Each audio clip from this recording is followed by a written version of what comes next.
inspiring, and it is a reflection of everyone in this room. Before we begin, I want to take a moment to acknowledge the extraordinary team that made this possible. The MEDIEDGE Organizing Committee, a group of doctors, healthcare advocates, and visionaries who looked at our empty calendar and said, let's build something the world hasn't seen in Karimnagar before. To the distinguished mentors who guided this summit, luminaries from institutions across India, we are deeply grateful for your belief in this mission. To our event partners, D School, MediVoices, Shrihan Healthcare, Fifth Care Solutions, Cancer Conscious Clinics, Cosmogut, and Omnipresent. Your support has made this summit a reality. Thank you. And to every speaker, panelist, presenter, exhibitor, and delegates, welcome to your summit. The theme of MEDIEDGE 2026 is Discover, Connect, and Transform. Discover the innovations, the knowledge, and the possibility waiting for you.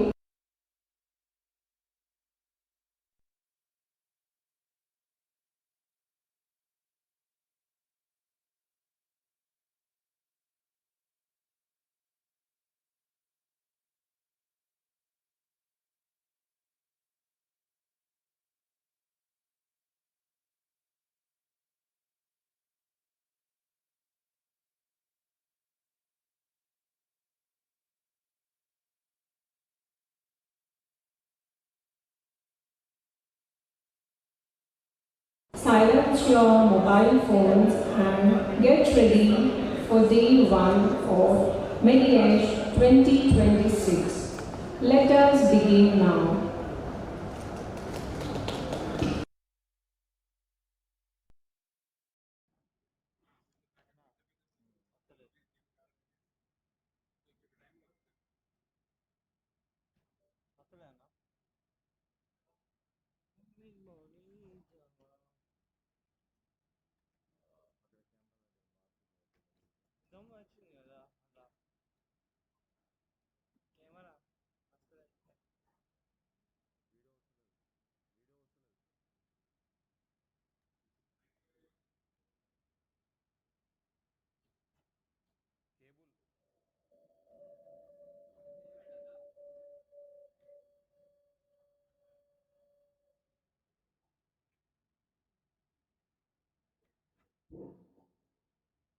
Thank you very much, Dr. Krishna Priya, for elaborative explanation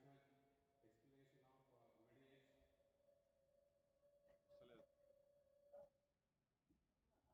MEDIEDGE is an platform first of its kind that is occurring in a type 2 city like Karimnagar. It is an idea of all the doctors, a group of doctors like CASUMMIT, Dr. Ravi Supreet, Dr. Saujan, and many more, and Dr.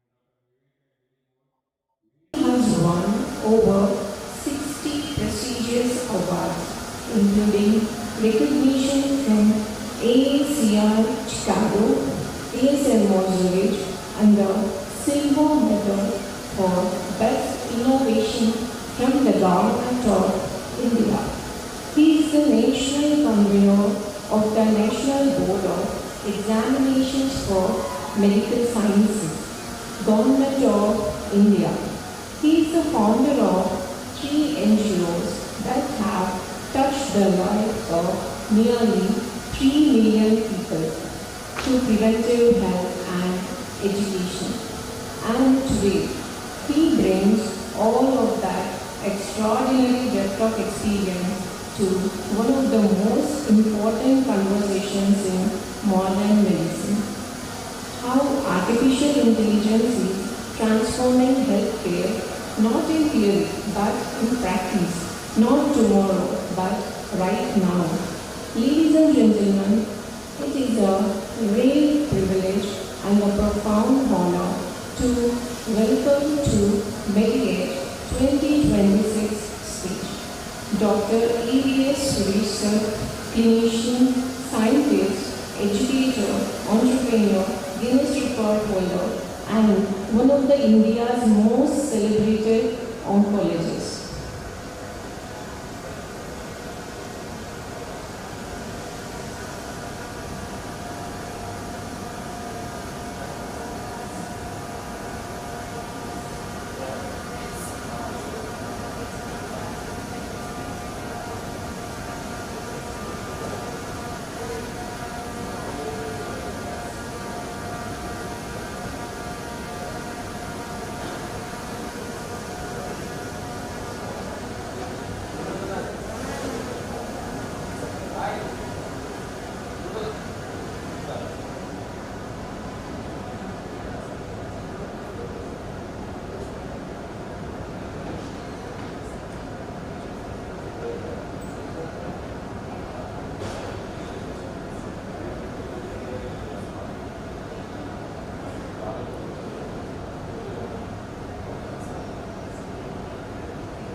ఎలాగో 12 అయ్యాక కొంచెం crowd వస్తారు.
cameras, you can see this closed circuit, so there is no hormone exposure to the person who is doing the detection. And the entire tumor is dissected with the help of computer vision. I tell you, this was done in 2015. We have a US application and EU is granted with us. So this device is even today available at very basic level. Imagine. So innovation has to be proven.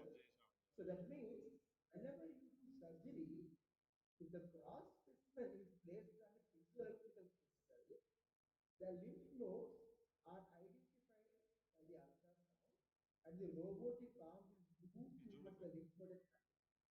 So the yield of lymph nodes by doing ultrasound guided mapping is automated. There is nothing like manual intervention required every time. It is almost 3 to 20 times more compared to the conventional. This is even when you compare with the conventional, it is more expensive. So the standardization of the pathological grossing has changed the space in up to 10% of the cases when we tried in 3 large government. Right? Another interesting story, story number 3 is one around 35, 40 years came to ER with sudden cardiac arrest. The ER physician told them the patient is adriamycin and adriamycin caused the sudden cardiac arrest. We are not happy. Adriamycin is known for long-term cardiomyopathy, not sudden cardiac arrest. I will do, to some extent we can think. What we did is, we conducted a morbidity meeting of the same event. You see, the mammogram looks like this. This is the blood vessel. This is also blood vessel. And this is also a blood vessel. If you look at it, this blood vessel is completely laden with calcium. And if the visibility is comfortable for you, you see the calcium deposit is patchy. Somewhere it is deep, somewhere it is light. When it is coming to the branching, it is becoming extremely dense. So what we try to do is, we try to decode this calcification, whether it is central or vertical, extensive or local, diffuse or punctate, micro or macro, critical, irregular, anatomy of the vasculature, distribution whether it is patchy or uniform, involvement whether it is skipping or regularity, and whether it is discrete or continuous. So we try to offer the same thing using a CML, which is a AIT. What we came up with, when we do a mammogram without any additional test, just by calcification analysis, close to 3 to 11% of the women were detected to have pulmonary block. The block is as low as 40% or as high as 99%. That means we have actually created a cardiac cardiac test by just doing it one small organ dissection mammogram. You don't require to do any additional test. Subject the mammogram for the AI, replicate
different arms. Okay? The beauty is it has been widely published from the EXPO, the EXPO publication, EXPO poster to the half India pre-publication to the extension of preventive medicine for the patent submissions. The beauty is you have a mammogram in hand, you not only do the cancer screening, you detect the cardiac risk also. It will do something more? Yes. People who undergo radiotherapy will have very comforting first few months because they get cured. They get cured of the disease. Beautiful plannings are there, IMRT, NCRT, whatnot. I'm not an expert, but I see how the radiotherapy evolved over a period of time. In 2000, when I was a student, food is giving itself as a big challenge, and you never move out of cobalt. But nowadays, the entire world. So people develop stenosis, people develop xerostomia. They are very patient specific. So can I do something and optimize it? So we use again AI tools like neural networks, RNN, CNN, random forest, 16 stick models. This is the US patent for those who want to look at it. That identify and we validated what we found that is published in the EXPO meeting last month. That there is a lot of fat. The fat will undergo fat necrosis, and there are more nucleosis than lymphocytes. Mind you, lymphocyte is anti-tumor, and neutrophil is inflammatory. I don't want cancer suppression. I want cancer immunity.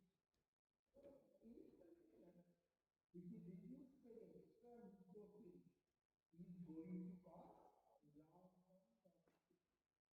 So we have a scientific probability of explanation, and we have proven it using AI. Then one more interesting thing is blood vessel resolution. There are too many blood vessels. By day 15, the endothelial reaction is causing the flow to come down. Again, we have proven it over a period of time.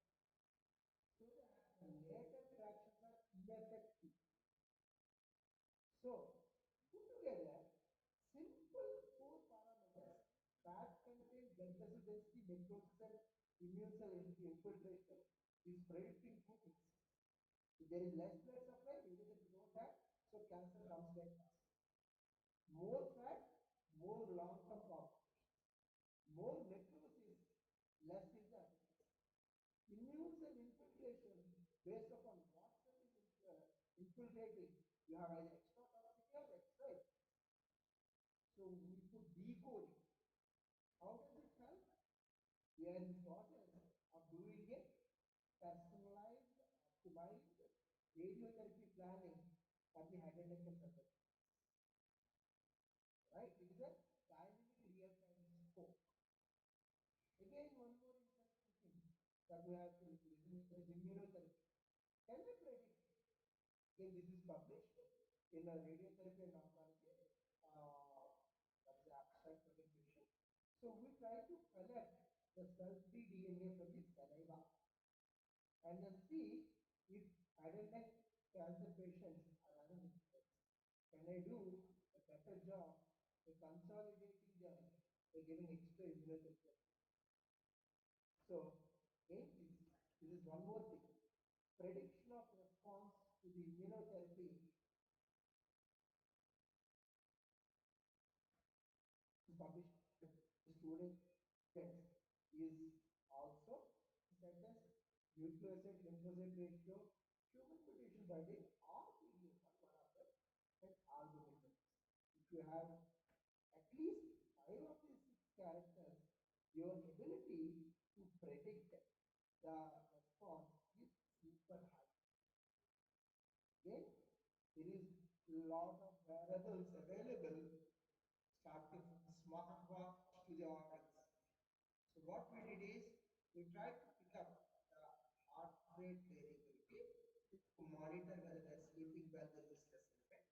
We tried to catch temperature, and we try to catch the incremental increase in the pulse rate related to sepsis. So, even before the onset of severe sepsis, we're looking at the volume of the pulse. Classical teaching is bounding pulse, is the feature of sepsis, right? So, we are able to catch it using sensors and then start antibiotic at home. We used to give small culture bottles. From the big line, we used to collect the blood at a trained nurse, course of antibiotic, come with the culture bottle to the nearest hospital. We save lives. That's what actually makes us more data. I have another 8 minutes time. I try to complete on time. So we develop something more. Nausea is considered as one of the most distressing complaints. People started treating nausea with antiemetic, which is wrong. It is like sending army to do the fight. There are different headaches. Vomiting is motor, nausea is sensory. When we ask this question, what is causing this nausea? Few people say the moment they eat food. So we classify them as respiratory nausea. Sometimes the smell will cause nausea. They are called olfactory nausea. Sometimes the mere sight of the food is causing nausea. We call it the visual nausea. Sometimes the thought of food is causing nausea. We call it the psychosomatic. Sometimes the moment we touch the food, we feel nausea. Do you think this is uncommon? No. Suppose if you touch something like gelatinous things, you people develop the nausea sensation. If you don't want to see something very disgusting, you develop nausea, that is visual. So this is not something that we invented. We just mapped them with the type of chemotherapy. If you give erythromycin and endoxin, mostly respiratory nausea. If you give taxanes and platinum, mostly sensory and psychosomatic.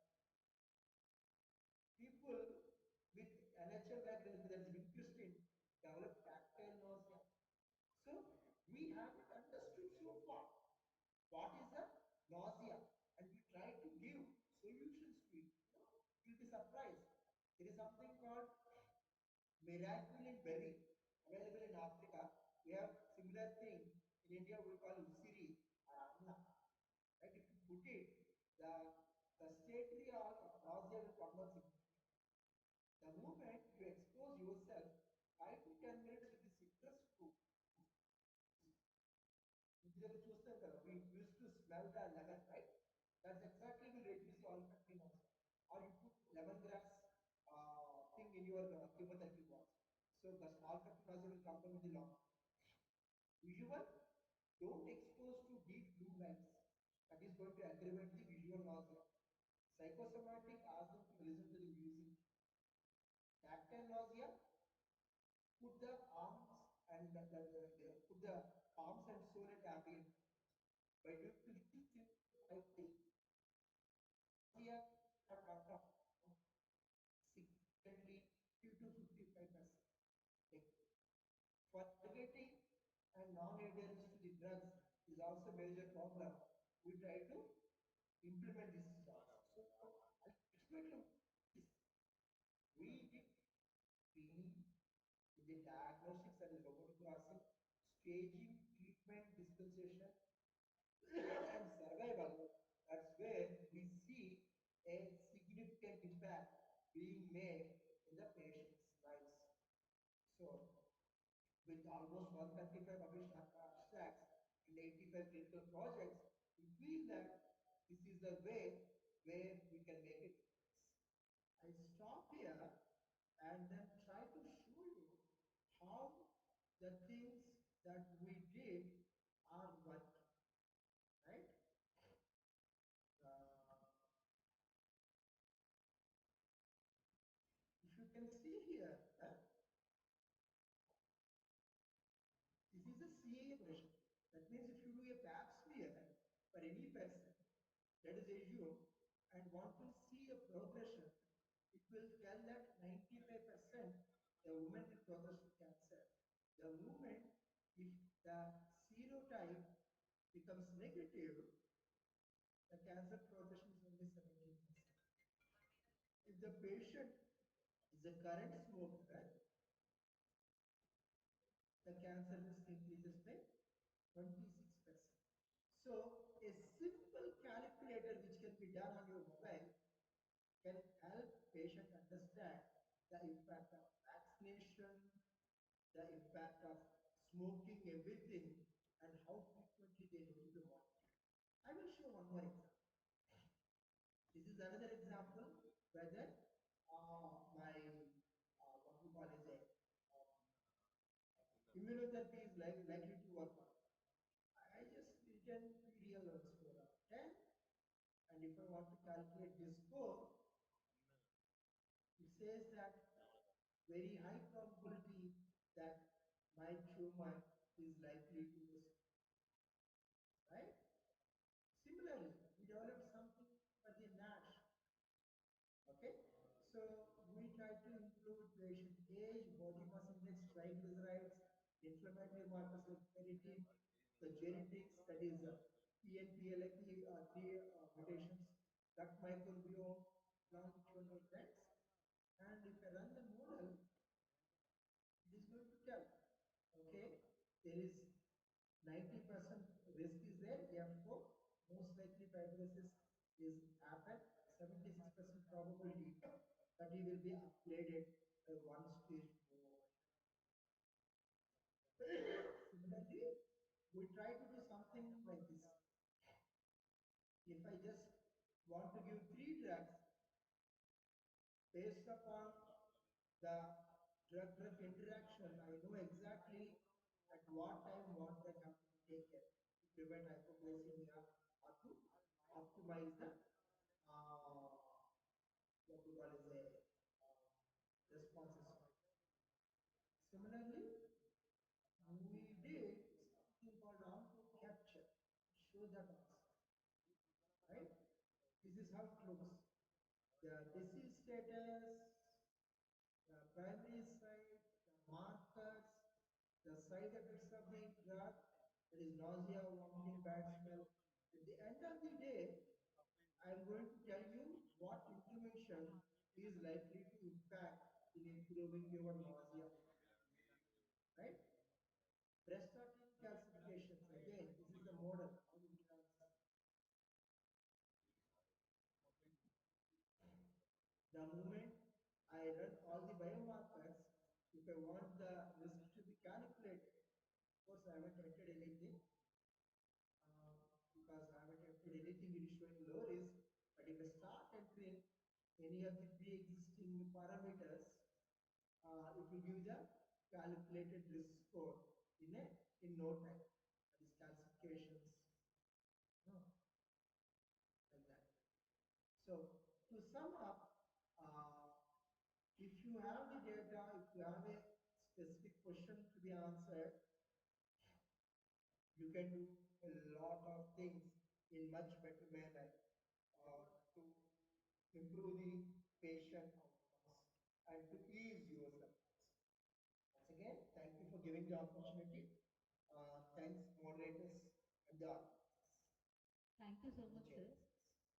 Thank you so much. Am I audible, sir? Any questions which I can take? Sir, am I audible, sir? Yes, very much audible, madam. Yeah, sir. Any questions regarding AI in healthcare? Because sir has been a pioneer in AI in healthcare. Thank you so much for your talk, sir. Despite your busy schedule, giving us time for AI in healthcare to enlighten all the healthcare fraternity. Because we all inspired from you regarding the AI in healthcare part. We are all trying to learn how to use AI in a regular daily clinical, so to increase the patient's betterment and outcomes. Thank you so much, sir.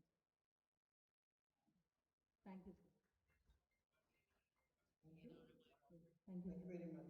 Sorry I couldn't attend physically. I would love to do otherwise. Thank you so much, sir. It was an honor having you over here, sir. Thank you. అరే urgent అంటే రాలే అరే urgent పరిస్థితి నేను పంపించింది ఎందుకు లేదు urgent అనే కదా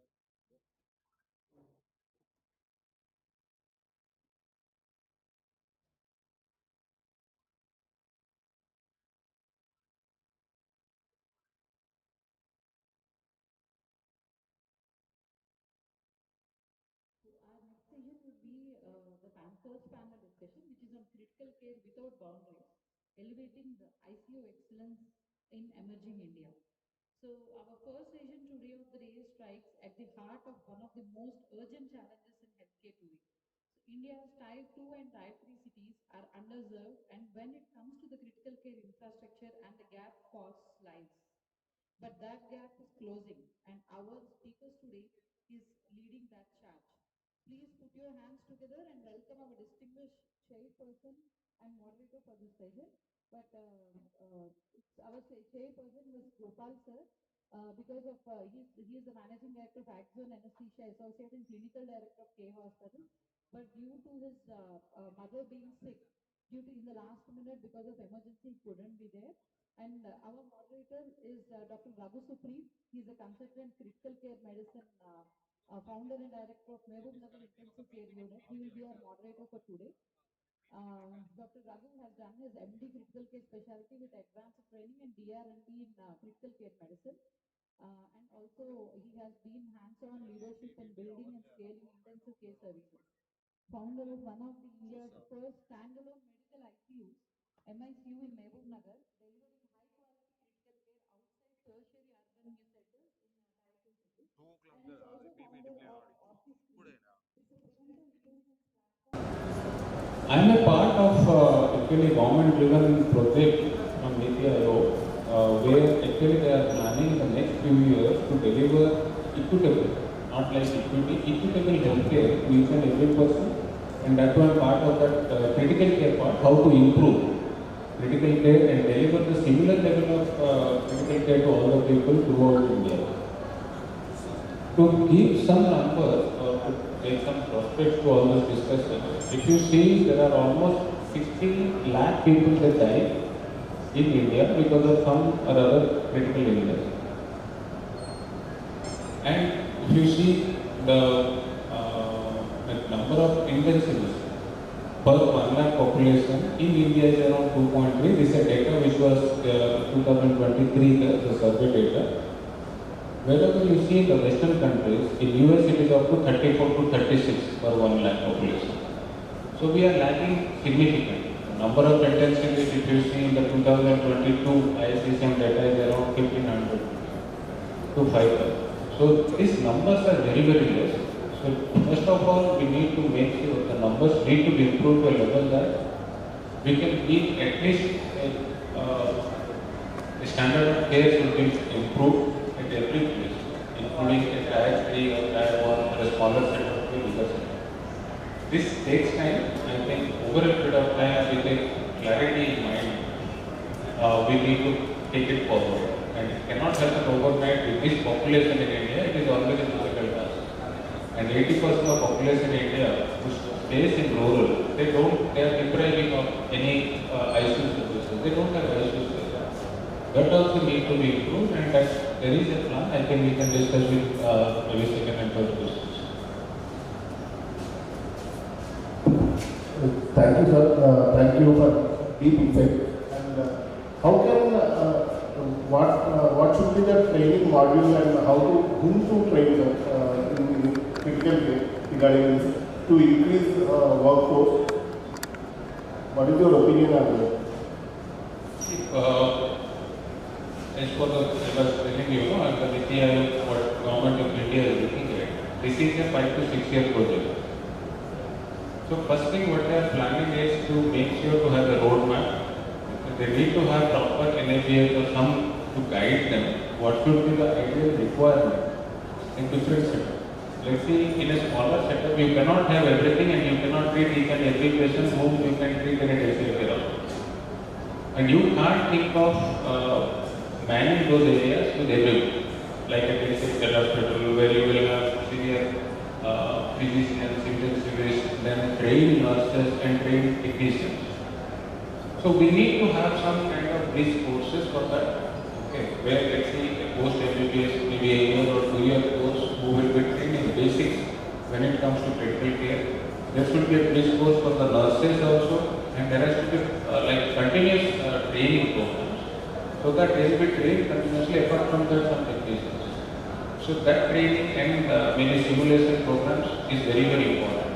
and there has to be protocol driven because they cannot learn everything in that 1 or 2 years.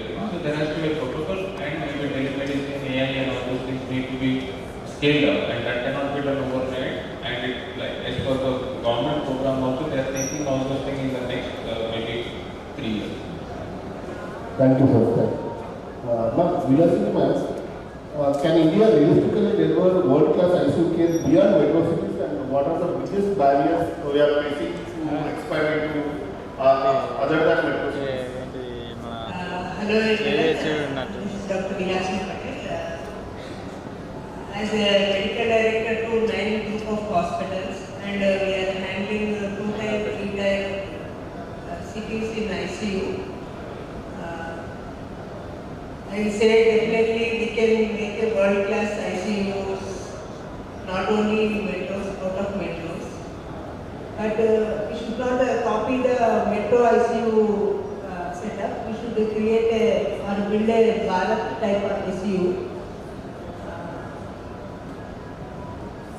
The main drawbacks are manpower asymmetry. We cannot. Hello.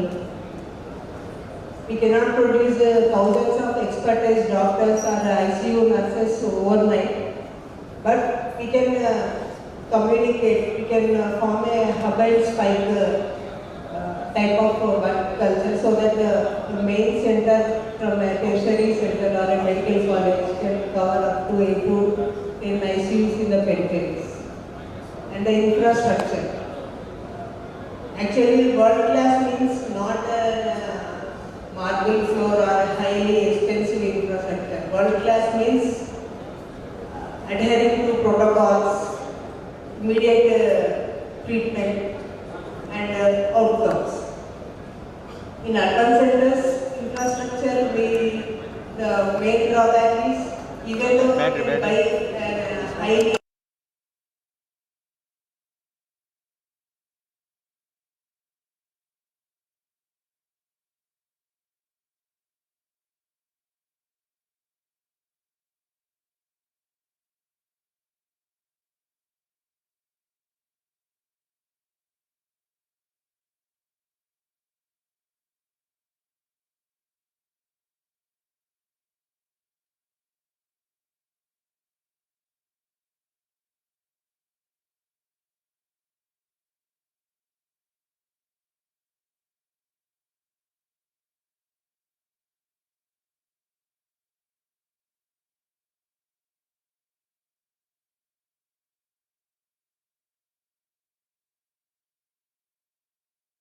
because they may not compare the costs. But what can we do is we can train locally, govern from centrally, and communicate technologically, so that patients even in the Karimnagar or any urban center can get same outcome as metro cities like Mumbai and Hyderabad. Finally, world-class ICU is not a pin code, it is a protocol. Thank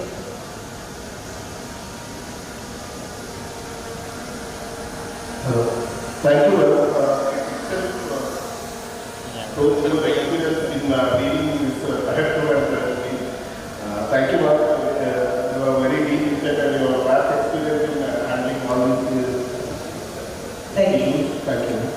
Sir, why do Tier 2 and Tier 3 cities still struggle with quality issue despite rapid healthcare growth in India and availability of healthcare workers? Good morning, Consultant Secretary, Medical Hospital. Thank you for giving this opportunity. There are so many reasons for Type 2, Type 3 still lack the proper health ICU side.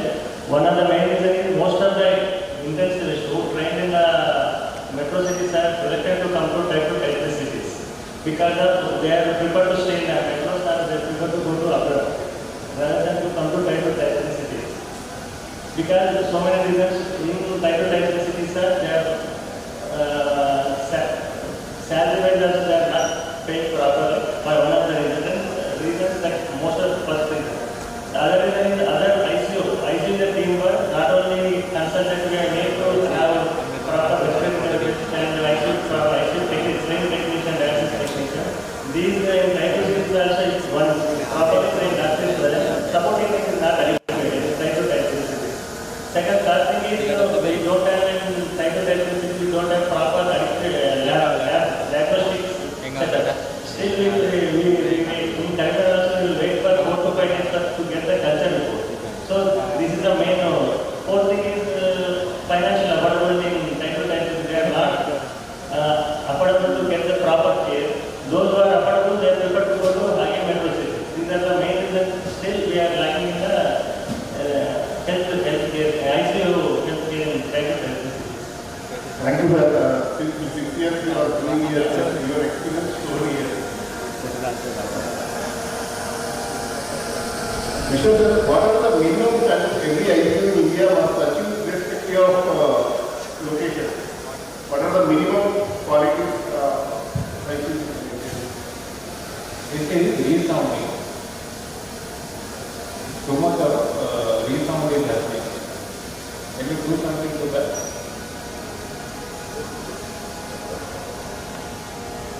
Yeah, I think one of the best questions what you can ask is for you. I think Madam has told few of the things already.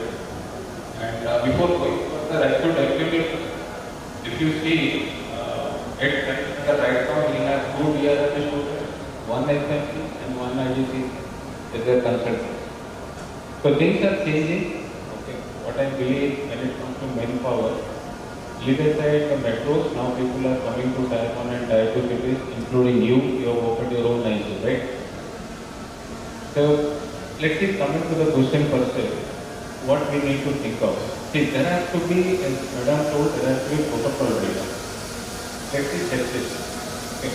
If patient of sepsis coming to any of the hospital, let it be a rural place or let it be a metro or a Tier 3 hospital.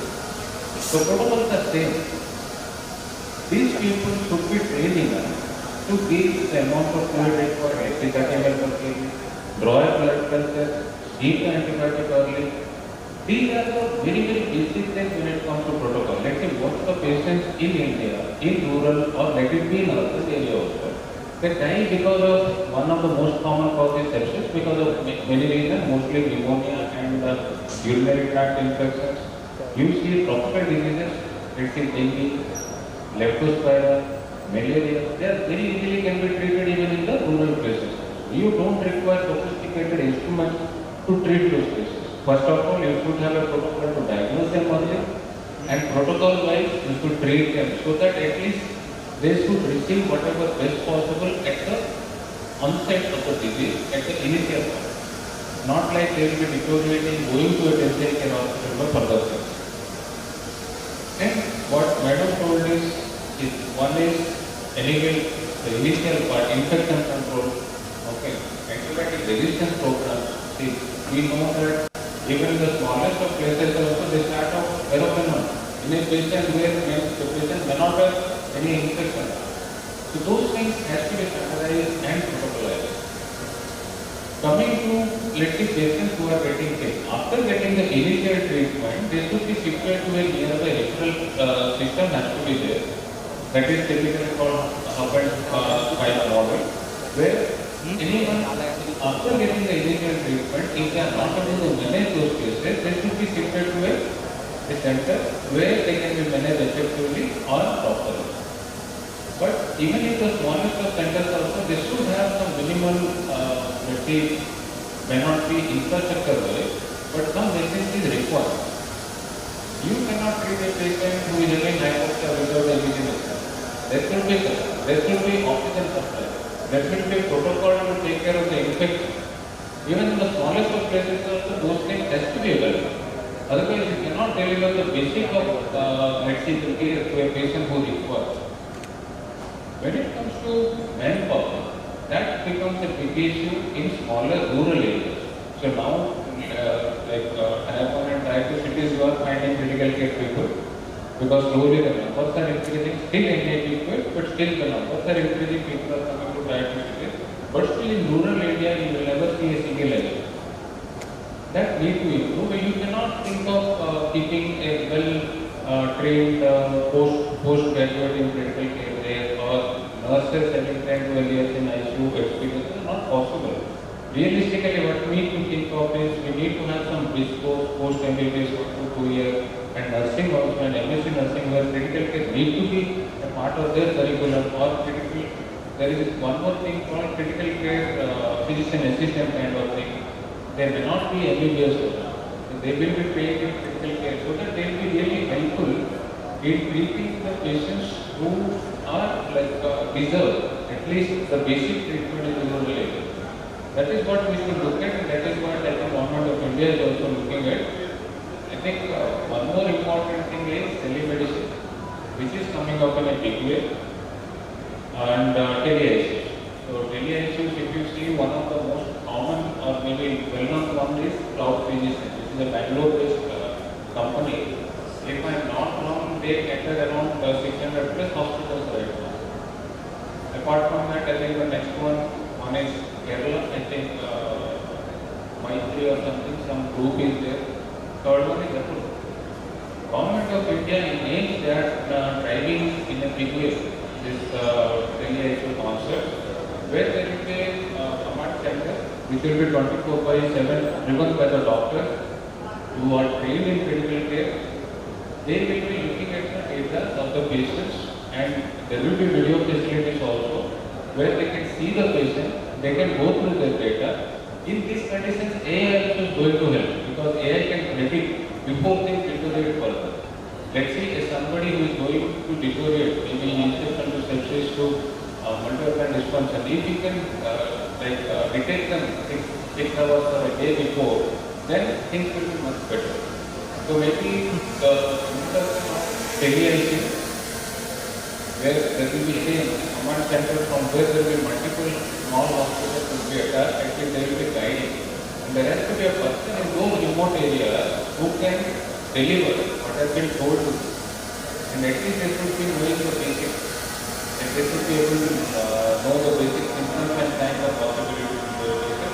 AI is going to help in giving the alarm knowledge to those cases, those kind of cases. I think these are the two things what is going to help, apart from some bridge courses to have some minimum level of competency for the people who are going to be there in the rural areas.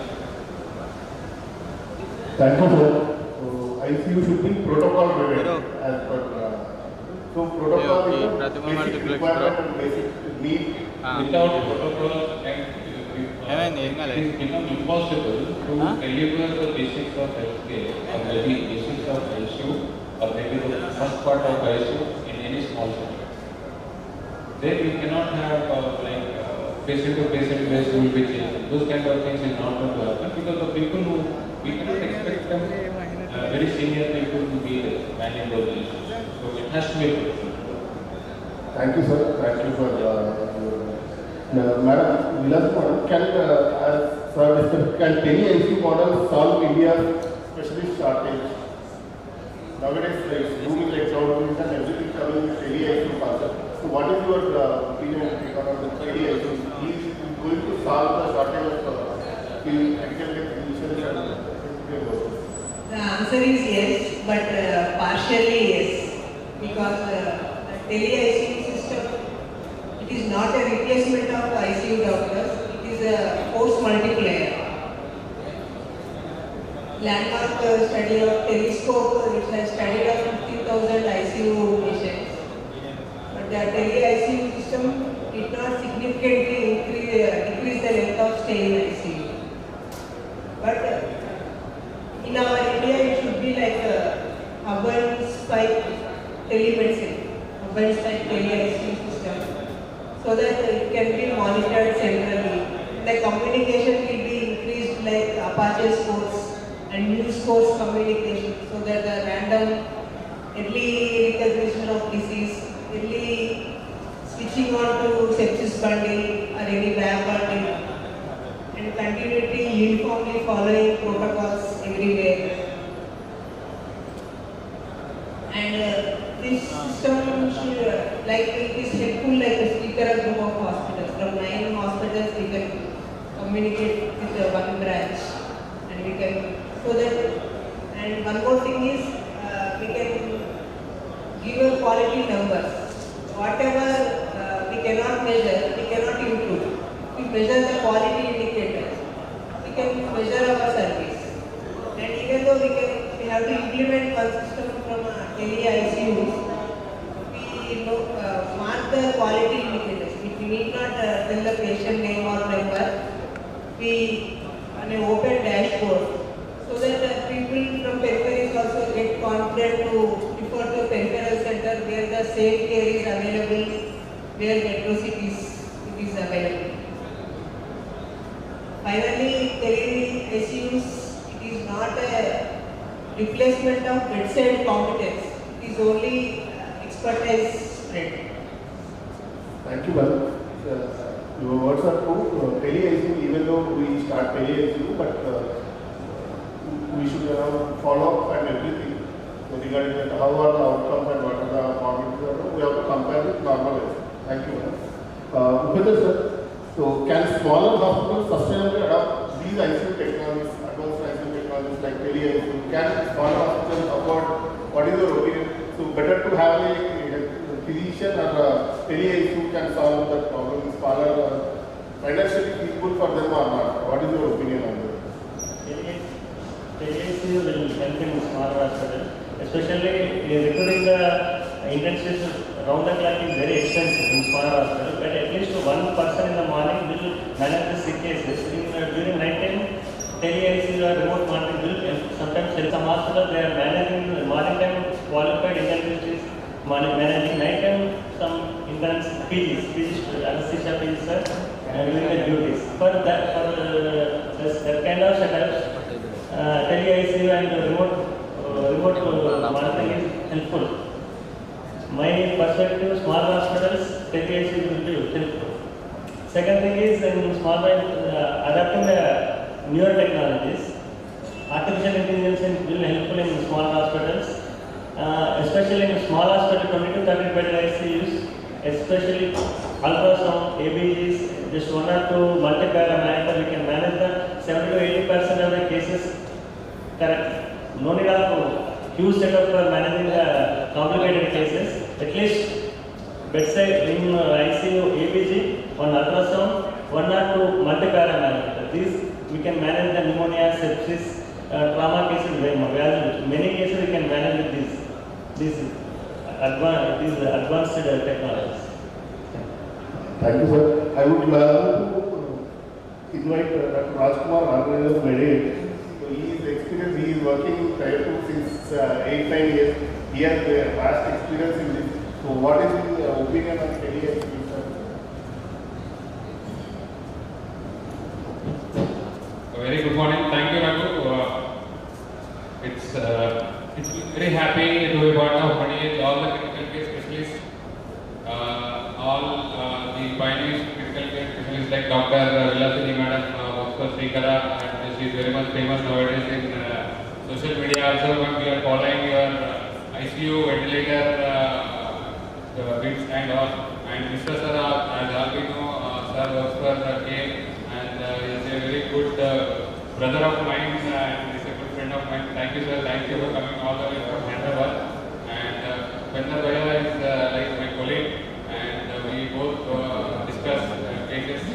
If we have any difficulty in critical ill patients in and around Karimnagar, and he works for Medicover. So we are also very good friends, and he is a good intensivist who covers Tier 2 city and extending his services to Karimnagar. Thank you very much, Dr. Upendra. And myself, I am more of into all these MEDIEDGE programs and more of this thing. And one more, my colleague and my classmate Raghu, he is an intensivist from Mahbub Nagar. He started recently an ICU on the name of MICU. So MICU, it's basically medical ICU as well as Mahbub Nagar ICU. So he hails from Mahbub Nagar. So he thought like he's a medical ICU intensivist as well as in a Tier 2 city like Mahbub Nagar also he is extending his services. Thank you very much, Raghu, for attending for this session and moderating this session. Thank you very much. Coming to your question, tele-ICU, this is going to be future, and even type 2 cities, so extending their services, and even type 3 cities also rural area, even in government of India is thinking in terms of extending ICUs. Recently, there is a committee formed to discuss on type 2 and type 3 extending the services, and even there are a lot of Mr. Sir is also one of the members for that, giving advice to the government. So tele-ICU is going to be a future definitely, and tele-ICU is it's basically it's extending the services from metros to rural India.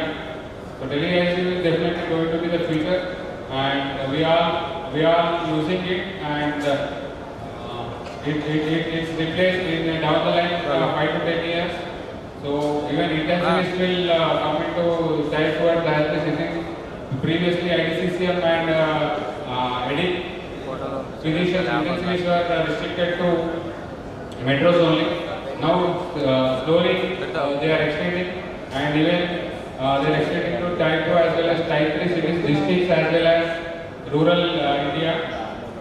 So definitely it's going to be the future tele-ICU, and I would thank Raghu, and you called me in the late somehow. Thank you very much for your question, and I was expecting you will be calling me, and because I was also intensively practicing, and I felt like I would be missing this session with you guys.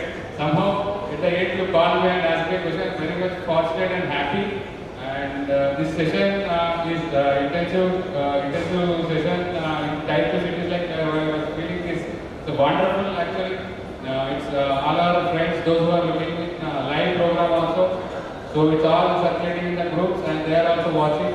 Thank you very much, and thank you all the delegates, those who came from all the way to Hyderabad, to Karimnagar, and extending your panel discussions here. And thank you very much. Thank you, Raghu, for making this wonderful session, and once again thank you for inviting me on the stage. Thank you very much. Basically, one thing about Rajasthan, home ICU concept we developed some 5 years back during COVID. We both discussed a lot about home ICU. We served many people with home ICU. At that time, 5 years back, we both started home ICU at that time during COVID time. Thank you, panelists, for deep insight into how to develop in ICU services in critical care services in Tier 2 and Tier 3 cities. Thank you. So let's take on it. Basically, our ICU, and wherever the ICU is there, that should be protocol driven, and partially tele-ICUs are going to help in Tier 2 and Tier 3 to cut further shortage of healthcare providers. Thank you, sir. Thank you.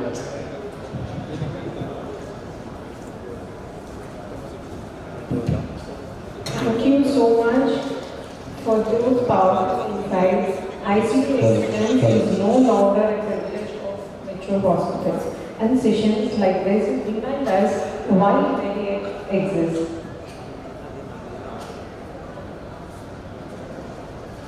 We sincerely thank our respected critical care specialists, all the doctors, for their excellent session and valuable insights.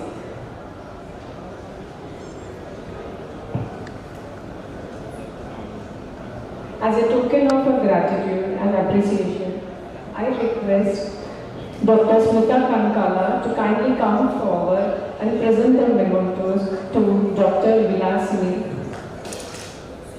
Dr. Vilasini.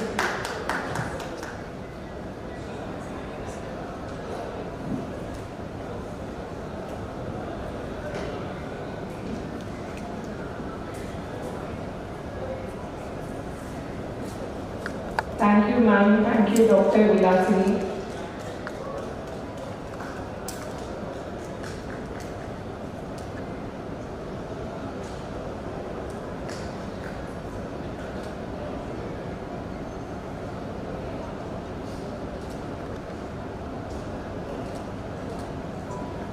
Thank you, ma'am. Thank you very much. Now I would like to call Dr. Devanand sir to give memento to Dr. Mishra sir.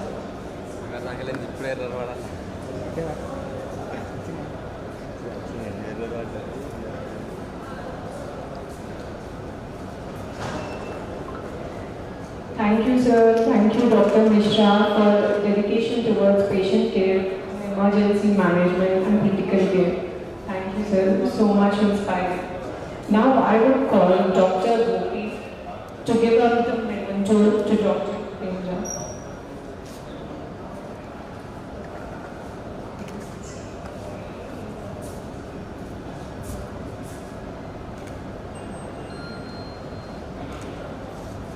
I would like to call Dr. Rajkumar sir to give up the memento to Dr. Rupinder sir. Thank you, sir. Thank you so much.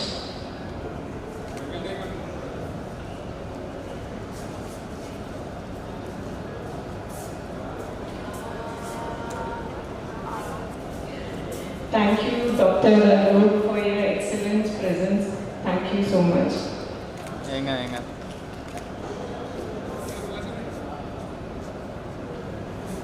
ఏమని ఒకటి తెమ్మను ఒకటి తెమ్మను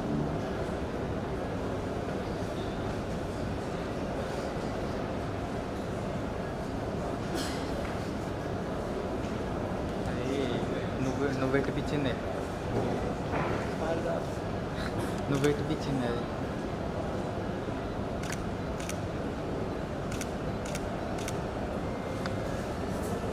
తక్కువ వస్తుంది మళ్ళీ ఇప్పుడు 188 minutes ఉన్నది అయిపోయింది మొత్తం అయిపోయింది సగం ఇట్లా పెట్టి సగం కోరిక వెళ్ళేటువంటి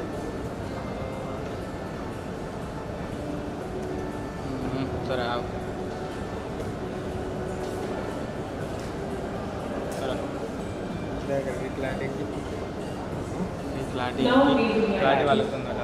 Panel 2 session, Healing to Leading, Transforming Doctors into Healthcare Visionaries.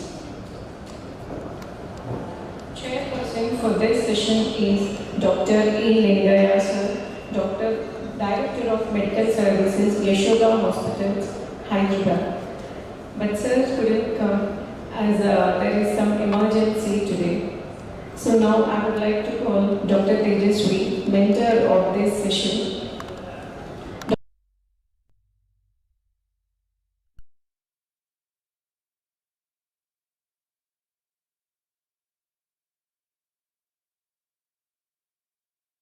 Technology and entrepreneurship. With a strong foundation in clinical oncology, she is dedicated to transforming cancer care through early detection, precision medicine, and patient-centric approaches. She is the driving force behind multiple healthcare ventures, including cancer-conscious clinic, medical and healthcare solutions, where she is building AI-powered solutions to redefine patient journey and improve healthcare accessibility. She has also been trained in Cambridge Center of Innovation and Development and now working on AI in drug discovery. Well versed with medical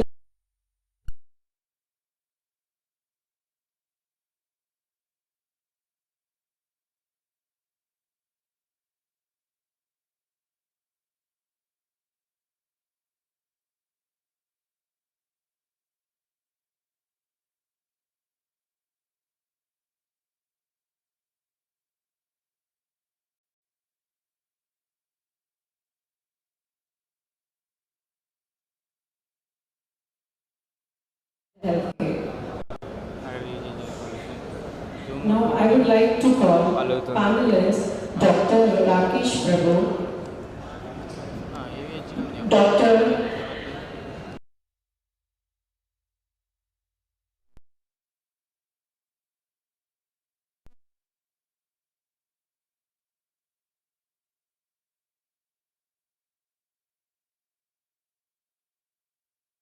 Gautam Chaudhary. Dr. Chinmay Lata, MS OBG, FRCOG UK, FICOG, FIMS Diploma in Fetal Medicine. Director and Lead Consultant, Resolution Center of Fetal Medicine, Senior Consultant.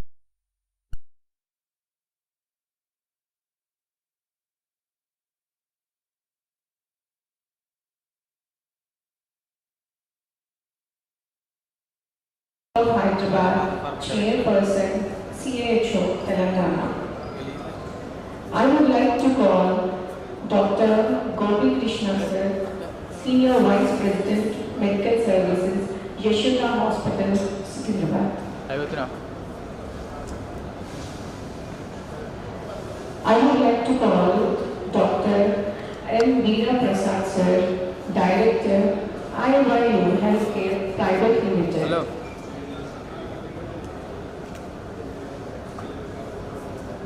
I would like to hand over mic to Dr. Tejasvi, mentor of this session. Thank you.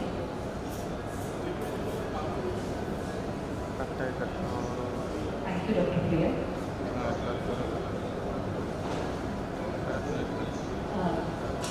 Hello everyone. For all the visionary leaders over here. So today's session is mainly regarding our main topic of healing, leading, transforming doctors into the healthcare visionaries. So I would like to start the questions from Dr. Gopi Krishna sir. Sir, corporate hospital systems are driven by boards, investors and growth mandates.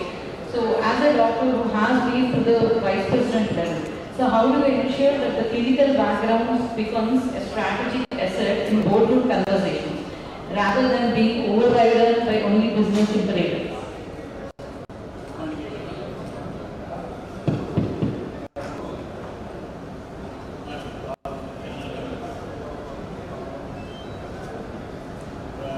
Administrative patients should be always be on bedside. Now, you see over the past 40 to 50 years of Telugu states or India, always healthcare leaders are definitely they are clinicians. So the most important thing is how doctor, physician became leader. Successful organization, how he is leading successfully.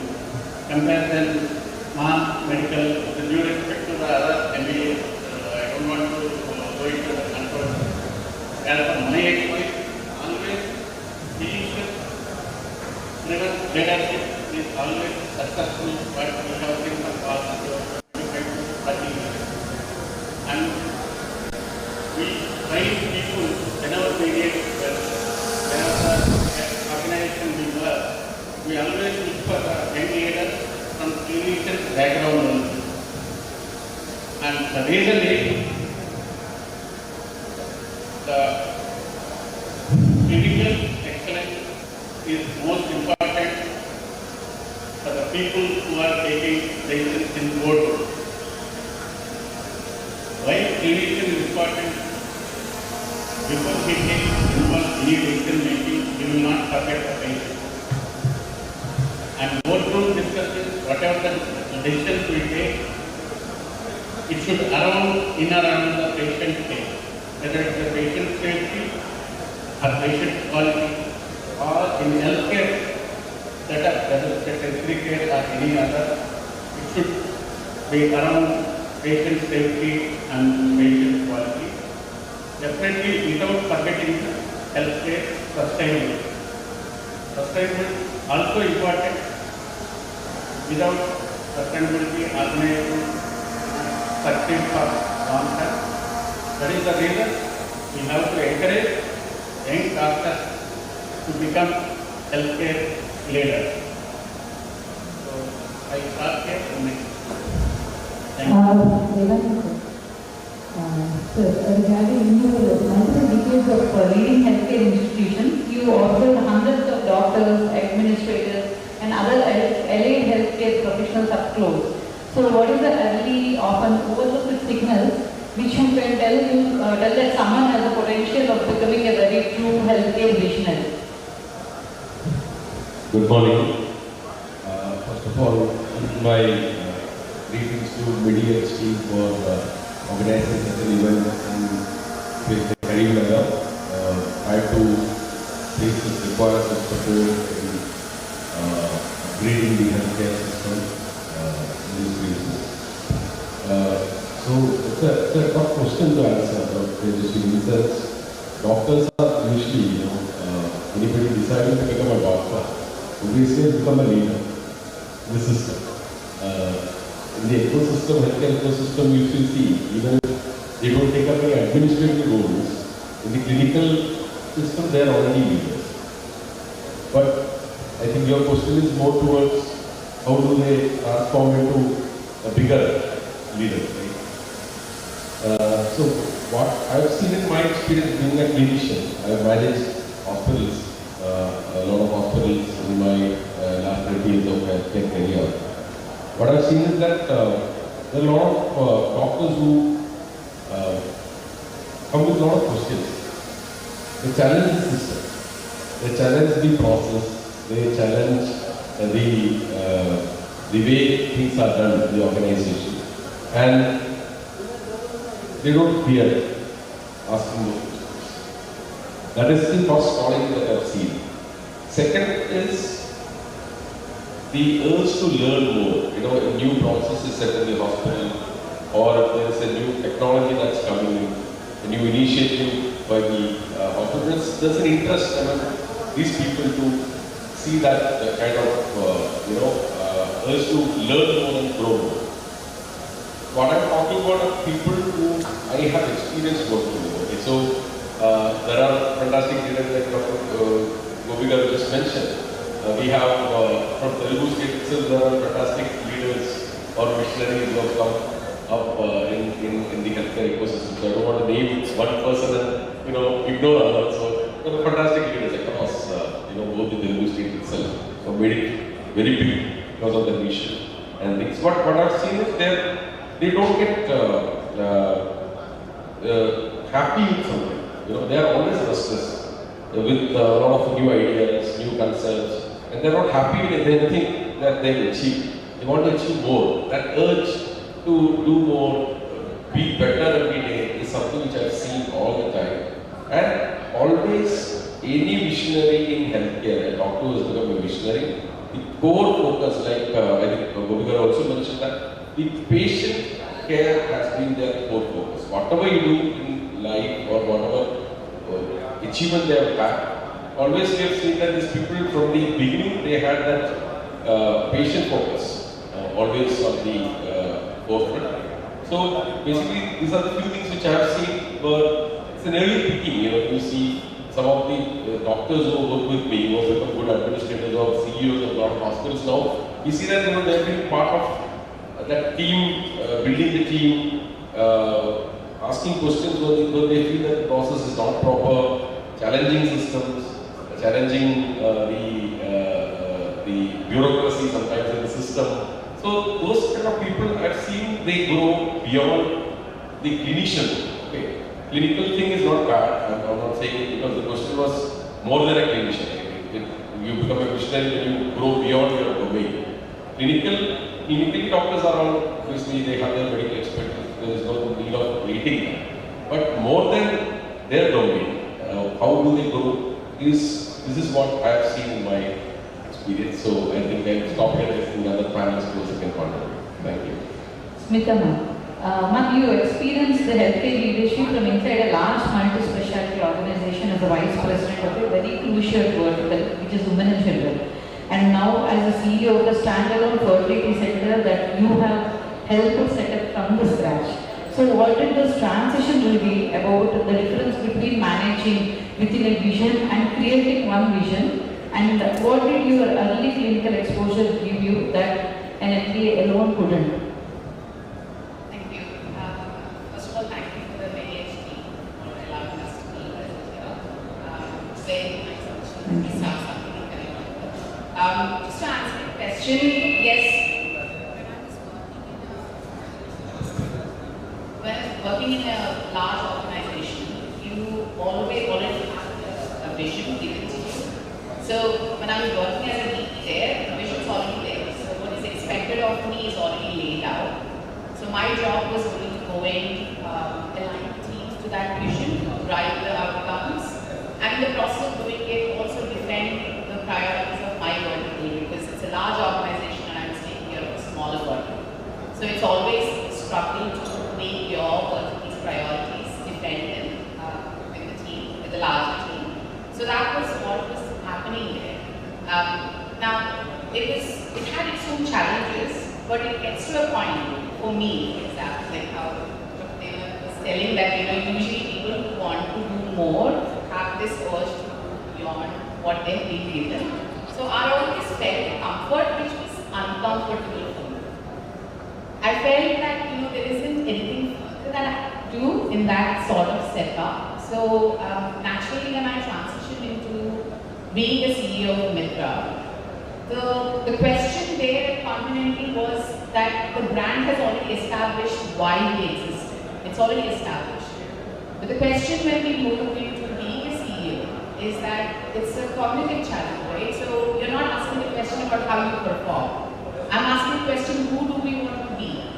Who is it that I want to be? What is it my organization should be to the world? So I'm making decisions every day, every week that will probably classify into culture later on and becomes protocols, and also determines what kind of patients come to us and what kind of staff will remain with us.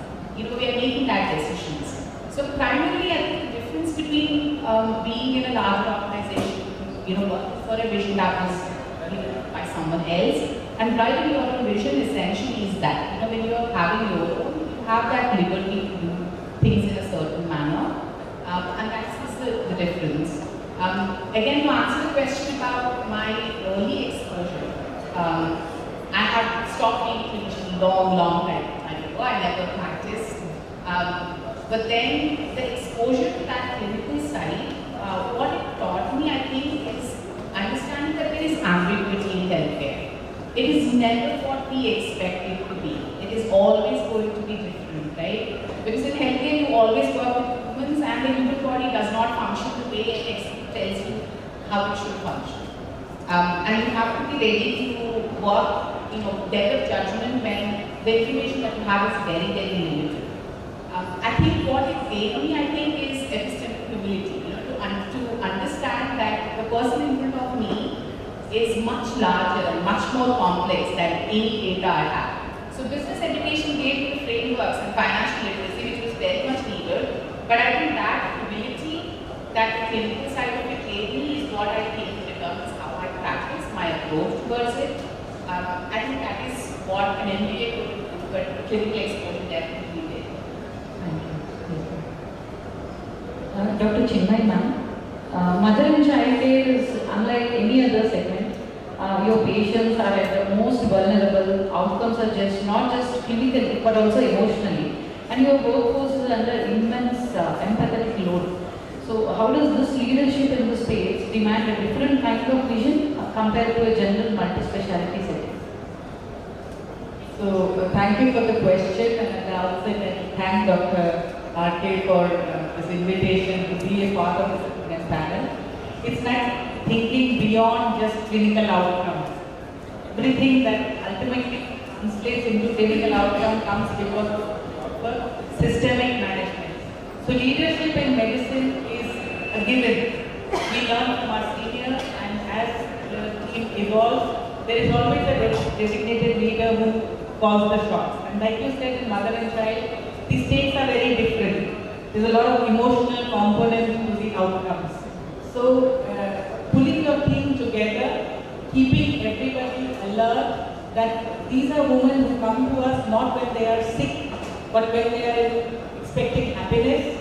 So as a doctor, when he's treating trauma, you can afford to be a little blasé with the patient because they just want treatment of that fracture or that injury, they want a liver transplant, they want something, they'll accept you whichever way you are. But in mother and child, people come to you expecting empathy. They expect a lot of, connect with you. So as a leader, I have to make sure that my team has that level of empathy, connects with the patient, realizes that their needs are way beyond medical and clinical. So creating a kind of atmosphere where everybody is heard, including the patient. Because what's happening now is we are talking over the patients. We've decided this is the treatment that is over to people. So in mother and child, I think there's a lot of role of just counseling, talking to patients, explaining them the problems, and creating an environment where the youngsters feel nurtured and they feel that they are step forward. Talking to the institutions, I've had experience with some of them where we've had differences in opinion as team and the institutional team. It's difficult, it's very difficult to find a balance between that. But as a leader, I find it a constant challenge, but at the same time, it's a challenge. Thank you. Dr. Neeru, sir. Sir, having worked across multiple healthcare organizations, you had a great 360 degrees view of where physician leadership succeeds and where it breaks down. So what is the single most consistent leadership gap you observe in clinicians, which are who are thrust into mainly management roles, and is it a skill problem or a mindset problem? Most of the products in they are all started with clinicians. They are very much renowned and reputed clinicians who started all the hospitals. Later they eventually chain of hospitals. Most of the chain of hospitals are owned by the reputed clinicians only. But the success of these chains are people in the group at different levels, especially at the unit head level, a qualified hospital success of the group. So they never tried as they are highly successful. And when it comes to the debate of whether a hospital administrator versus a clinician, it is debatable question. Success speaks. So whoever is successful, that's a great corporate. Thank you, sir. Coming back to Dr. Gopi Krishna, sir, at the vice president level, your decisions, they affect thousands of patients and you never personally examine. How do you stay connected, sir, to the ground reality of how is the care delivery and how has been the informed decisions which are purely business trained executive might have forgotten getting it wrong? Before we enter into the medical services administration, we were clinicians. After specialization, around 12 years, I served in complete patient care by training and internal medicine and critical care specialist. So then somebody encouraged us, like world class legends in healthcare, pulled me into the medical administration. Then we started. So my first designation was deputy medical superintendent at my first last day. So I started in administration at deputy medical superintendent level, but there was never medical superintendent. So I used to be a head of the medical service. So my journey was not smooth, but at the same time was not too challenging because we managed more than a decade in ICU. That was a positive point for us, and transformation became easy because of the strong clinical acumen and managing the ICU. Since then, we are encouraging people to become medical administrators and medical superintendents. And for the past 25 years, at least I made leaders, more than 100 leaders. And I always encourage at least MBBS with a few years of experience. Then I always tell people, first you should go into the managing medical things, whether it is CRRT or EXPO or dialysis or anything. Without having medical knowledge, medical administrator cannot run the hospital. Doesn't matter any other supports out there. So having said that, especially as physician leadership, they lack some financial knowledge as well as operational knowledge, then they can acquire. So after so many years, I decided to have some degree and moved to, I got out from Harvard Business School, USA. Then I have completed my MBA. Then since then we keep motivating people, training people. Now they are all spread across the country and they are running the hospitals as a medical heads and unit heads. So always you have to choose active clinicians. You have to involve in early stage in like committees, like different committees which we run every month, every week, like hospital infection control committees, quality committees and transfusion and other medication committees, so that they will get inspired by managing one unit. You make one clinical director for one chapter on quality parameter. Then slowly they will evolve and you can give. Recently also we have encouraged somebody who are anesthesia background. We made 3 associate doctors in our group. So they are successfully running. One day they will become head of the hospitals.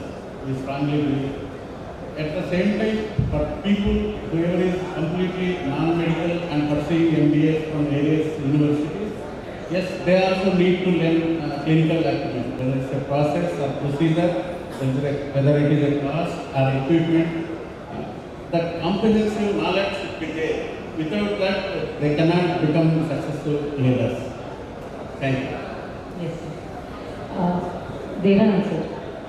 So, individual visionaries, they can transform a department, but totally the systems which consistently produce visionaries to transform an industry, that is all the same. So, from your experience running a multi-specialty hospital chain, which deliberate, what is the deliberate organizational structures, cultures, or opportunities did you create over there, and which you had created that could turn promising talent, both clinical and non-clinical, into leaders who are capable of reimagining the healthcare from the ground level till up. Can you share your experience? Yeah, that's a easy question, but a very big answer actually. So, but then there will obviously be a time constraint. Yeah, so I'll make it short. Be it a doctor or a non-doctor, doctor always has the advantage of knowing the clinical side, like Dr. Gorkar was just mentioning. While a non-medical to come to that stage is more difficult actually, because they have to learn a lot of clinical things. So for a doctor, the main thing that I have found, he already mentioned about finance, operations, but there is another thing now in the present situation is marketing. That's another thing a lot of doctors fail to actually understand when they come into an admin role or a leadership role. Sorry to use the word marketing, but that's named in different ways in different hospitals. Some say PR, some say business development, some say marketing. But that's the truth. Without that, you can't be a successful leader now, because the matrices has changed. It has changed from a patient experience, patient care to EBITDAs, RPOBs and LOs and things like that. So it's become more of a financial matrix, which every doctor has to know now, even if they are running a clinic or a nursing home or a hospital. So somebody was to come in here in the hospitals where I have served, there has been a very clear agenda on developing leaders. Like I'm very happy that he has also produced a lot of leaders. That's what true leaders are all about. Right? You create a lot of leaders under you and they become more successful than you, and become happy, you become proud. And what we do basically is to give them accountability and ownership at a later point. Even for me, I joined as a manager in my organization. That was my first role. 18 years I have served for that organization and I got relieved as a regional CEO. So you can see the transition from a manager to regional CEO happened because there was a lot of accountability, responsibility with the ownership given by my superiors. So that's the first thing that we usually do. Second thing, you don't block anybody from giving or sharing ideas. They may come with a very crazy idea. They may come with unpractical or which are completely unacceptable things, but obviously encourage them to come with some kind of innovation, some kind of new ideas, so that they always think about how to change the system, how to bring an improvement in the system. That's how the healthcare system itself gets changed, right? Unless until somebody thinks about how to reduce my OP time, how to reduce my discharge time, that new process is never going to come. You can't completely depend on ChatGPT or Google to give you answers. You should have that innovative mind all the time. So you have to welcome all the suggestions. And the biggest thing that I've seen from many people, doctors usually don't do that because doctors have been trained to face that thing where obviously the failure. You can't save every patient, right? So obviously you are tuned to that. But non-medical guys, I've seen personally that failure actually brings them down. Because they feel that if they want failure, they'll get a little finicky about it. They don't take decisions all the time. So decision making is another thing. You should allow them to take more decisions. Failing is okay, but support them in taking decisions. Even if they fail, support them. So these are few things which we have seen. One thing, a lot of doctors may be sitting here. One thing I would always say is that come out of your department. There's always that kingdom, right? When you are in a specific department, you always want your department to be better. Those people come out of that. Not clearly defining them in that boundary. Obviously, we have seen them grow much faster and in a bigger way also. You are in a dermatology department or a physician or anybody. Come out of the department, look at other department what they're doing. How can you support them? That's the kind of thought process the person gets in. I think he'll become a sure leader. Thank you.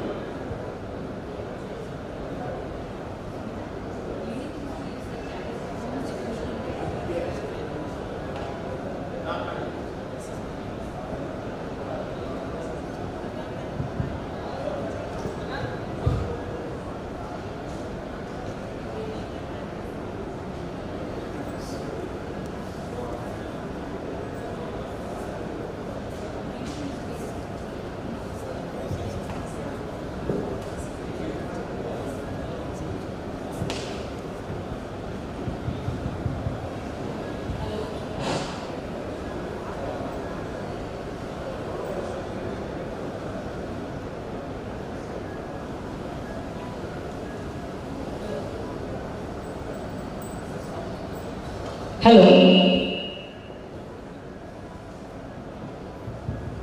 Leading in space that carries enormous emotional weight.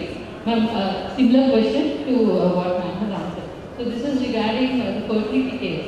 You are sitting at the intersection of science, hope, heartbreaks and ethics. So as the leader of that space, how do you build a team culture which sustains clinical excellence while also protecting the emotional well-being of both patients and caregivers? So how do you develop this particular team taking this leadership position forward?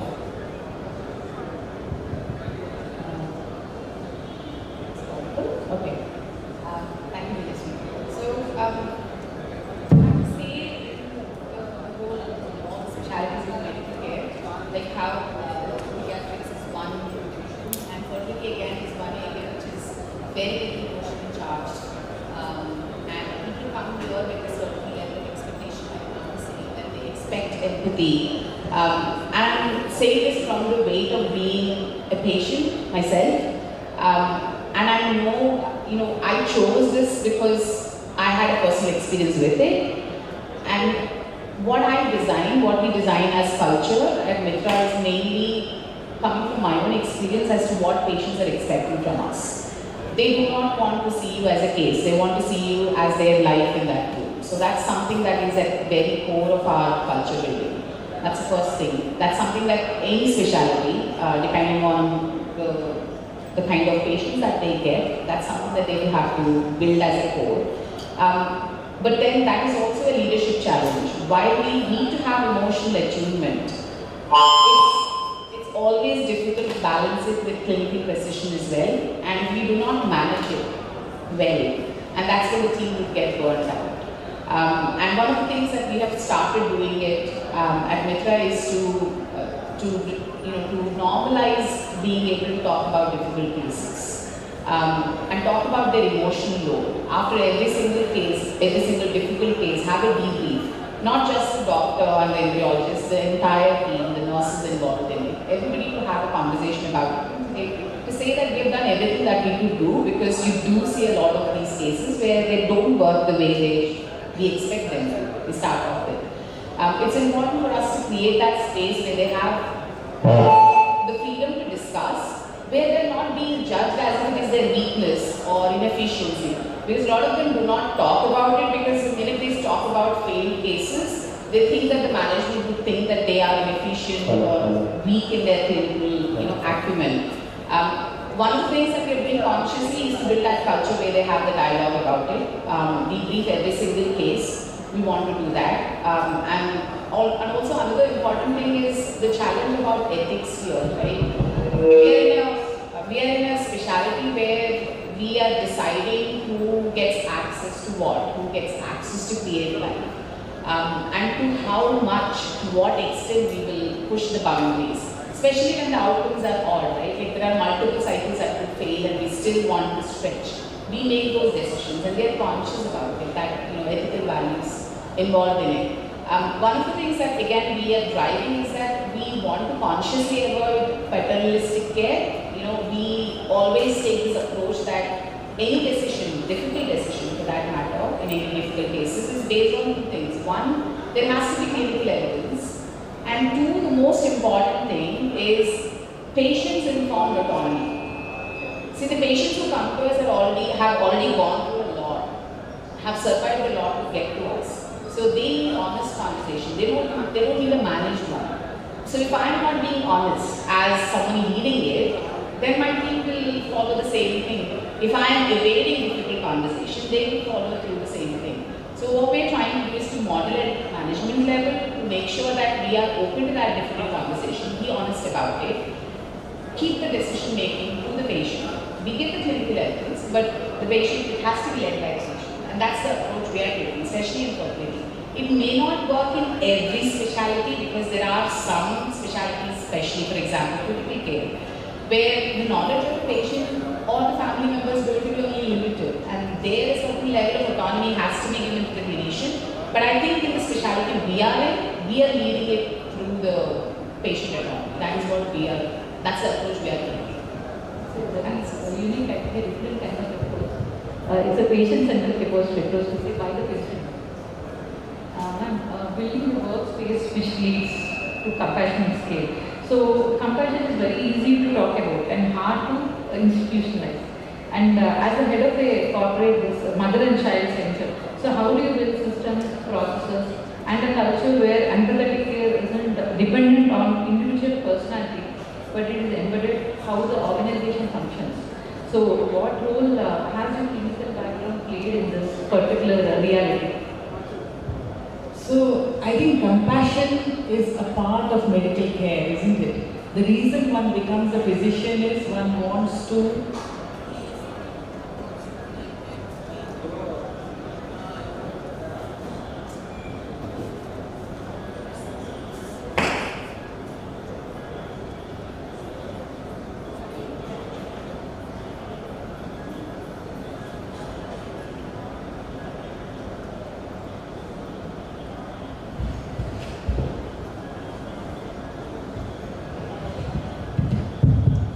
Yeah, so often you talk of compassion and your voices are subdued in medicine because, like we said, organizations run on a different mode, and this is the difference between a medical approach and a doctor and an entrepreneurial approach. So somehow it is thought that when you get into that entrepreneurial approach, you'll only talk numbers.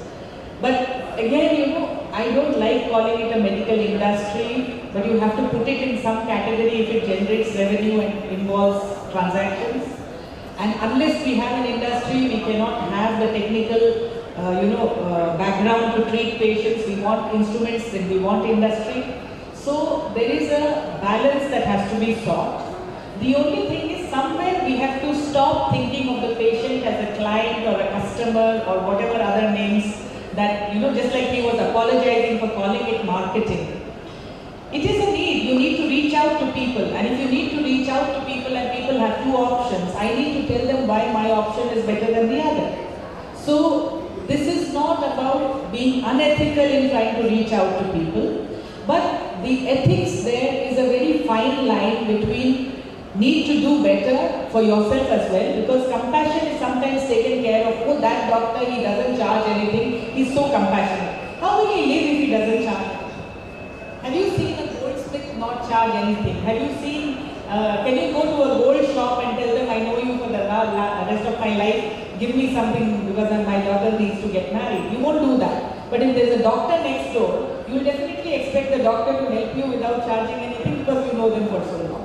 So there has been an underselling of medical expertise in the sense that we are victims of that ourselves. We have started telling everybody, I will charge less because I will do this. So let me remind you, somewhere I saw in one of the printer shops, we have no complaints about our colleagues who charge less than us. They know exactly how much their work is worth. So let them charge less. So in medicine, I think we should not be apologetic about charging. Of course, overcharging is a problem. We don't need to do that. Compassion means understanding that person's problem. He has come to you with an issue. Solve it. Give him that acknowledgement that you are trying your best to solve it. Make your own, because you have to sustain. So that compassion doesn't come by giving discounts in bills, for which we always keep on telling the administrator, can we make it? They can't do that. If they keep on doing that, how will they run the system? So compassion is about an acknowledgement from the patient's side that if I want a good hospital, I want a hospital which will be available even in the middle of the night. So the lights of the hospital have to be on completely. The AC has to be running. You can't switch on the AC when the patient comes. So if one day the patient doesn't come, who takes the bill for that electricity? So the patient, if he wants a 24-hour service, has to somehow compensate for it. So there is an understanding of what we want and what they want. And it doesn't have to be an us versus them. That's what's happening in medical care now. Very often the patients and the doctors are like talking across two tables, and it's always us versus them. So compassion will come when we understand their issue. And we tell them very clearly, look, you want this, I can provide this, but this is the cost it takes to hold this. If I bring down that, I will not be able to sustain this service. So you may be the last beneficiary of this service. So I don't apologize for charging because I am not compassionate, but I empathize with my patient and I will do what is right by the patient. I will not suggest a treatment only because I have got a new instrument and I want that to be used, or I have sheets to show my administrator how many procedures I've done at the end of the month. But at the same time, it's a holistic concept. So I feel doctors becoming entrepreneurs is a good sign, because you will not lose sight of that fact that you started with the purpose of service. When you are dealing with an administrator who doesn't come from a medical background, it's a more uphill task than an administrator who comes from a medical background. So I think this whole concept of doctors starting their own industries, having administrators who come from a medical background, having people in medical administration, or even the medical policy making who have come from, we now have ministers who, in the recent Bengal elections, I think 5 doctors have become MLAs. I really hope that something good will come out of it. They started with a different reason to become MLAs. I have all the best because we need people to hear us out. Otherwise, we'll have a situation where oxytocin was taken off the shelves overnight because of whatever reasons they have. Because policymakers need to understand the problem what doctors face, and doctors need to understand that, okay, we will not lose sight of the fact that do no harm, we've taken the Hippocratic oath, we will treat everybody. But you can't butcher us for that, You can't push us to the wall and make us do things which are beyond our capacity. So I think compassion is a two-way process.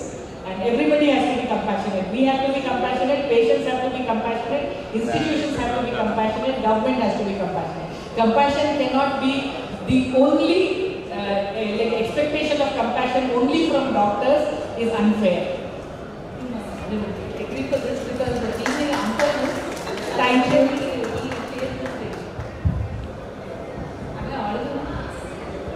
So being an oncologist, we are facing this regularly. So this meaning of compassion has given us a lot of satisfaction.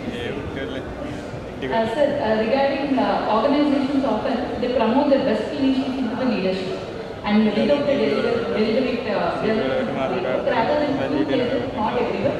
But as a consultant, what does the individual doctor to leader pipeline actually look like in a practice? Because you've been into multiple corporate hospitals as a CXOs previously. So what are the non-negotiable interventions and what do most hospitals keep usually when they don't, which is what they shouldn't? Actually, with my vast experience of three decades in the all corporate hospitals, like CEO, COO, though I will be qualified as an administrator, we do develop many clinicians with the educational economy to be successful in the practice.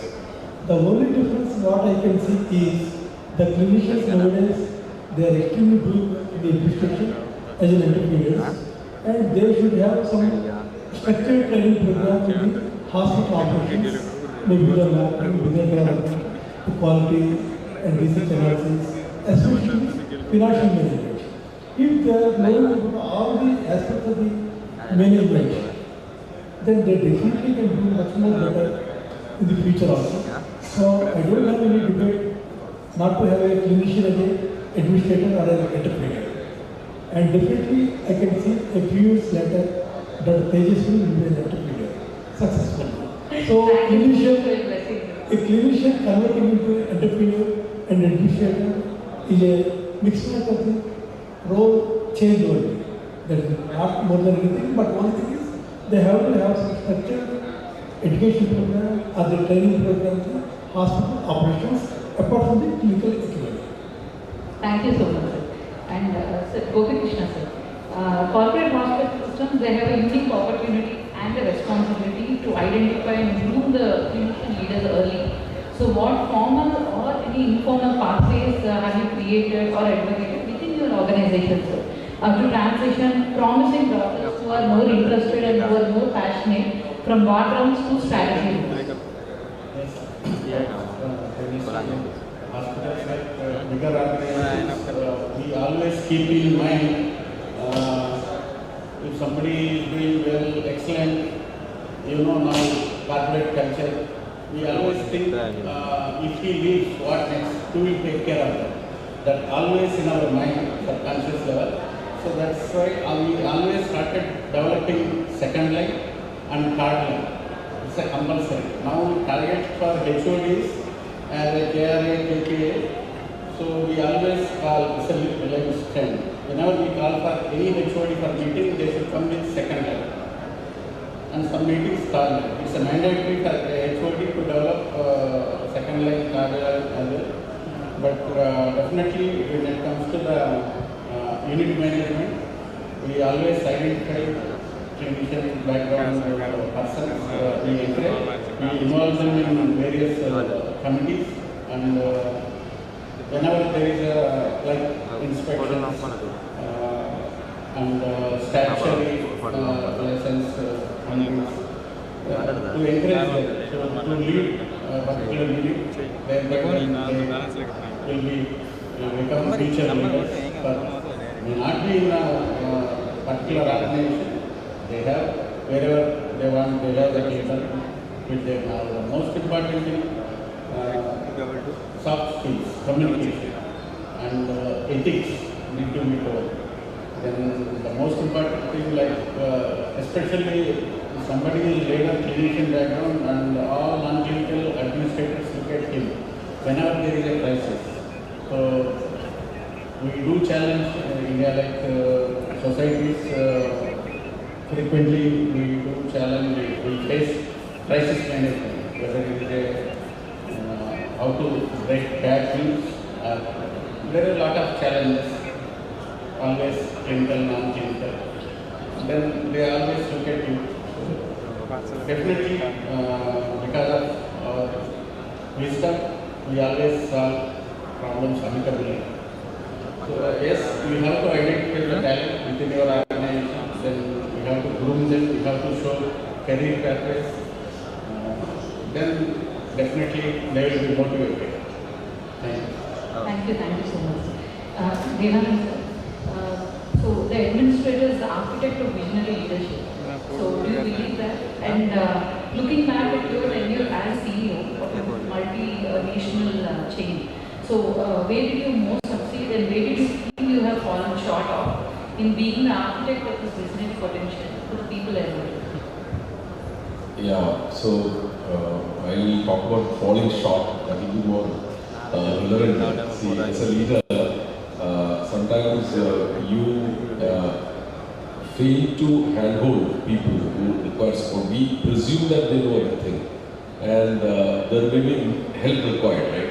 But like, for example, a crisis situation comes in, the person who have done whatever is best in his abilities, and always during my initial days also as a leader managing, I used to try to find faults with the person who has done or managed the crisis. Later, I understood that the mistakes are obviously inevitable, and everybody will do that. And then you understand your weakness. That's your weakness, not the other parties. Then you change. So that's something which I've seen where many leaders fail to project it as their own mistake on judging a person. Okay, so you judge somebody else easily without rating yourself. Your judgment is wrong, that person was right. So that's something which I've seen. The spark that you see in some people, sometimes there is no structured program in many organizations to handhold them to take up bigger roles. Maybe they are weak in some things, so the organization that I was working was Aster. So we, in fact, constituted a thing called Aster Health Academy, which was supposed to support the clinicians in developing the skills which they feel they are lacking to take up much bigger roles. So in terms of, let's say, finance or any other areas, they want to take courses, and these courses are all done in association with a lot of bigger universities in India. So there were a lot of things which were done to support the clinicians, and I'm happy to say that, see, now I run my own company, that's a different thing, but 17, 18 years I was at Aster, still I feel more connected to that company. We are very proud that a lot of our leaders across the countries that we operate are doctors, are clinicians who have come back. We have a lot of anesthetists who are CEOs, we have a lot of general medicine doctors who have become CEOs, CEOs, and also a lot of people have come forward in taking up leadership roles. So what should be avoided is to judge these people when they come with ideas, questions, queries, resistance. So obviously, allow that thing to happen, and more shadowing of leaders could be one thing which could be definitely provided. They can learn from the other leaders, they can be given opportunities to. Recently I was attending another conference in Kerala. The topic was also very relevant. Doctors are not jobless, but directionless. That was the topic. And it was in fact a doctor's conference. That was not meant for established clinicians, but for the junior level doctors who have just completed MBBS. There's a huge issue, there's a huge emotional trauma that they go in. They don't know. After trying for PG many times, they get to a stage where they find it difficult to face life, right? So that was the topic. It was a very serious topic. But there are multiple opportunities now. We are only talking about the hospital domain here. But for a doctor now to go to other domains, like let's say pharma, to a healthcare IT company, a medical technology company, to a health insurance company, it's easy. Because there are much bigger leadership roles which are, there, where they can really excel. So we did not want to see that, okay, clinician was coming. In fact, the company that I operate, my founder he is a general medicine doctor. He has practiced only for 2 years in his life. He has been a serial entrepreneur. So he has come and scaled up businesses. A lot of business he has done. So we have lost a good physician. He is a rank holder. So, but he has built a lot of other businesses and given jobs to so many people. So there are things which people should look at and try to help them in getting the idea floating around and take it forward. So I think I'll stop it here. Yeah.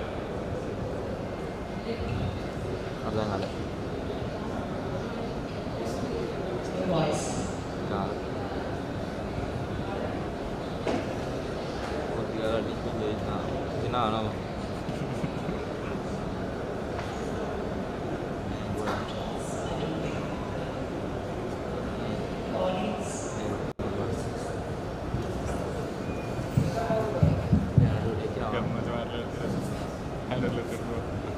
So at a time when large multi-specialty hospitals, they claim dominating the healthcare branding.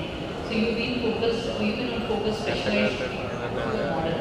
So what does the choice say about your philosophy of visionary healthcare leadership, and what can be the broader industry learn from the boutique specialist-led care model? So what's the difference?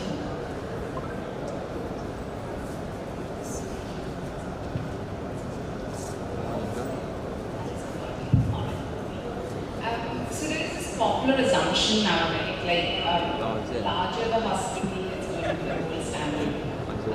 You have a 500-bed hospitals, all the multi-specialties, all the specialties are in it, all the verticals are there, and that has become the gold standard. And to a certain extent, it is valid.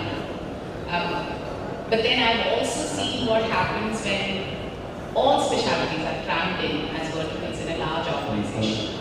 Because these specialties that need that specific focus, they become part of this larger group, and they are constantly struggling to gain that attention, internally struggling for the resources, or even for the attention of CEO's strategic priority to become that strategic priority. And especially with fertility, which needs patience, it needs precision, it needs personalization, and overall it needs psychological safety.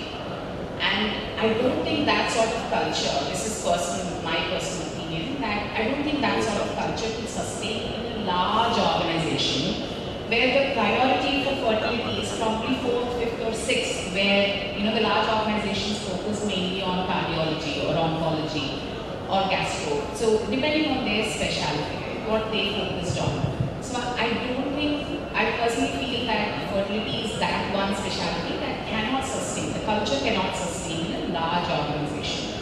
Now, the choice of being a specialist boutique model is not just about being a business model. It's a clinical philosophy to say that we want to go deep, we don't want to go wide. We want to do well within that one specialty and go deeper and give you that expertise. Right? So, while doing that, what we are also trying to do is to establish that standard in that particular area itself. Now, one of the things that we have proven to the world that India can scale at large.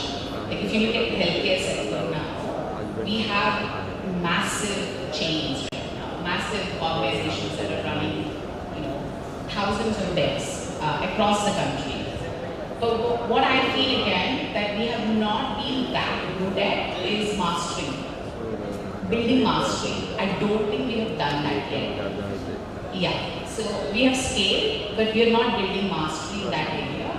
And I think going forward, with more and more patients being very, very educated about what to expect, what their expectations are from the healthcare organizations, they are going to go and find a specialist who do one thing really well, than go to a large organization that does everything adequately. Okay? That's what people are going to look for. And by, like organizations like ours, because we are in that niche area that are building in specialist models, I think what industry can probably learn from is to differentiate with them. Learn to dig deeper and build that mastery. And that I don't look at it as a challenge for the large organizations. I think that's like a call to actually mature as an ecosystem. They will have to start looking at, while looking at scale, also start going deeper and build mastery. And that's something that specialist models are setting as an example, because we are showing what really is good. What does it mean to be good in a specific specialty? And that's something that large organizations can be in their own verticals. And I think, exactly. So, given that we are in that niche area, we're focused on that model because it works for us. But in bigger picture, I think that's what larger organizations and the industry also in general should start looking at. Go deeper. We're scaling well, but now we have to build mastery and build that quality consistently. Because right now, the organizations that are able to go deeper are, I don't want to name or say, but those services are expensive. It's only when all organizations go deeper and do that, then we will be able to make it more expensive.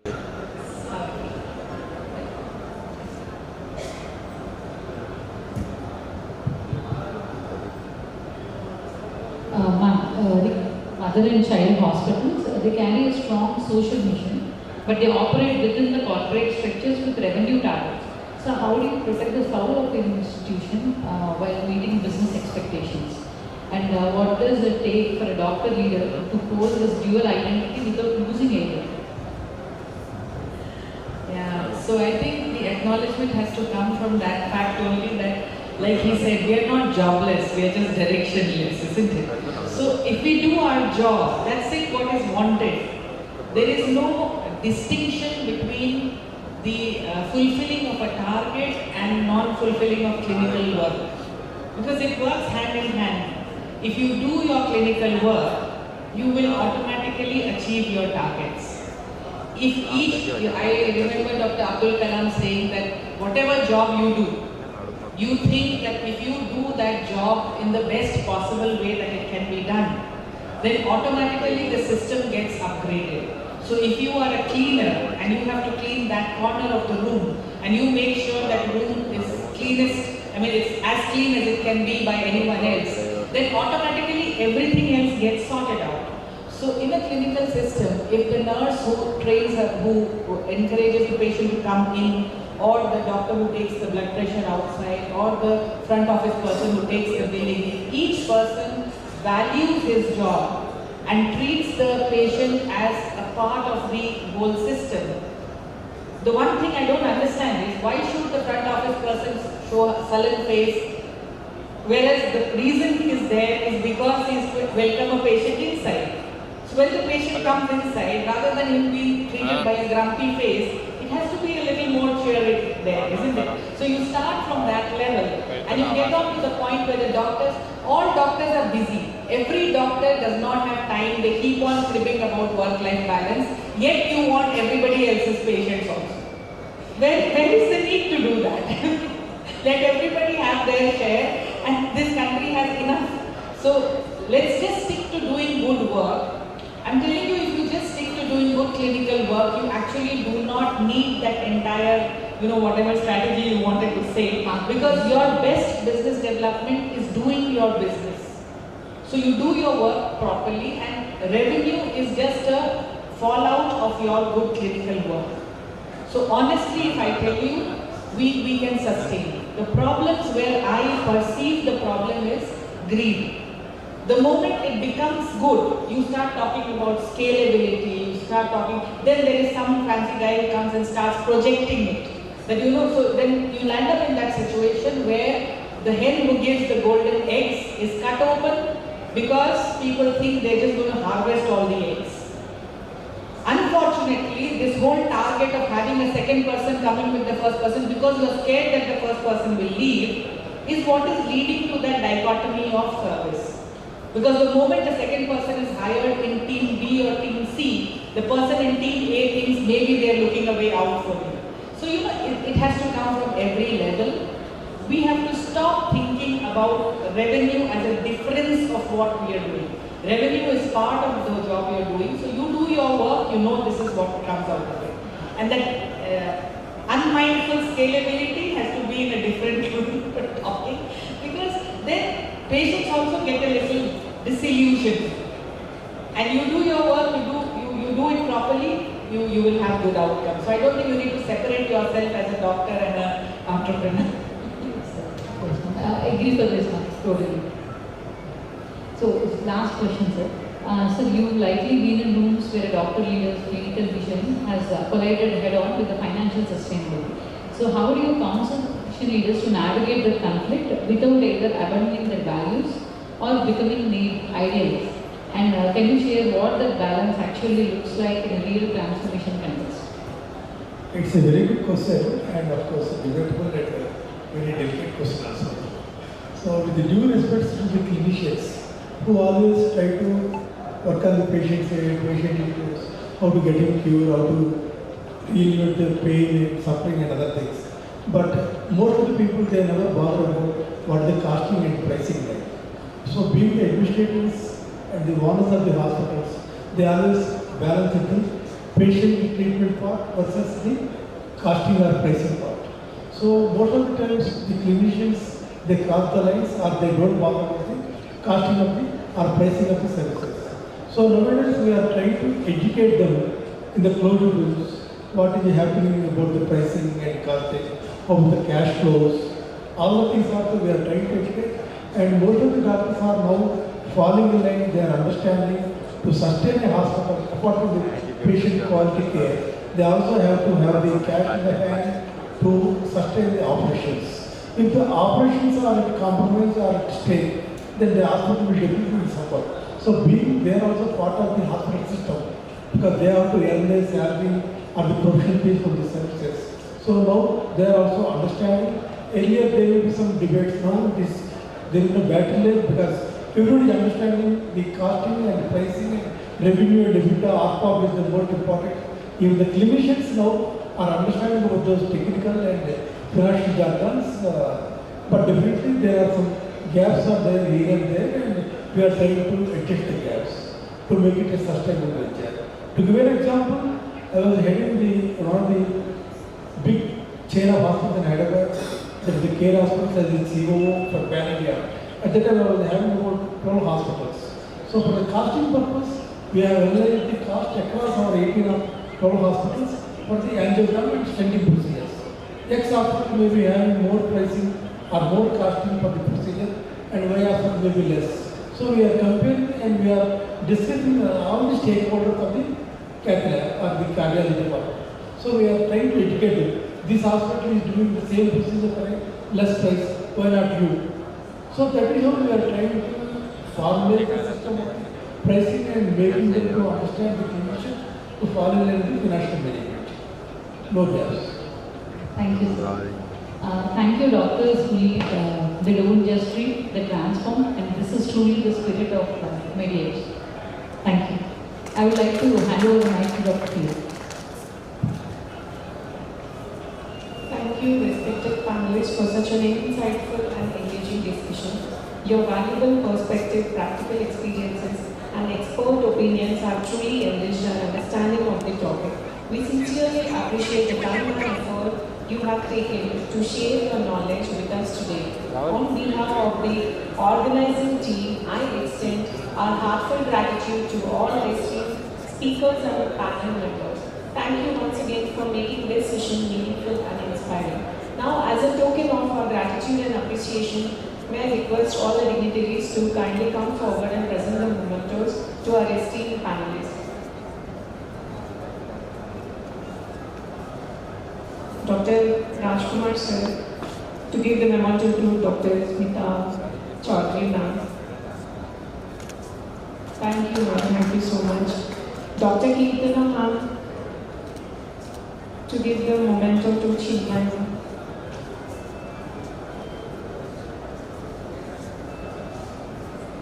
Dr. Harish sir,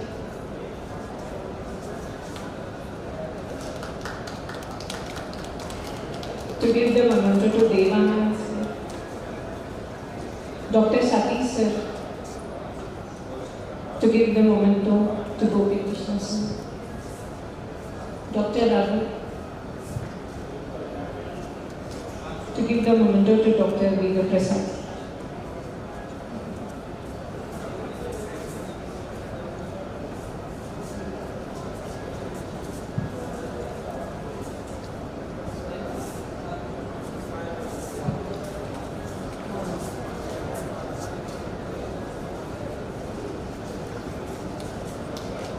Dr. Raghu Sipri to Dr. Tejasvi.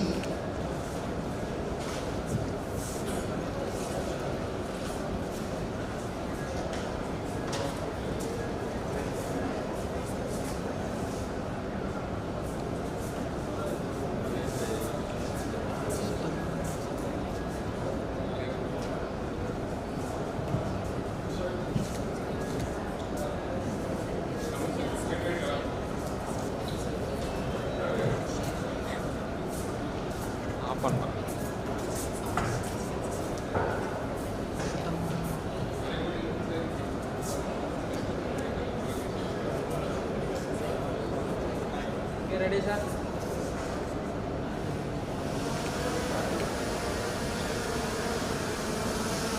Ready.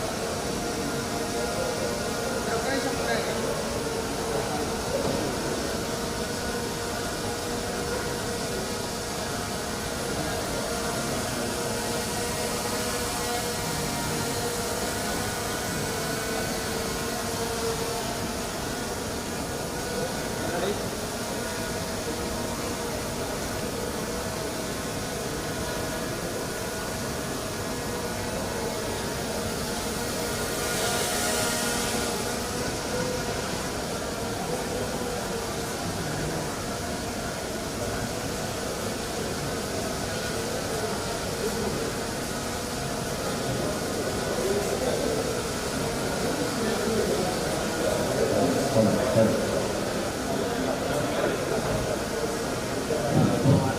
you very much, ma'am, for wonderful discussion on visionary leaders. Hope that these discussions in Type 2, Type 3 cities and all corporate setups, so it will increase. And next we will move to the inauguration session. So distinguished guests, we now arrive at the most auspicious moment of today's program, the formal inauguration of MEDIEDGE 2026. So I request all the dignitaries, so please be on the stage to lit a lamp for our MEDIEDGE. So as we light the lamp together, we illuminate not just a flame, but a movement to bring world-class healthcare to every corner of India. So please join us in welcoming our honored guests with warm round of applause. So we have officially request all the dignitaries, all our MEDIEDGE organizers to please come onto the stage.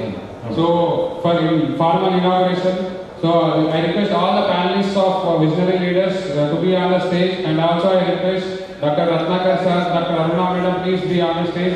Dr. Sadish sir, so please come onto the stage.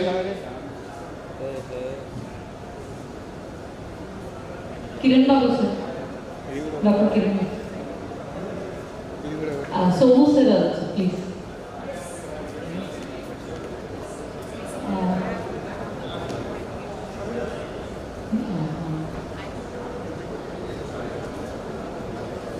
Rajesh sir, please.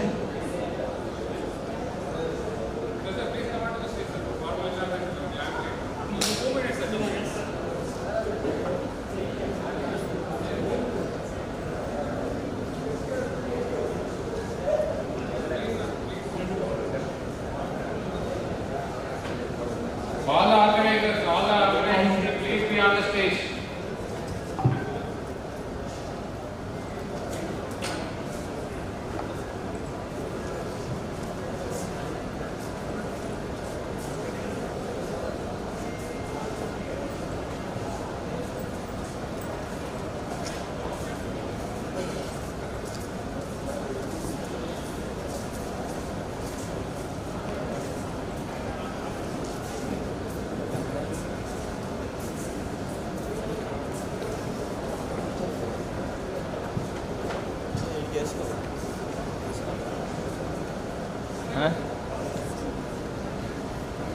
जर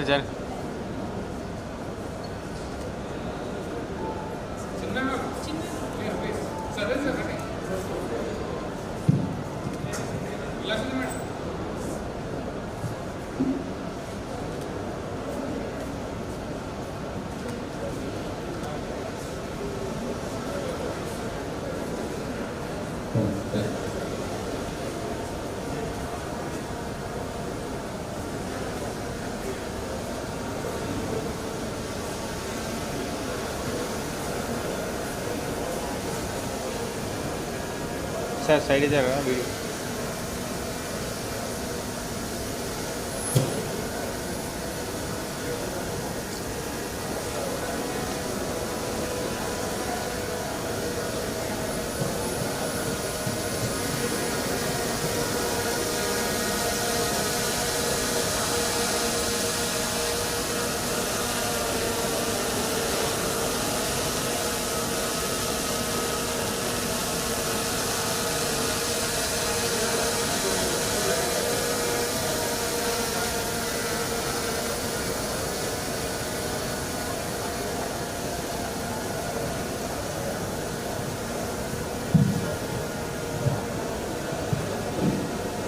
Thank you very much for your all blessings on MEDIEDGE.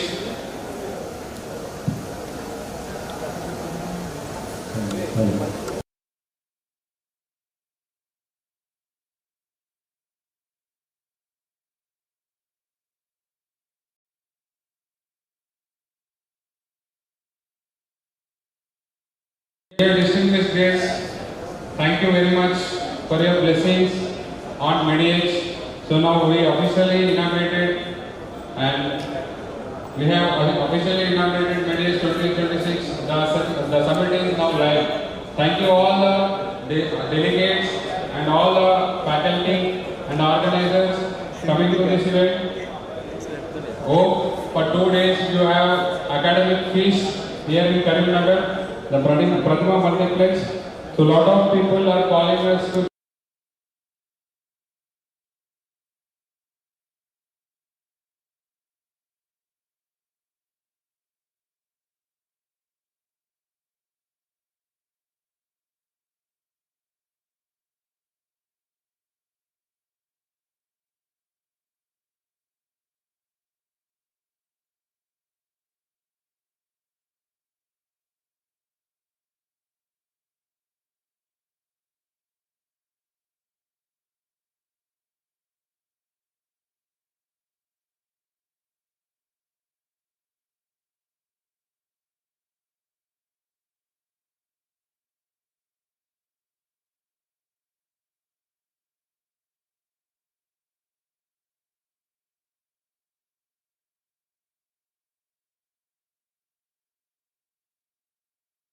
third panel, Next Gen Pharma from Molecules to Marketplace. This is a wonderful discussion. This is out of, so it's basically a pharmacist topic.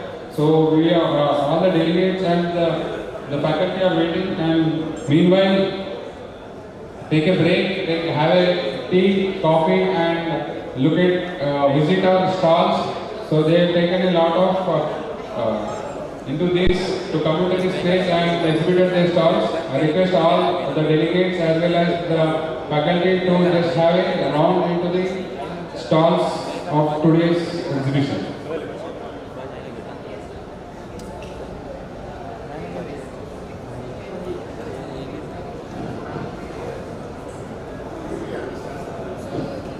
Music.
Hello.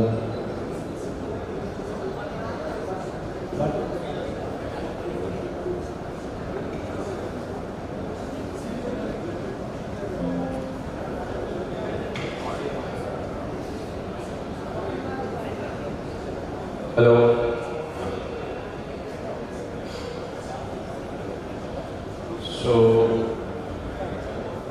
good afternoon everyone. That was a wonderful session. Entrepreneurship, leadership, panelists, exposure related to leadership and entrepreneurship. Now we are going to start product launch. So we have a product launch. Ladies and gentlemen, distinguished doctors, specialists and healthcare leaders, welcome to a movement that doesn't happen often. Every few years something comes along that doesn't just improve the way we work, it redefines it. We have seen technology transform banking, education and communication. But medicine has always deserved something built from inside, not handed to us by engineers who have never held a scalpel. So today that changes. What you are about to witness is not a product built in a boardroom. It was built between surgeries. It was built from years of understanding what doctors actually need.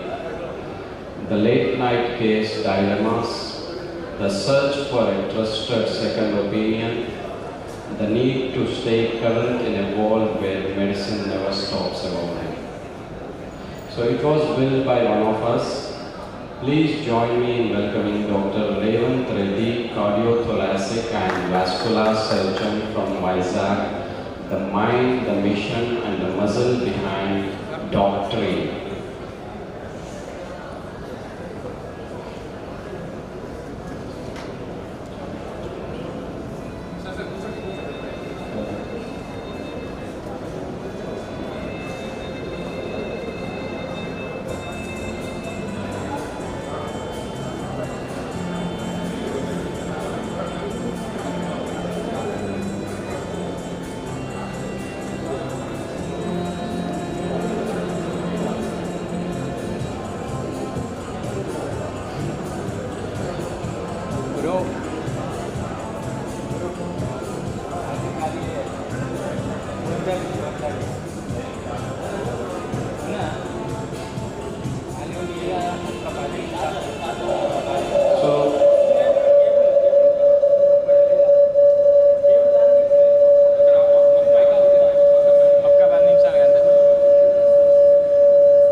please join me in welcoming Dr. Revant Reddy, cardiothoracic and vascular surgeon from Vizag, the mind, condition, and the muscle behind Doctoring app. Doctoring is more than an app, it is a professional home for every doctor in India, a single ecosystem where you can discuss real cases with real peace, share knowledge across specialties, access clinical insights, discover opportunities, and grow as a professional all in one place. From the operating table to your fingertips. Colleagues, the future of doctor collaboration is here and it launches today.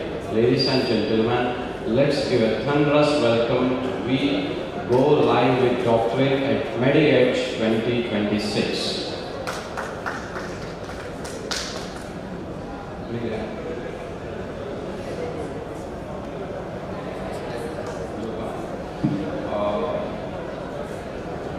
Dr. Revant Reddy, cardiothoracic and vascular surgeon, will explain about the app. Just kindly, thank you.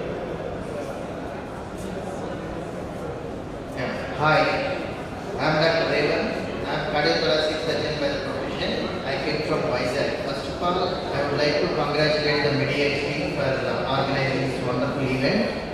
So, after a long time, I am doing this kind of talk on non-cardiac surgery events. So, this is something new that we are coming up with, but especially for the doctors. So, this is basically a professional platform, an application designed for the needs of the doctors. So, through this application, doctors can collaborate, network, and share their knowledge with a multitude of other users for the doctors as well. It is especially tailor-made for the doctors. So this is a space built exclusively for doctors.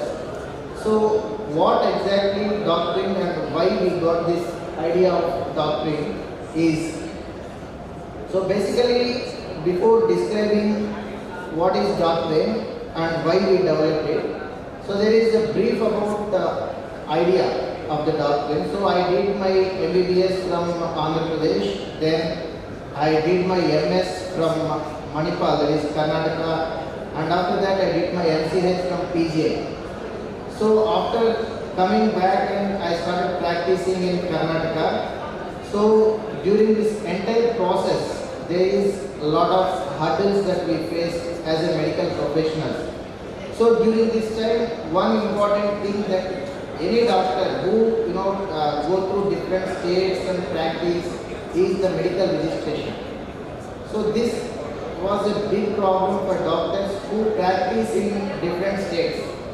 So during that time, so when I came back from Karnataka and started practicing again in Andhra, so I had a tough time to get my registration done again too. So there is a tough process it is. So that time I thought, so we need to have one platform where we can discuss all the issues that doctors face every day. So then this idea came, and apart from this I have faced few other, not problems actually, some genuine concerns. So throughout the education process,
reconstruction, oncoplastic breast surgery,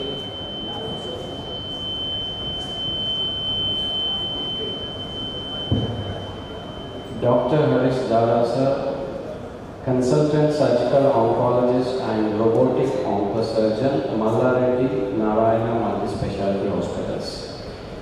As a consultant surgical oncologist with over 12 years of dedicated experience, specialized in complex cancer surgeries, including head and neck cancer surgery with reconstruction, oncoplastic breast surgery, and laparoscopic gastrointestinal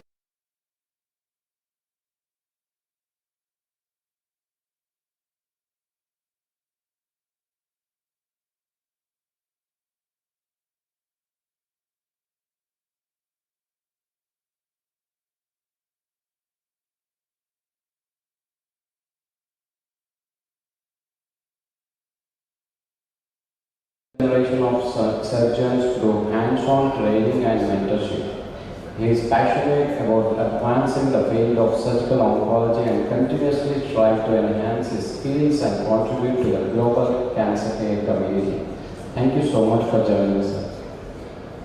Now we welcome Dr. K. Karthik Purupati sir.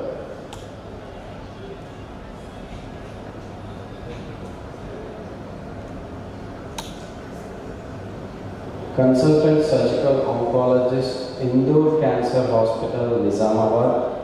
Consultant Surgical Oncologist, Karthik Onco Hospital, Nizamabad. Dr. K. Karthik Purupati is a distinguished surgical oncologist with advanced expertise in precision oncology, minimally invasive oncologic surgery, gynecologic oncology, and robotic cancer surgery.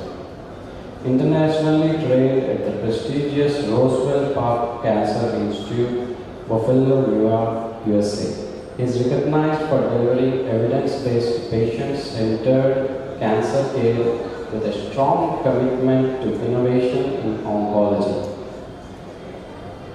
He had 2 research publications in Indian Journal of Applied Research. Thank you so much for joining us. Now we invite Professor Hezlavasi Ravindran Ma'am, HOD and in charge, Shalveda Anand Rao Institute of Medical Sciences, Cancer Hospital and Research Institute. Professor Ravindran Ma'am, born and brought up in Bangalore, graduated from Kasturba Medical College, Bangalore. Post-graduation in Radiation Oncology from Kidwai Memorial Institute of Oncology, Bangalore. Senior residency in Medical Oncology from Nizam Institute of Medical Sciences, 1996. Served as HOD Oncology at Sushruta Cancer Hospital, Karimnagar until 2007. From then on, HOD Chalmeda Anandrao Institute of Medical Cancer Hospital and Research Institute. Thank you so much for joining me. Now we invite Dr. Sri Vamsi Chetana, Consultant Medical Oncologist, Sagar Hospital, Karimnagar.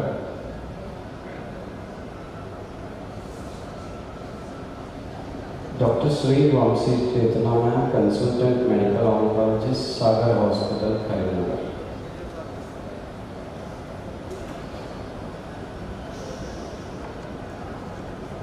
Now we invite Dr. Rajesh Pollam sir, Consultant Medical Oncologist and Hematologist, Director, Renova Hospitals.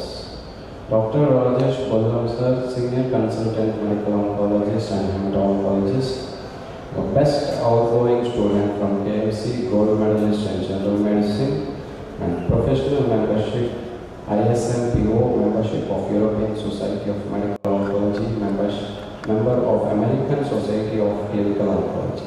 Worked at Yashoda Hospital, Secunderabad as a consultant medical oncologist from 2018 to 2025. Presently working as senior consultant medical and hemato-oncologist at Renova Soumya Cancer Center, Karkhana, Secunderabad, and also the director of Renova Hospitals. Thank you for joining us. Now I request Dr. Srujana Yoga ma'am to continue the session as moderator.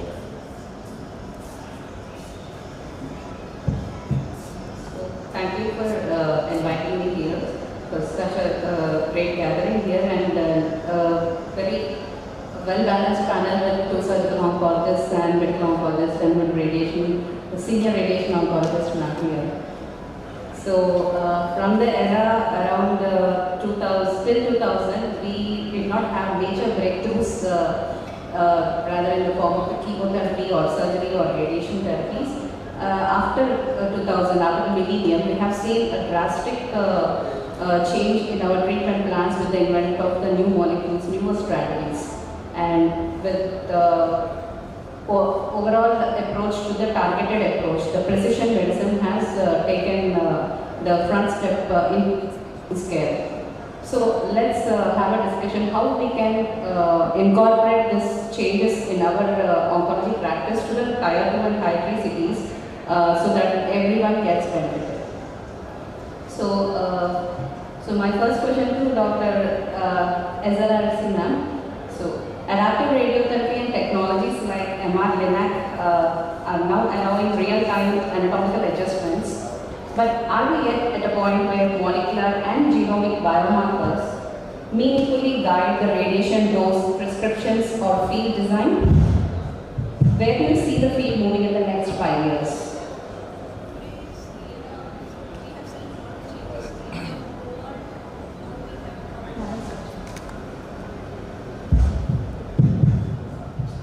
From cobalt we moved on to linear accelerator, which was CT based. Now is the era of MR based machines. Though there are a little bit of drawbacks, like CT you finish fast in 5 minutes, but MR takes 20 to 30 minutes. But from there we have moved on to precision now. Instead of targeting the entire organ, we have something called as adaptive radiotherapy now. So every day you can do a CBCT or an MRBT, and then you can adapt the tumor according to how it is regressing. And in this era, what we are trying to do is include a little bit of molecular profiling and include targeted therapy, where every day when you see the tumor regressing, you can automatically regress the tumor, where you can give a high dose of radiotherapy to the tumor, as well at the same time you can save the organs at risk, surrounding organs, you can protect the organs. So thereby we are trying to put in some targeted therapies, targeted molecules. We can even use CT-based, ctDNA-based profiling to get into the molecular area. Thank you. So next question to Dr. Chetan. So with the FDA approvals to the tumor diagnostic markers like lavotractinib for NTRK fusions and pembrolizumab for TMB high tumors, and are we witnessing a shift from organ-based to biomarker-first technology? Is this model the future of cancer classification rather than the traditional classification which the DNM classification we have been following since long? And what are the practical barriers for making this tumor agnostic classification as standard of care globally? Yes. So thank you for having me.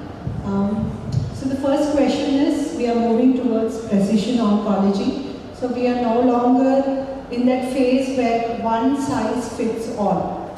So now with improved technology in diagnostics and also in genetic and molecular markers, each tumor is segregated based on the ribomutational analysis. So we are giving tailor-made treatments, we are making tailor-made treatments available, and these tailor-made treatments are giving better response rates, are improving survival. Now, as a medical oncologist in Tier 2, there are many barriers for me. First and foremost, patients come with the pre-notion that chemotherapy is bad. Chemotherapy is associated with many side effects. So the treatment is far worse than the disease itself. They come with many pre-notions. And busting these myths, going beyond these barriers is very challenging, mainly because lack of awareness lack of proper education, and also tier 2 cities have limited infrastructure so far with regards to cancer treatment. So now in my practice we need to have tie-ups with better oncology labs, so that there is no barriers in getting the investigations done, and also making immunotherapy available at these centers and taking the treatments to the masses is very difficult because financial constraints is first and foremost here. But many companies are also coming forward with patient-assisted programs, so that is helping us in some way. But Karimnagar as such is lagging very much behind in terms to providing all the treatments, not because they are available, not because they are not available here, mainly because of the financial constraints that we are facing. So we are in a mode, people are understanding better now that chemotherapy is no longer an option. We can avoid the toxicities of chemotherapy. We are in an era where we are moving more towards the biologics. We are having more antibody drug conjugates coming forward in the frontline therapies, even in the curative setting. So precision oncology is the future. We have a long way to go ahead because many of these drugs are not manufactured in India, thereby the cost is the main limiting factor. But I hope that with many pharmaceutical companies now could start manufacturing the drugs, not the generic one, but more research has to be put in terms of developing new drugs in India, manufacturing them, putting more effort into clinical research, identifying more driver mutation and developing the drugs, and also establishing better clinical trials to monitor the effects of these drugs. So yes, future of oncology is precision medicine.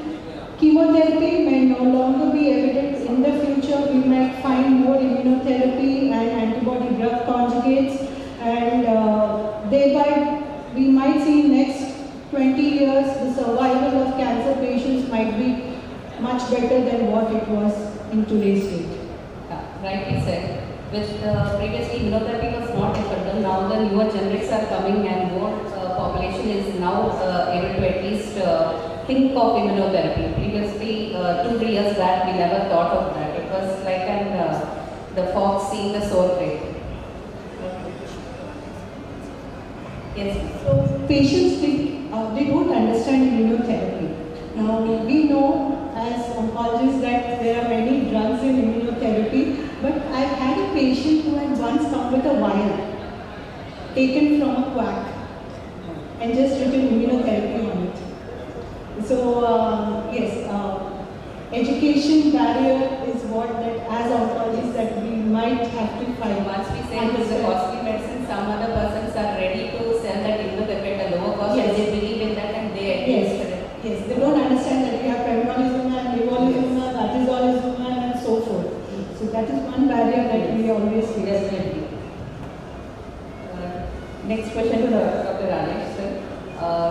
So PD-L1 expression has been proven to be an imperfect predictive biomarker. Then how do the tumor microenvironment deeper characterizations like tumor-infiltrating lymphocytes and lymphoid structures and immune cell spatial mapping help in refining patient selection in your practice, sir?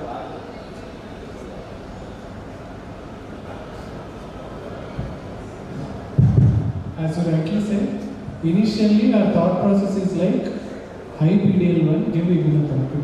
That was the initial concepts where we started giving for immunotherapy for majority of the PD-L1 tumors. But later we realized when we are giving PD-L1 for all high PD-L1 expressions, few patients are responding well and few patients are not responding.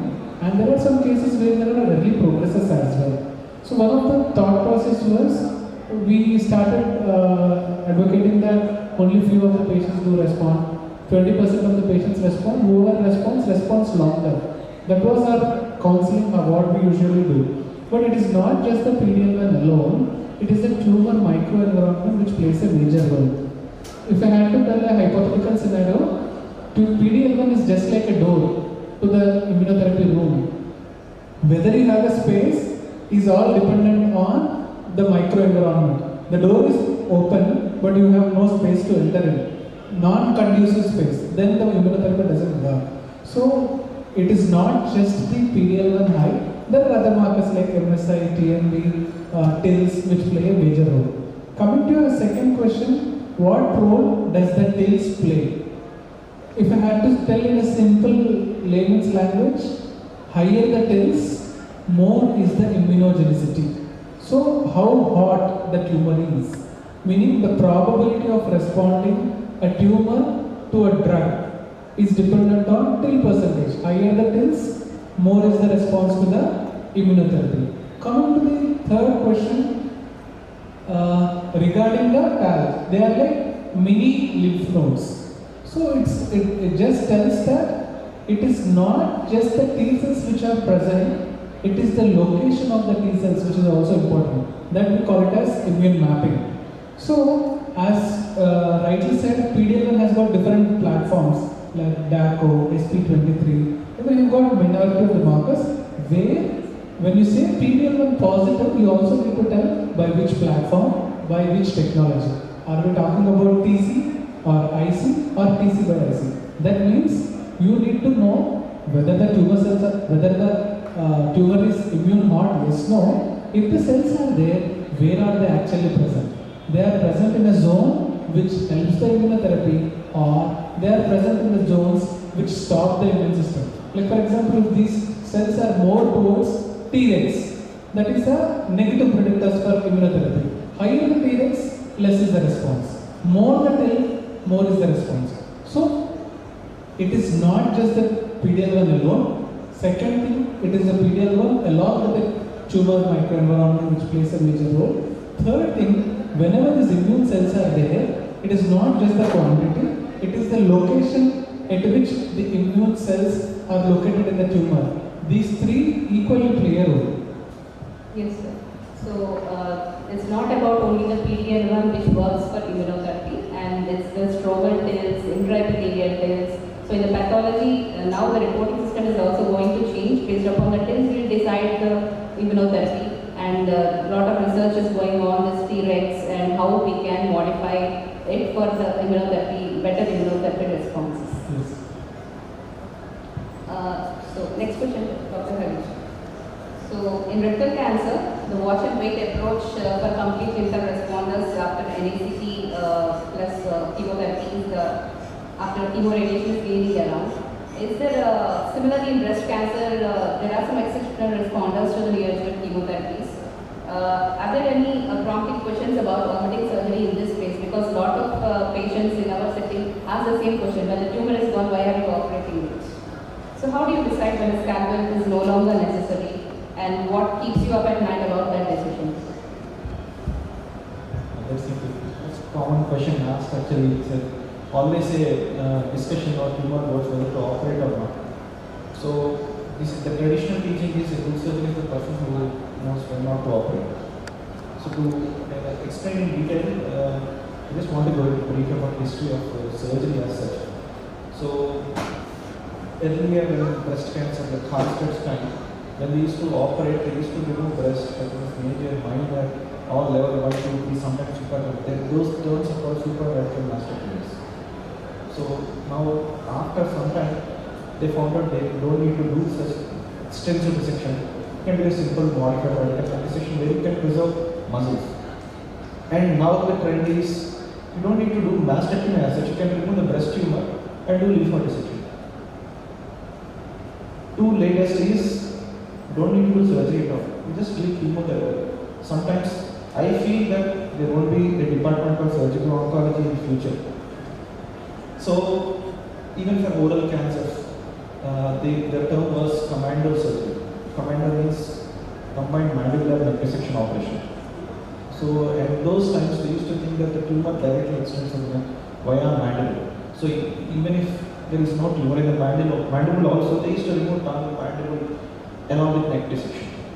So because of advances in lymphoscintigraphy and all those things, what people found out was it is not actually the direct extension. but we can remove the only the part where the disease is, tumor is there. So then now the term is selective modified neck dissection, followed by selective neck dissection, supraselective neck dissection, and now it is the era of sentinel lymph node biopsy in neck dissection operations also. So the question now is, for example, rectal cancer. After TNT, there is no tumor left. Whether I should operate or not. This is always a discussion among surgeons. How can you remove? So this all started with the guy called Hamarkama who has started this. There is a advent of new trial called OPERA trial where you can avoid surgery and keep the patient, selected patients followed. So the problem here is, if you operate, there is always a, if you don't operate, the risk of recurrence is around 25%, which is very high. But most of the tumors are salvageable. So it's always a dilemma for surgeon whether to operate or not. So as a surgeon, I always have 3 rules. One, whether the strategy is based on high quality evidence, yes. Then second, whether the patient is readily acceptable for the uncertainty, yes. Third rule is, if there is a recurrence, we should be able to find as early as possible. If these 3 things can be achieved, I go for surgery. If not, I just stop there. Implementing this low scalpel approach and watch and wait approach in tier 2 cities will be a very difficult one, because once we say it's gone, you should come, they will think that it's gone, so no need to go, we'll go at our leisure. Only when there is a problem, they will come to you again. Yeah, if there is a recurrence, they can't show the trial. They just directly blame us. Undergo sample surgery also. So, Dr. Karthik.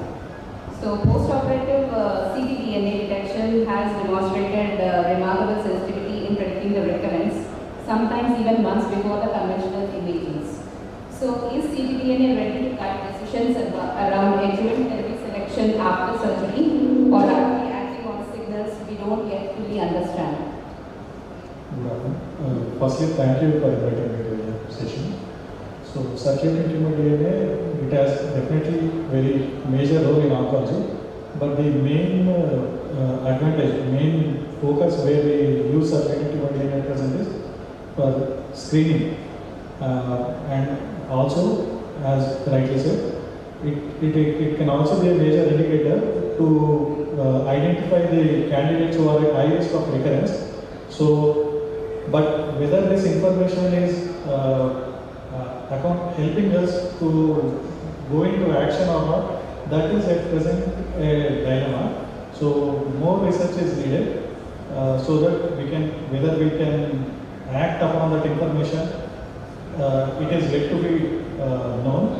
So, but at present, it will help us identify the individuals at increased risk of recurrence. So we can screen them more frequently, and with our radiological and clinical evidence, when we have that recurrence, we can identify early and then act.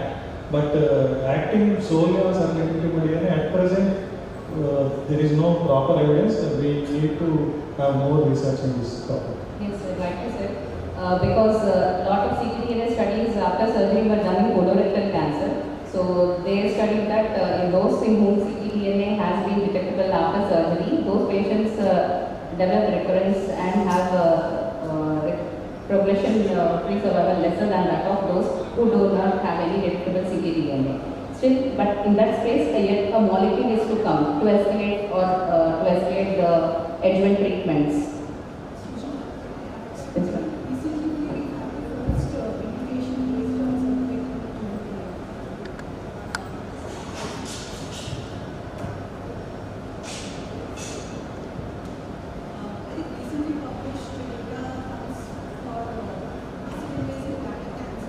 After cystectomy, based on the ctDNA, giving atezolizumab has given better OS. I think this would be the first FDA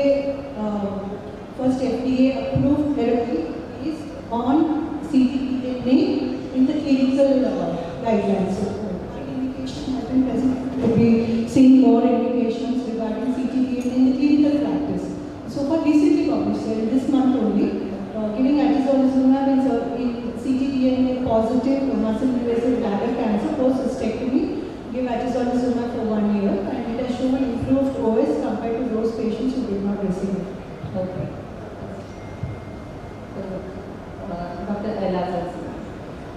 combination of immunotherapy along with radiation has reignited our interest in the abscopal effect. So from your clinical experience, ma'am, has precision medicine changed how and when you sequence the radiation with targeted agents or immune checkpoint inhibitors? Because traditionally we used to give concurrent chemotherapy along with the radiation. Now with especially in the head and neck cancers, we give this pembrolizumab or the nivolumab or cetuximab, these things. So how do you sequence your radiation along with this? Earlier it was just chemoradiotherapy where it was used as a radiation sensitizer. So there was no definite time interval or anything. We used to just give it at random in the beginning. Slowly it evolved over the time, and now we start. It was all about 1 hour before, or 40 minutes before radiotherapy. So gradually now, immunotherapy also is coming. We have started using in head and neck and bladder cancers. We give it 1 hour before. 1 hour before. In some cases, we are even based on their reactions, even 3 hours before radiotherapy, and then we start giving radiotherapy. The basic means is that radiotherapy after immunotherapy, it converts them, gets an antigenic, immunogenic kill, and it stimulates neoantigens. So thereby what happens is the cold environment is converted into a hot domain. So this helps in better response evaluation. And the major drawback is the reactions, what we are seeing seems to be more. But probably PDL1 and ctDNA will help us in escalating and de-escalating the doses further. When you give in non-small cell lung cancers, in metastatic cases, you might be giving palliative RT or some palliative dose to the lungs in cases who are having symptomatic treatment. How do you give the osimertinib in those cases, in metastatic or the HMN settings? What is your sequence of RT and osimertinib? Osimertinib there combined with RT, except when it's having brain metastasis, is not much of use basically. So when you are seeing brain metastasis, most of the time, by the time you explain to the patient and they get the drug, often it is post radiotherapy only. But if it is well sequenced, it is prior to radiotherapy on a daily dosage. So osimertinib is a drug which is a which causes more pneumonitis and is also a radiosensitizing, and the side effects are more. So usually we space them with the radiation. It crosses the blood-brain barrier, so mainly because of that it is more frequently used. So next question to Dr. Chaitanya. So clonal evolution and acquired resistance remain still the actual key of the targeted therapy. However, concepts like ctDNA guided treatment, switching or combination sequencing strategies and synthetic lethality are being used in your practice to stay ahead of this resistance.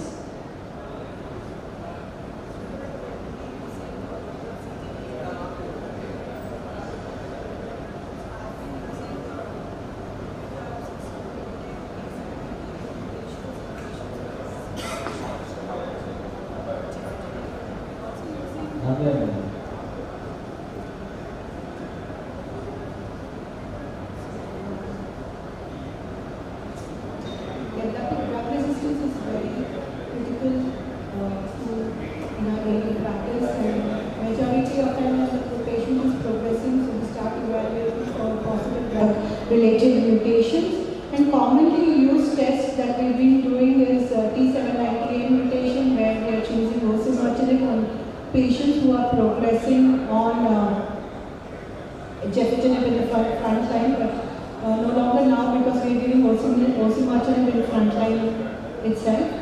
And we are also using liquid biopsy to detect mutations in hormone positive breast cancer, ESR1. So these are the commonly used practices in India.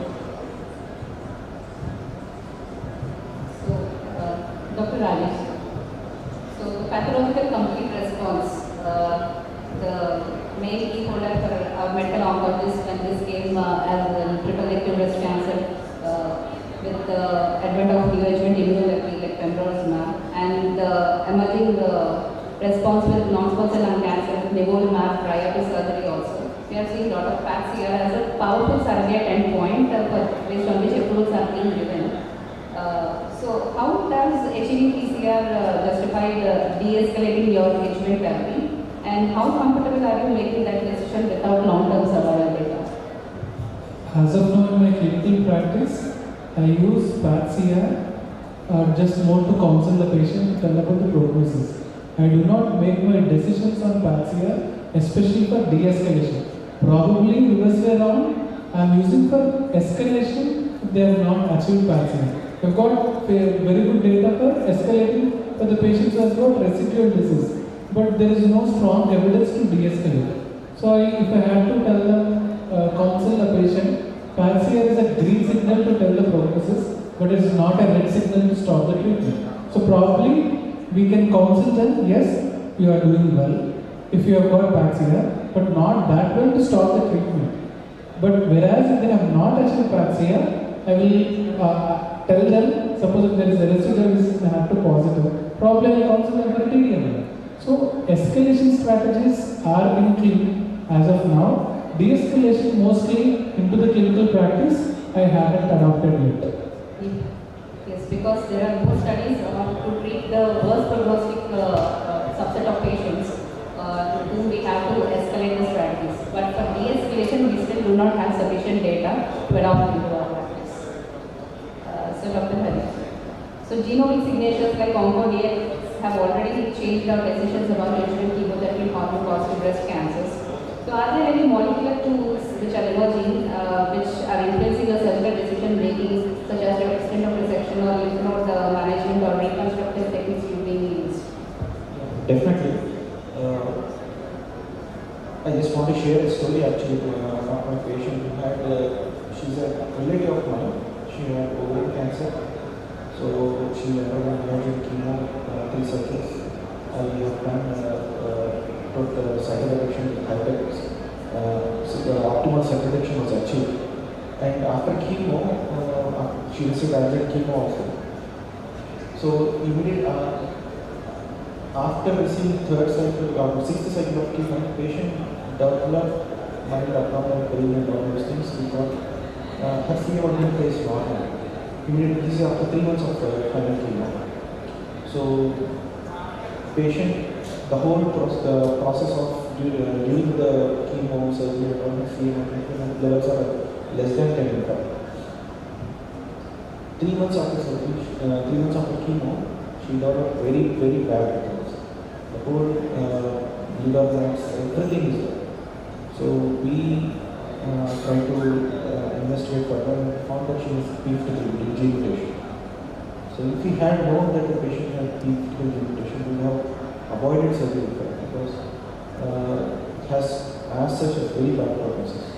So the genomic genetic testing before going for surgery, if at all is there, that would be very helpful for surgeons and also for patients. For example, with papillary carcinoma, there is a BRAF mutation. Very young girl, she's around 21 years. So she had BRAF mutation in one of my patients. She underwent thyroidectomy. She had BRAF mutation. Because she had BRAF mutation, even the tumor is very small, we have to do the prophylactic central compartment requirements. Prophylactic central compartment usually not advised in case of papillary carcinomas. But because she is having BRAF mutation, it is better. It's not actually standardized. No, it is always better to do prophylactic things in case of certain genetic mutations. In CDH mutation, to go for total gastrectomy, that is very helpful for the patient. So definitely, gene mutation helps in making decision for surgery. Yes, because after undergoing such an aggressive and treatment, prolonged treatment, patients when the recurrence is so bad, so it's difficult for the surgeon as well as for the patient to take it. So if we do upfront genomic testings on the tissue, whatever is available to us, we can prognosticate the patient about the outcome of the surgeries and the treatments. Tailored treatment also. Yes. Yes. For example, the patient which had total gastrectomy, she had a tumor in the distal stone, antral lobe. Normally, if you had done the CDH mutation, you would have just done a simple distal gastrectomy. Then the definite recurrence. So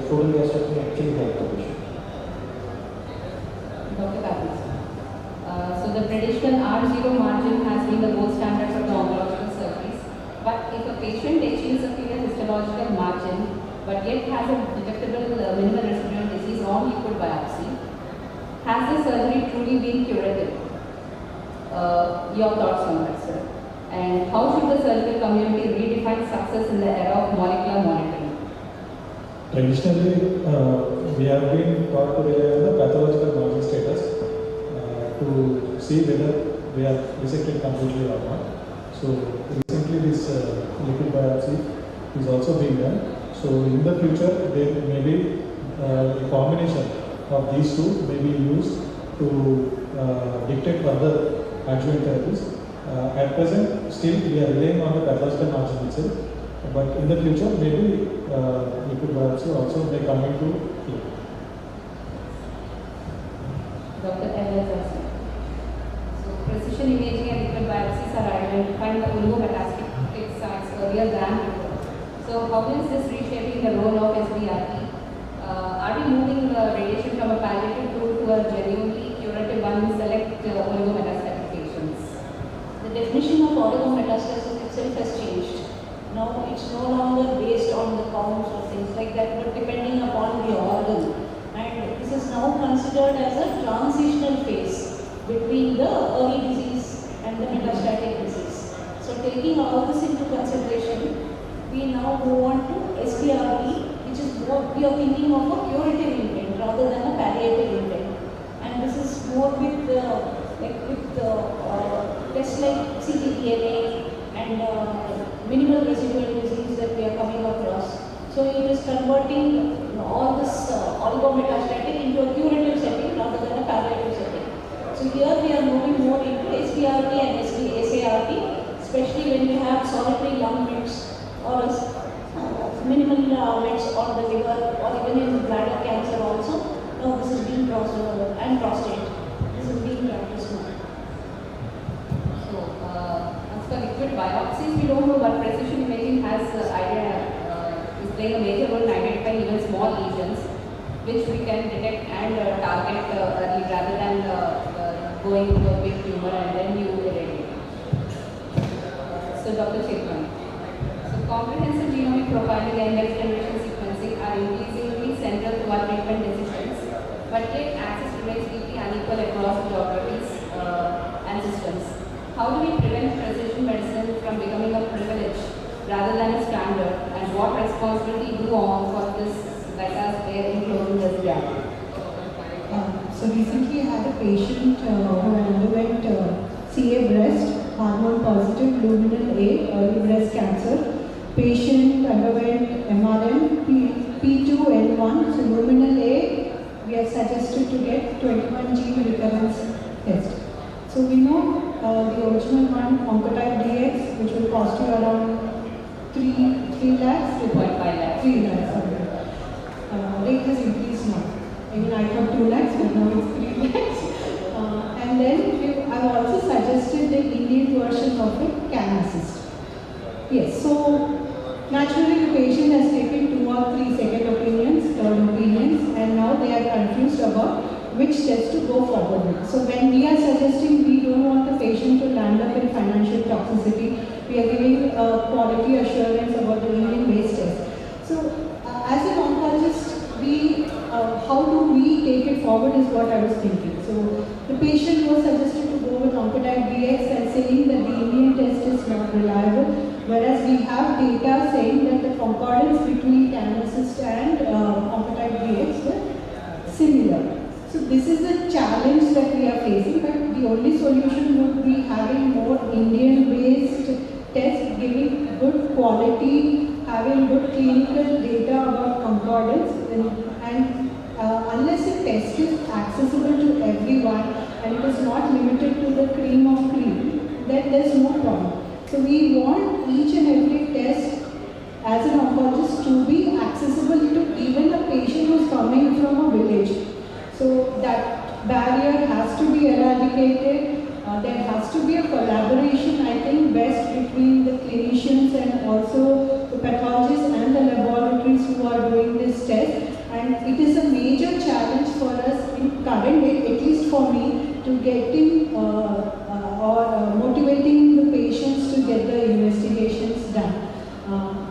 At present, we are, like I said, collaborating, but patient education is also needed, and further research in this area is what we need right now. Indian-based diagnostics have to be encouraged even from the oncologists in India. Rather than putting it down, I think we need to take a stand for Indian diagnostics. Because there are lots of patients and we can generate a lot of data for ourselves. Yes, exactly. And, we can apply to our population. Exactly. Logistics remain a constraint here. It's a major challenge. When patients are much more smarter than us, when you tell about 60,000, they will calculate and tell 4 cycles T by 60,000. And now you tell, after getting the test 60,000 and another 60,000, 1.2 lakhs. So no need. I'll train now only, don't give me the chemo. No, they're not willing for that. They want to avoid chemo. Some patients are too smart for that. They want to save the 60,000. No, that option also I'm giving them. But then there are some patients genuinely want to avoid chemo and would test. Like I said, this patient has not made up their mind whether to go with CAN-assist or Oncotype DNA. Rajesh Balans. So the emerging evidence links gut microbiome composition to immunotherapy outcomes. So as precision medicine is expanding beyond the genome to the exosome, how does this gut microbiome lifestyle be used by oncologists to counsel patients? And how close are we to microbiome-based interventions being part of our standard treatment plan? Because the most common question asked in our OPD is, what diet should we take? It's a wonderful question. I think my friend Kaspagat Fowler will have more information on the same. He's working recently on the same for not just for immunotherapy, probably with multiple things that gut microbiota is associated with. But I have a different opinion here. At this point of time, firmly, yes, for the counseling sake, I do, especially for immunotherapy patients, not to use excess antibiotics until otherwise prescribed by the doctor, and avoiding of the few foods, not for the immunogenicity or immunotherapy response. For me, when I say something regarding the diet, it is more to do with patients who have got severe neutropenia, what kind of food to eat, not to eat. I don't tell like this is the kind of food you have to eat to improve the response. When something I say regarding the diet is mostly to avoid infections, especially in the patients who are more prone for neutropenia. But even then, there is a study which showed that neutropenic diet did not change much. But having, nevertheless, it is not like if it is grossly contaminated, if you don't put a restriction, they will come up with severe infections. So definitely yes, at the phase of counseling, we do, but in my clinical practice, am I adding something like just probiotic or asking them to take more during immunotherapy to enhance? Yes, as of now, no. Yes, sir, because there's a lot of data on gut microbiome and its influence on the disease pathogenesis rather than affecting the treatment outcome. It's still at the research level. After a few more years, we might be having another panel discussing about its therapeutic role also. So, Dr. Hari, sir. So, so technologies like the fluorescence guided surgery and tumor targeted intraoperative imaging probes are promising to give surgeons real-time molecular intelligence in the OR. How transformative do you believe these tools will be for margin assessment and sentinel lymph node mapping? And when do you see them entering into your practice? Yeah, fluorescence guided, like ICG guided surgery is already in place. Actually, we in our center we do regularly. Primarily for breast cancer, endometrial cancer, benign cancer, vulval cancer. So what generally the traditional way of doing sentinel lymph node biopsy industry is to do with two-dye technique, where we do inject blue dye as well as radionuclide cyclopolymide. So that actually is expensive, but this ICG based is very easy to use, narrowband imaging, simple, real time. So the results are equivalent to double-dye technique. And easy to do it also. For endometrial cancer, generally for what we do is pelvic floor resection. With the advent of ICG, we really want to just important what we avoid DBT, lymphadenous, a lot of complications. And the new trends, like for example, melanoma and there are certain colon cancers, there is genetic testing based imaging technique where you actually avoid certain lymph node dissection and all. but those are all not standardized. As such, right now what we are doing is ICG test, which is very much easily done. Guidance surgeries are guiding us in selecting the extent of the lymph node dissections, as rightly said, and still the margin assessment is yet to come, because this will also help in us. oral cancer, that still it is not standardized as such. Dr. Karthik. So, as treatment algorithms are growing more complex day by day with targeted agents, immunotherapy, and the ADCs, antibody-drug conjugates, all feeding into your decisions, how has your experience with the multidisciplinary tumor board changed? And are surgeons at risk of being marginalized in treatment planning? And how should surgical oncologists position themselves as indispensable partners in precision cancer care? Because a lot of molecular data is being available. Based on that, we are modifying the treatment plans and everything. So, is the role of surgical oncologist going to be there, or we are going to be pushed out, or still you want to hold it there? Even now, surgical oncologist is the first one to see the patient, and I don't think the surgical oncologist will be marginalized or anything like that. Our role will always be there. We are the ones who give biopsy first to confirm the disease, and to stage also the tissue also, which is needed for all these molecular testing, pathological testing. It comes after surgery. So whether to operate first, or whether to give new adjuvant, or whether to give adjuvant, everything first is actually decided by surgical oncologist. So I don't think surgical oncologist will be marginalized, but the role may fluctuate, but we will always be there. Yes. When we work as a team, so the surgical oncologist and the radiation and the medical oncologist together sit and discuss the case to decide whichever treatment is the first, followed by which treatment. This will give more patient outcomes and will be easy for the patient to convince and get better outcomes regarding treatment.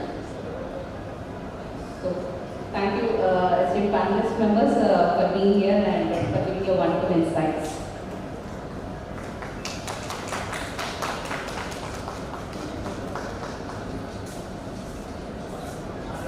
Thank you so much, ma'am. That was a wonderful session, and I have a question to everyone here as panelists. So do we think one specialty is missing here? The role of psychiatry or psychiatrist. How important is that? Ma'am. Now in Chamada Cancer Hospital, we run a parallel psychiatry OPD in the oncology block, because every patient needs a psychiatric treatment. One is counseling, the second thing is the acceptance of the disease and the way they complete the treatment. Definitely psychiatry has a huge role to play, and it's mandatory for almost all patients. Exactly. That microbiome and digestion, stress, or Sorry to interrupt. Psychologist's role, not only for patients but doctors also, very important role. Just want to stress it. So thank you so much. Now I request young man to just participate the panelists. I want to put forward a point. So like I said, you said, is there a department missing? So we have a surgical oncologist, radiation oncologist, medical oncologist. Now one department we always neglect is pathology. So pathologists in oncology are very important, and I think they should be designated as diagnostic oncologists also, because without their report, without their analysis, without the genetic analysis, it's very difficult also for us also to plan treatments. So I think every tumor board and every panel henceforth should also include a pathologist, especially in oncology discussions. True, exactly. Yes, you're radiologist. No more. And anyone else?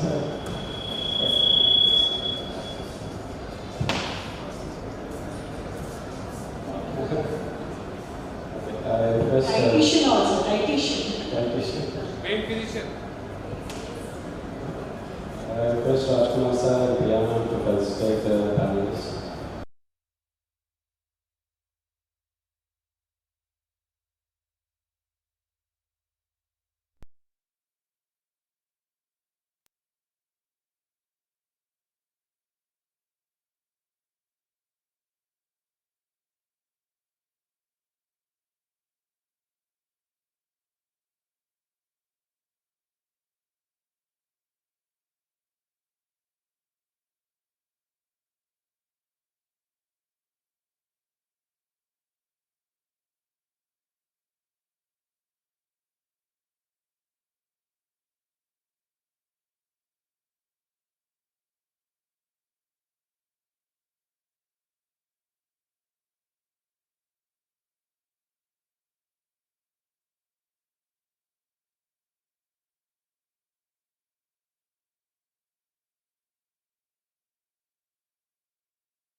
As the day passes, beauty flourishes.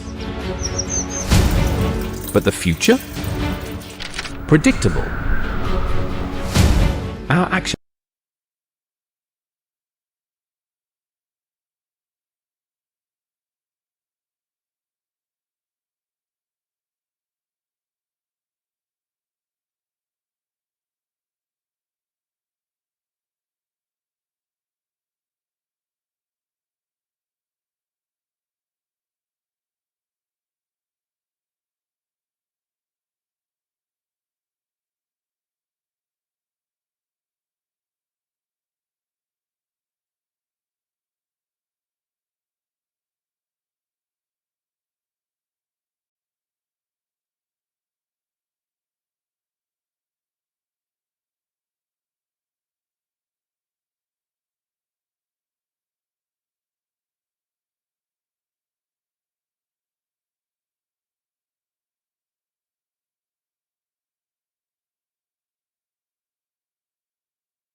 So the next session would be from lab to life, transforming care through advanced diagnostics. So here I would like to invite the panelists and the moderator for the session. So the chairperson for this session is Dr. Anand sir. He is a professor and HOD of pathology in Pratima Institute of Medical Sciences. He had multiple research papers and participated in multiple conferences earlier. And sir would be a great asset to give the chairing for this session. And the moderator, Dr. Krishna Priya, she is a consultant pathologist and founder of RK Diagnostics. Also a part of multiple public health awareness and other communication events. Her aim is to bridge the gap between medical knowledge and community understanding. Apart from being a pathologist, Dr. Aruna, she is a professor of pathology in Chelvanandra Institute of Medical Sciences from Karimnagar. Dr. Puni is the MD and CEO of American Center of Oncology in Hyderabad and also the Associate Professor, Department of Transfusion Medicine, Company in Hyderabad. And Dr. Satish Rao sir is the leader of histopathology and cytopathology in KIMS Hyderabad. Dr. Srinivas sir he is the co-founder and director at Gene Insight Labs and he is the CEO Research in Genomics and Synthetic Biology and Drug Discovery. She is the Healthcare Operations and Management of Trax Diagnostics and Research Lab Network across India. So we are pioneers in transplant diagnostics all over India. Now we are expanding towards the Tier 2 and Tier 3 cities also. Thank you. I will hand over the session to Dr. Krishna. Thank you, Tejasvi. Now I would like to start the panel discussion with Aruna. Pathology has long been the silent backbone of clinical decision making. How are you reshaping your department's role from a reporting unit to an active clinical partner? And what structural changes have made the biggest difference at the bedside? Good afternoon, everyone. So I've been working in oncology department for the past 15 years, associated with the Chenmada Institute of Chenmada Cancer Institute. So usually we'll be doing the conventional methods here. After conventional tests like preliminary clinical examination, then we'll go for FNAC, then true cut biopsy and any other biopsies and other preliminary investigations. So biopsy is the gold standard for cancer reporting. So usually we'll do the reporting on HNE, then after that we'll submit it for AHC for confirmation. And for any molecular test, some of the AHC markers are done in our institute, like for breast carcinoma and some basic markers are available. But for any other advanced, any other further markers, we'll send it to the Hyderabad. So for rapid diagnostic test means usually we have here in oncology we have frozen sections and any guided biopsies like guided FNACs, CT guided FNACs or this one guided FNACs and guided biopsies, CT guided biopsies, and biopsies. So usually this will cut short the time for the patient diagnosis. So what we have is we follow these things. And cytology, usually we give the turnaround time, usually 1 to 3 days time, 1 day time for cytology. And that is within hours also we can give. And for biopsy, like small biopsies, 1 to 3 days time, we give. And usually after small biopsies, they can subject it for histochemistry and I think they can start it immediately in some of the cases. Then we get the excision biopsies. So after surgery, we get the excision biopsies and for that, usually 7 to 10 days time will be given. And we follow the CAP protocol. And so immediately we give the report. So for rapid, I think further molecular techniques and genomics and all. So all are yet to be started in our institute. Okay, ma'am. Puneet sir. Transplant diagnostics operates on a razor's edge. While a diagnostic error doesn't just affect prognosis, it can cause a crash or a collapse. How have advances in fictional typing and donor-specific antibody monitoring transformed? How do you approach that responsibly? Thank you for the opportunity. I would like to state this in two parts. The first one which is about the research where the diagnostic errors are coming up. The second part is the recent advances are helping in create the future transplants as such. The first part is any laboratory test whenever you have it, you have a single sample which is valid for testing. Except for transplant, when you get 2 samples from 2 different people. One is from the donor and one from the recipient. A very common mistake is that they get interchanged or the labeling is improper. So this is one of the most common problems which leads to catastrophic consequences. Because the transplant is where a recipient should not reject whatever he or she is getting from the donor. If you are testing it the other way around, and it is found to be compatible and the organ is transplanted, the organ is immediately rejected, the patient can end up in multiple organ dysfunction syndrome or even death in most cases. So it is very important that the proper identification is occurring and the samples are properly handled. This is the first part. The second part where we are discussing about the recent advances. Traditionally, cross-match was only about a yes or a no question, where should we do it or should we do it? However, the recent advances, what we are able to see is that even from the recent surveillance and everything, the message which we are getting is not about whether it is compatible or not, but how can we manage this transplant which is going to happen. This is far more important where lung and heart transplants are occurring, where the patient doesn't have much chance. So there is the only organ he is going to get. It is the responsibility of the immunologist to give a proper plan so that the organ will survive for longer. So the recent diagnostics, whether we are talking about the high resolution typing or single antigen testing or for example, our aim is to identify the best plan of action for the organ to survive further than it usually does. And for that, the recent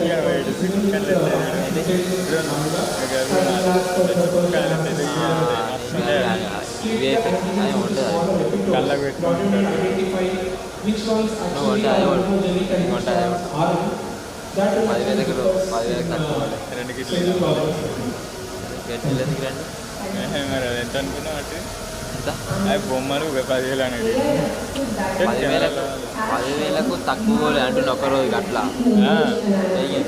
and pattern recognition. But accuracy in a data set is not the same as trust in a clinical work. What has your experience been in getting pathologists and clinicians to genuinely adopt and rely on AI of this?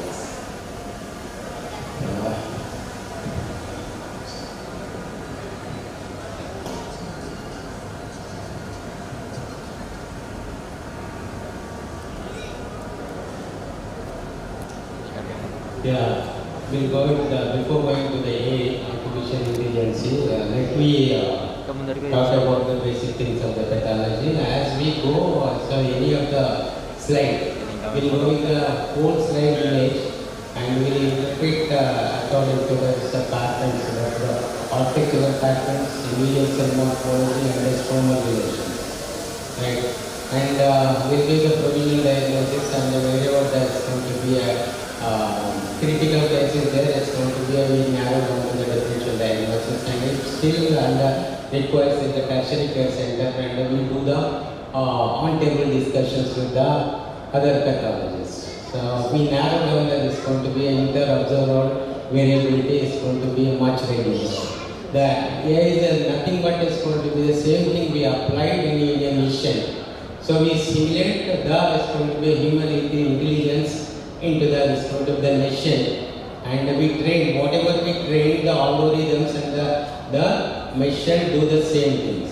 So it depends on it's going to be what are the algorithms you are going to train, and you are going to get the same thing, and so that basically the AI is going to be goes in hand in hand. The human intelligence and the AI should go hand in hand, rather than which is going to be the superior and which is going to be the inferior. So there's going to be a AI, pathologist assisted AI is always it's going to be the beneficial for there's going to be a for the pathologist, and there's going to be a clinician for the better treatment and the outcome, and that's going to be predicting the prognosis and all those things. Second thing is going to be with the mission. Mission is always the mission is going to be cut down, that's going to be a time, that is the term around time, and it gives a little bit, that's going to be a precision, and the efficacy will be improved, and some of the mission advantages can have, and like there's going to be a biomarker quantification where we do is routinely, for example KI67 we do, but it will take a lot of time consuming process, and a little bit inter-observer variation also will be possible, and sometimes for example it's going to be a type 1 meningioma can go into a type 2 because of the great scoring of the K67. That is the one advantage. And second is going to be you can narrow down, there's going to be ancillary, it's going to be genetic testings. And the AI came is going to be analysis on the, it's going to be patterns, architectural patterns, and the individual cell morphology. It can predict some of the genetic testings, and before going to the extensive genetic testings. For example, we can go ahead with this microsatellite instability or mismatch repair genes, or we can predict the P53 and prostate cancer. Like some of them, we can narrow down, right? And that is the advantages of the AI when compared to this one, traditional pathology, and that's going to be pathology, right? Thank you. Satish. Morphology alone once defined cancer diagnosis. Today, with immunohistochemistry, FISH and molecular markers, how has the onco-pathologist's interpreted role evolved, and where does the human eye remain irreplaceable? Human eye is irreplaceable, first thing. Because whatever you said, many people think that immunohistochemistry is a magic bottle. No. You have to first come to a conclusion with the clinical picture and come to at least one or two differential diagnoses, and then do an ILC to distinguish those two. It's not that I don't know what it is and then do an ILC. No, that is not the step no pathologist will take that. You make a diagnosis and confirm that by ILC and still further confirm with FISH. Now, because now there is 4P, the care is 4P now. It's basically, it is personalized, it is proactive. You cannot say my report is done. No, you tell the oncologist this test is required. So it has to be proactive. Then you have to give it in it should be predictive. You can predict to the oncologist that this drug will work on the patient and prognostic. With this IHC or whatever, like KS67 index, we use for diagnosis also for some prognostication and also predictive that this is going to be a aggressive.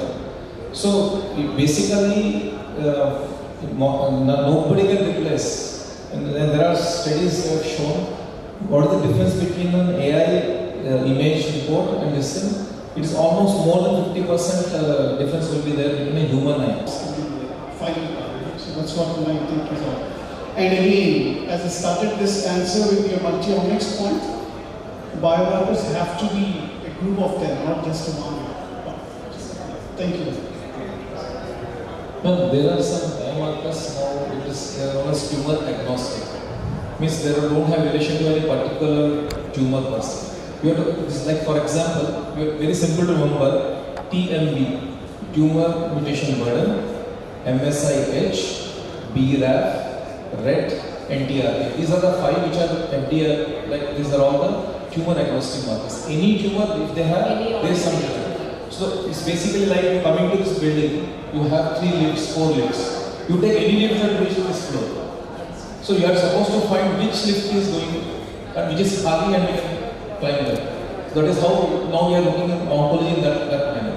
So there actually what sir is telling is when you are doing research, there your AI will actually be helpful.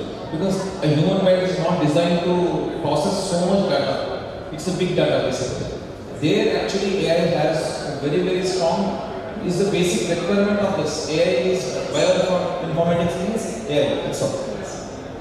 Thank you, sir. Nice information. Thank you. The diagnostic result is only as good as the sample that arrives in the lab. From organ procurement sites to reference laboratories, the cold chain and courier network are invisible, yet critical links in the transplant journey. What are the biggest operational vulnerabilities you have encountered in this chain, and how have you engineered systems to eliminate them? Yeah, so vulnerabilities in the transplant diagnostics or any diagnostics per se, they are mostly operational. Rather than clinical, they are mostly operational. So what usually happens is there are cases when there is a misconnection. There is an interchange among donor and recipient, like Puneet sir just mentioned. There is travel restrictions. There are regional level holidays that are there, where the logistics partner would not work. I can count hundreds of it like that.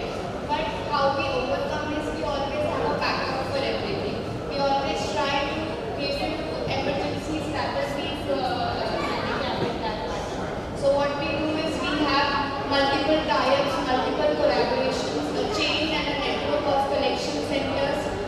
That's how we try to overcome the vulnerabilities, because rather than being clinical, they are all operational. And despite all the challenges, all the vulnerabilities, at the end it's the communication. How we communicate with the clinicians, how we communicate with the patients. When we do inform them timely that so and so is the situation, this is something that has happened. That is sort of a clinician-centric approach that we follow, that we inform them timely so that they do not face the issue. Because for patients, every visit, every day is a cost. They are in the hospital, they are spending lots of money on that. So we try to be very specific when we communicate them. Thank you so much.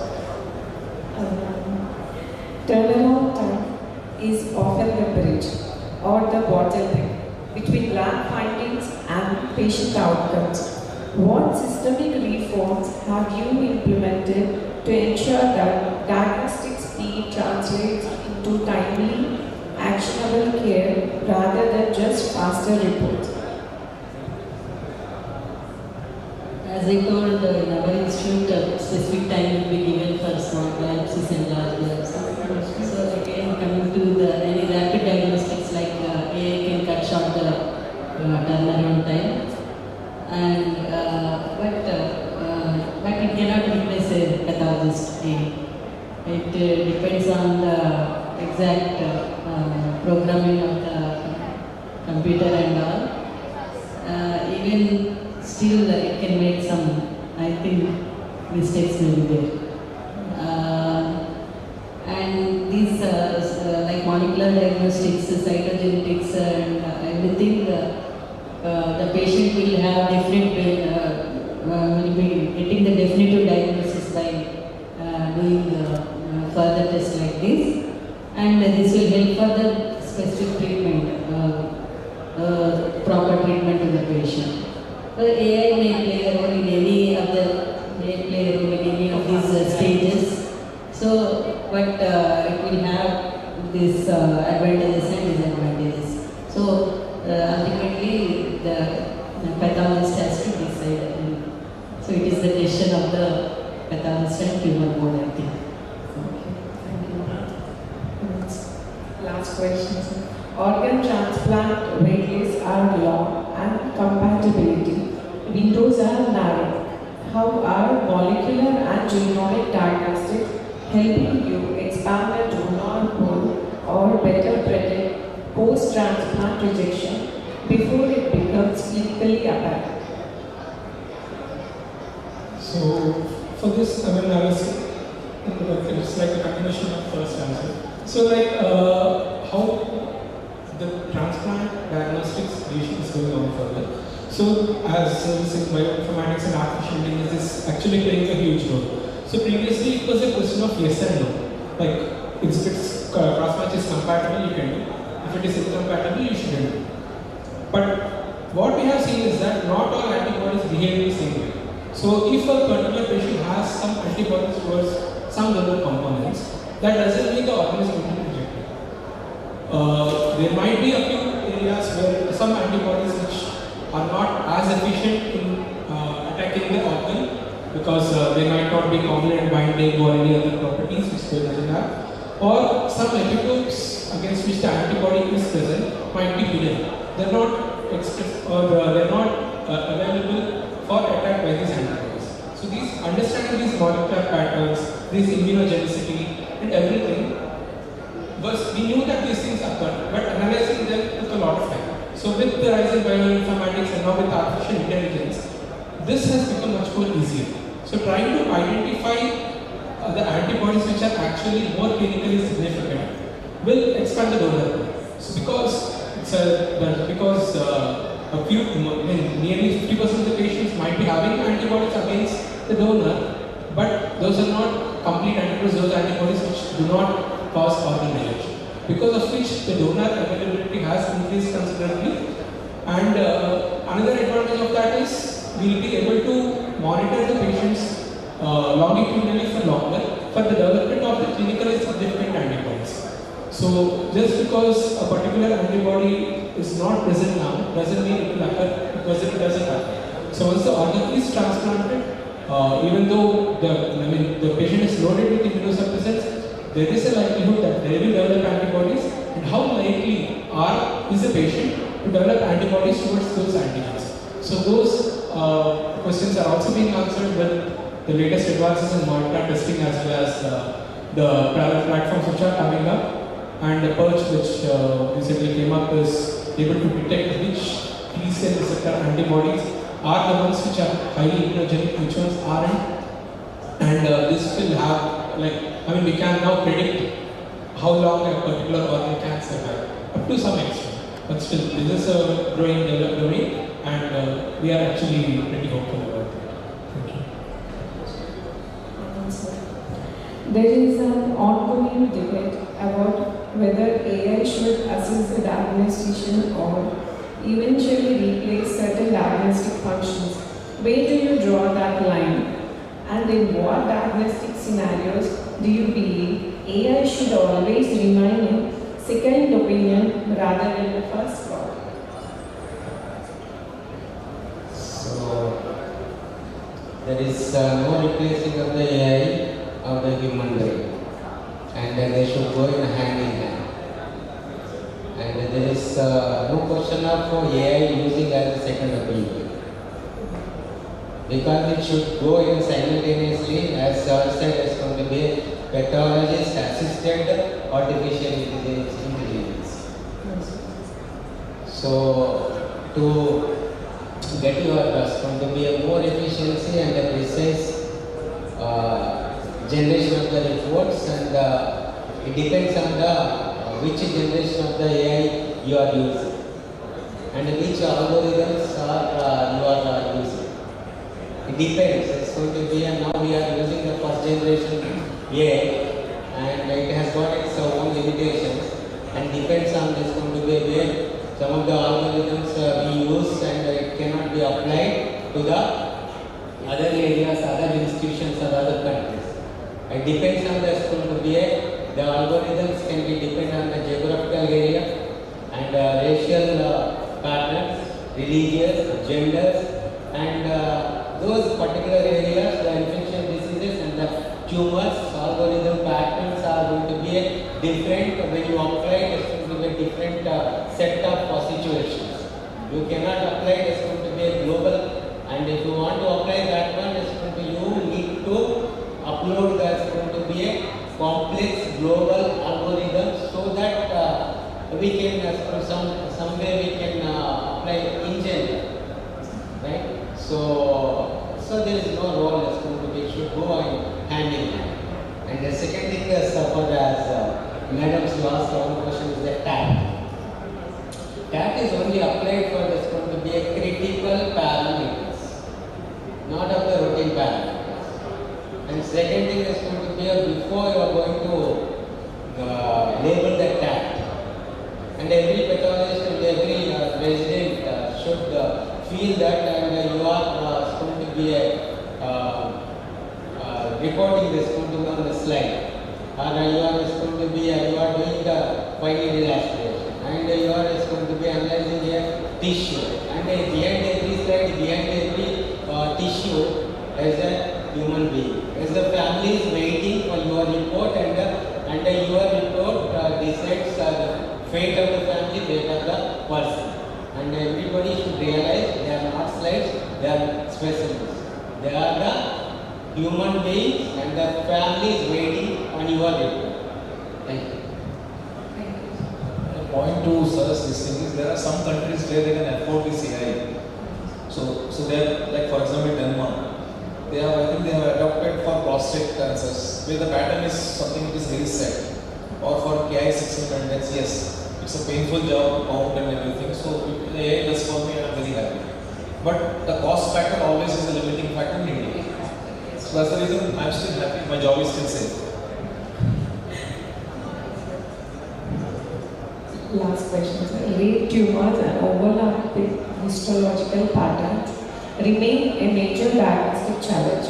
How do you approach building consensus, whether through multidisciplinary tumor boards, second opinions, or reference networks, to ensure these patients don't fall through the cracks? So basically, ma'am, you should never try to say that I am always right. First thing. You should always keep an area open for correction or accepting that, okay, I may not be knowing on this. Then if your oncologist is your friend, you should tell them, I am going to release this report. Are you going to treat the same day if I give that another report? This is not a treatment motion, it's fine. You can give a broad diagnosis and say, okay, this is an epithelial malignancy, these are the possibilities. You can go for molecular for those agnostic markers and treat. It doesn't matter much these days because so much of this genetic molecule has come up. They usually expect a pinpoint diagnosis more by molecular rather than pathologists themselves. So if you give a broad diagnosis, yeah, this is I'm looking of this particular entity, this needs further IHC or molecular, then. So I can say in our practice, maybe once in a month, a rare brain tumor or some lymphomas will go for a second opinion to some higher center. So sometimes we also take it because the variation, because one more thing, if you don't read, you will take more second opinions. If you read, you will take less second opinions. So we as for practice, go for WHO, go by WHO guidelines, you will not have a problem. As simple as that. Thank you, sir.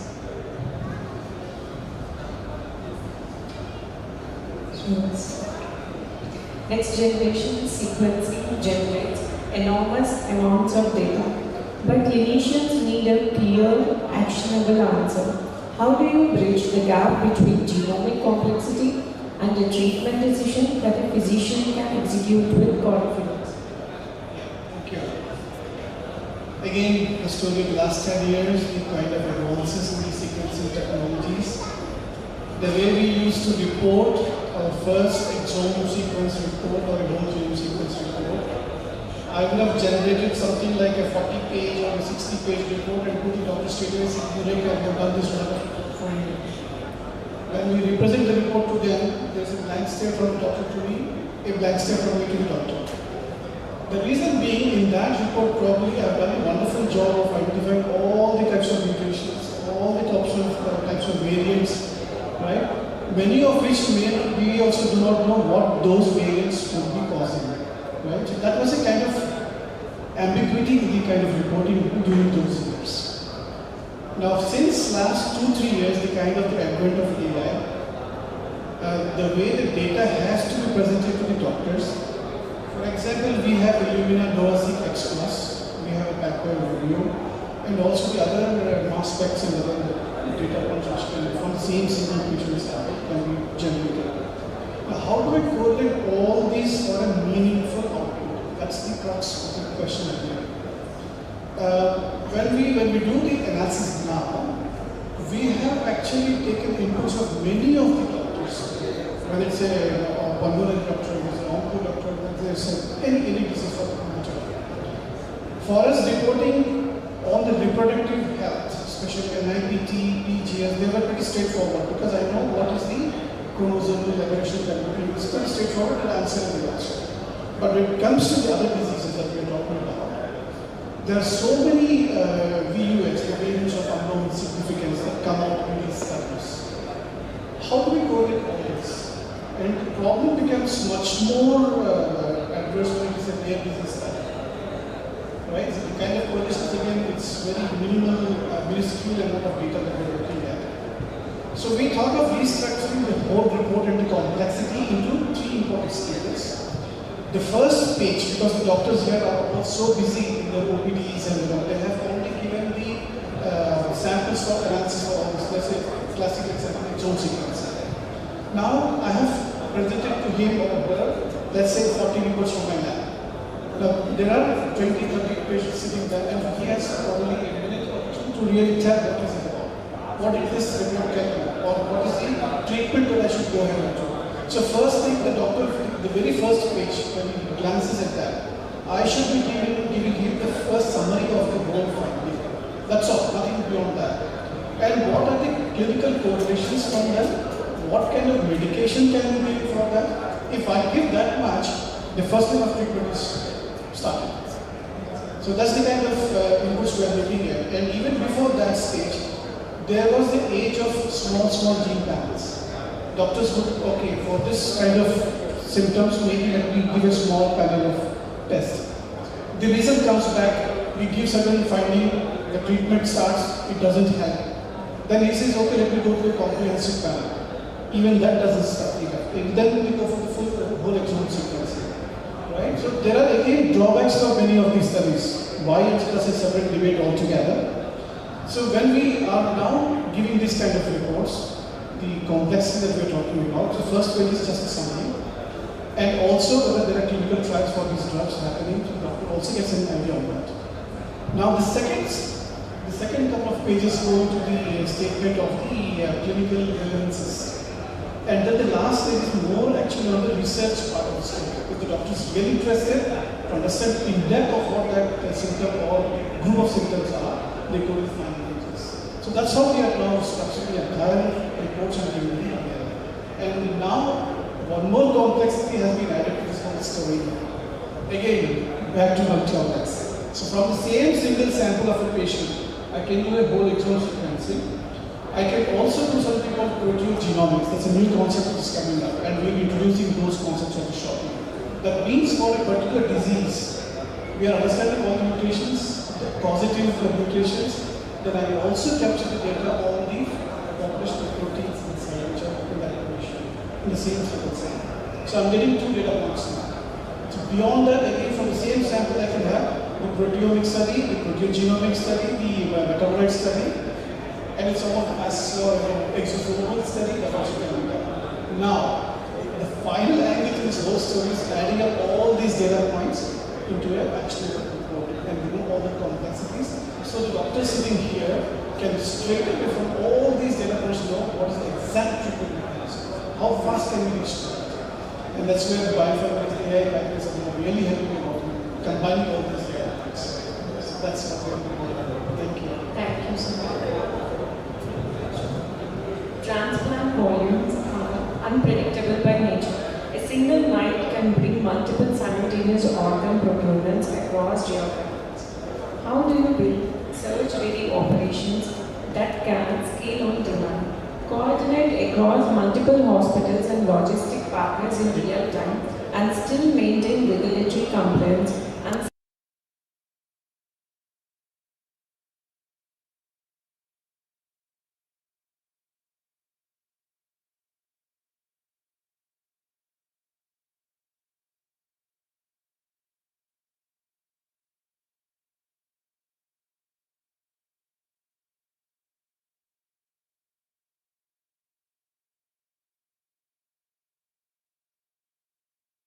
there is a need, we have on-call staff members that are there, we have all these standards in set that who will be taking the response if it is that time. So to cater to that, we thought of that just having a central laboratory in Chennai would not work. So that is how we are now expanding geographies as well. So initially we thought of that a hub and spoke model will work. But to cater to the demand, to cater to the quantum of the transplant diagnostic test, we are expanding geographies and we are processing it there and then to avoid the travels, to avoid the unnecessary operational hiccups. So that's how we are having a roster system active across geographies. We have it all standardized, we all follow all the procedures. Thank you. Thank you all for the deep, involving discussion. Thank you so much. We'll end this session now.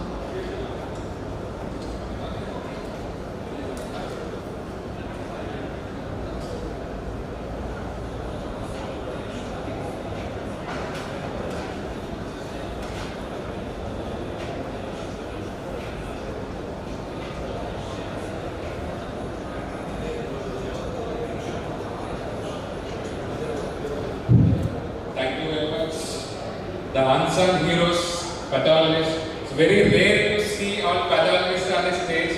So they are behind all laboratories, and so they previously when the oncology panel was going on, Dr. Chaitanya proudly said that pathologist has to be included in all oncology diagnosis and all. It's very true, and it's elaborative session. It's an informative and very knowledgeable session, pathology session. It was quite slow going, and as well there is no competition, and it was a wonderful session we have in this, and we are very fortunate. Very senior pathologist Dr. Anand sir, the HOD of Padma Institute of Medical Sciences, and Satish sir, the HOD of KIMS, and all other pathologists, and Aruna madam, she works for Chairman Anandana, and she is an oncopathologist, works in Karimnagar. So we are very fortunate, all transplant diagnostics, all pathologists are on stage. So it is an informative session. Thank you very much, sir. Really, we are very happy that MEDIEDGE introduced the pathologist panel, and it was quite informative. Thank you very much for attending, sir, all the way from Hyderabad, and here you have taken your time. We are very thankful, sir. Thank you very much. And please join for felicitation with our I request Dr. Tejaswini to come and felicitate the panelists.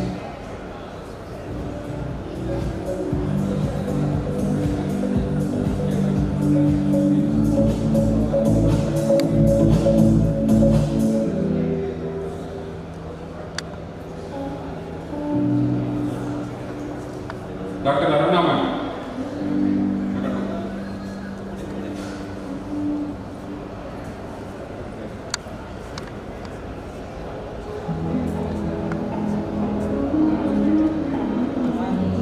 Dr. Satish sir.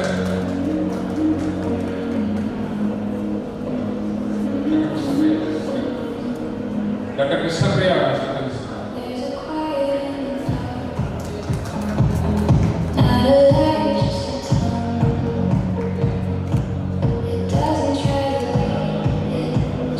Dr. Srinivas.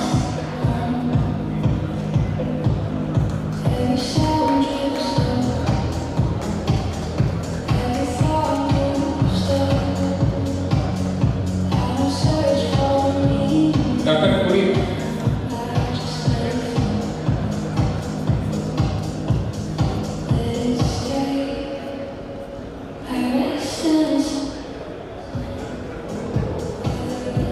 Dr. Anand sir.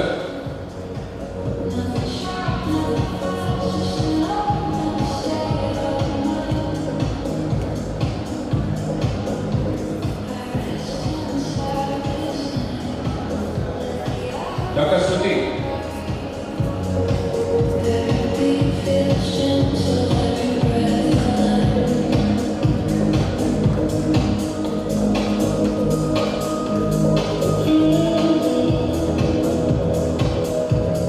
All of you stand and take a group photo, please.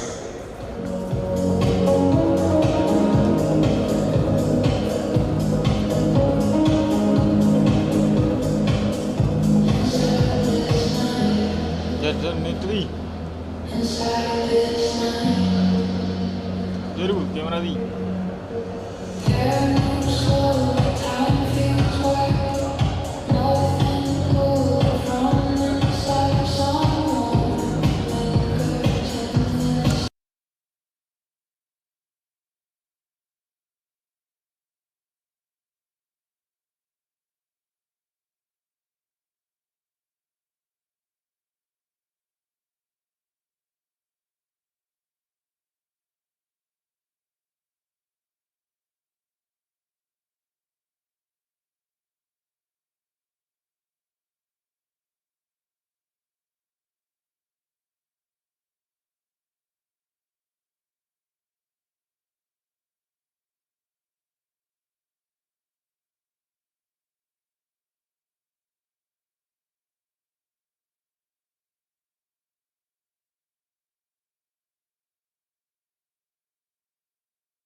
Babu. He's a Senior Vice President and Head of the Clinical Services and Medical Affairs at GBAI and founder and MD of STEP AI Health. Ms. Deepthi, Managing Director and CEO of Ozone Hospitals and founder of these schools, Chair of FICCI, Telangana Healthcare Panel, Mentor, Research and Innovation Circuit, which Hyderabad. Dr. Ramesh Mata, President of Health and Liaison of NIMS and Government of Telangana, and he is into sustainable healthcare through digitalization and AI. Dr. Kamala, a general physician and a civil grade surgeon at ESI Hospital. She holds a prestigious degrees of MBA from EXPO, healthcare specialist MBA from prestigious institutes like ISB. She also has an AI in healthcare from ISB. Dr. Sunny Davis, Chairman Legal Committee of TMC, MD of Sandwich Hospitals. Dr. Sunny has done a lot of exploratory work in AI in healthcare. Mr. Sriram, founder and CEO of SJ Solutions, CTO of Singapore General Hospitals. He has developed multiple AI-based web and mobile applications in healthcare. And I request Dr. Tejaswini to moderate this session. Dr. Tejaswini is a consultant medical oncologist. She is a co-founder of MEDIEDGEHEALTH, Cancer Conscious Clinics and Healthcare Solutions. Let's begin the panel.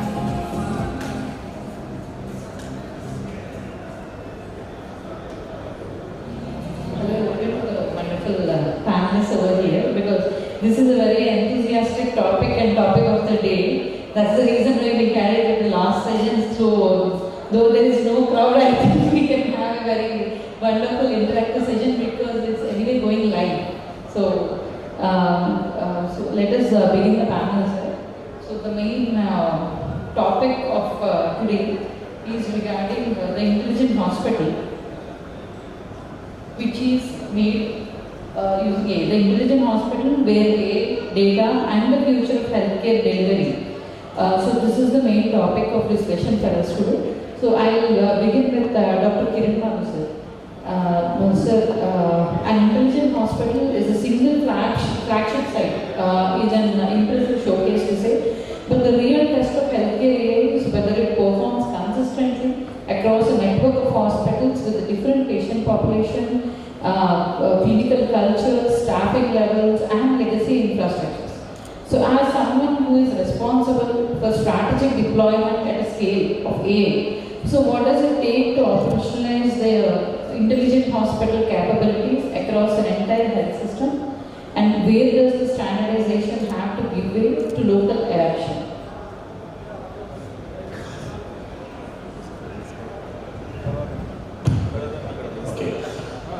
Thank you, the organizers, for inviting me for this session. Unlike the previous session, I hope all of us here are more advocate of the AI in healthcare. So I start with talking about the intelligent hospitals. Now, when we talk about the intelligent hospitals, the most important thing is the data. India, one big lacking what we have is we have a very fragmented healthcare.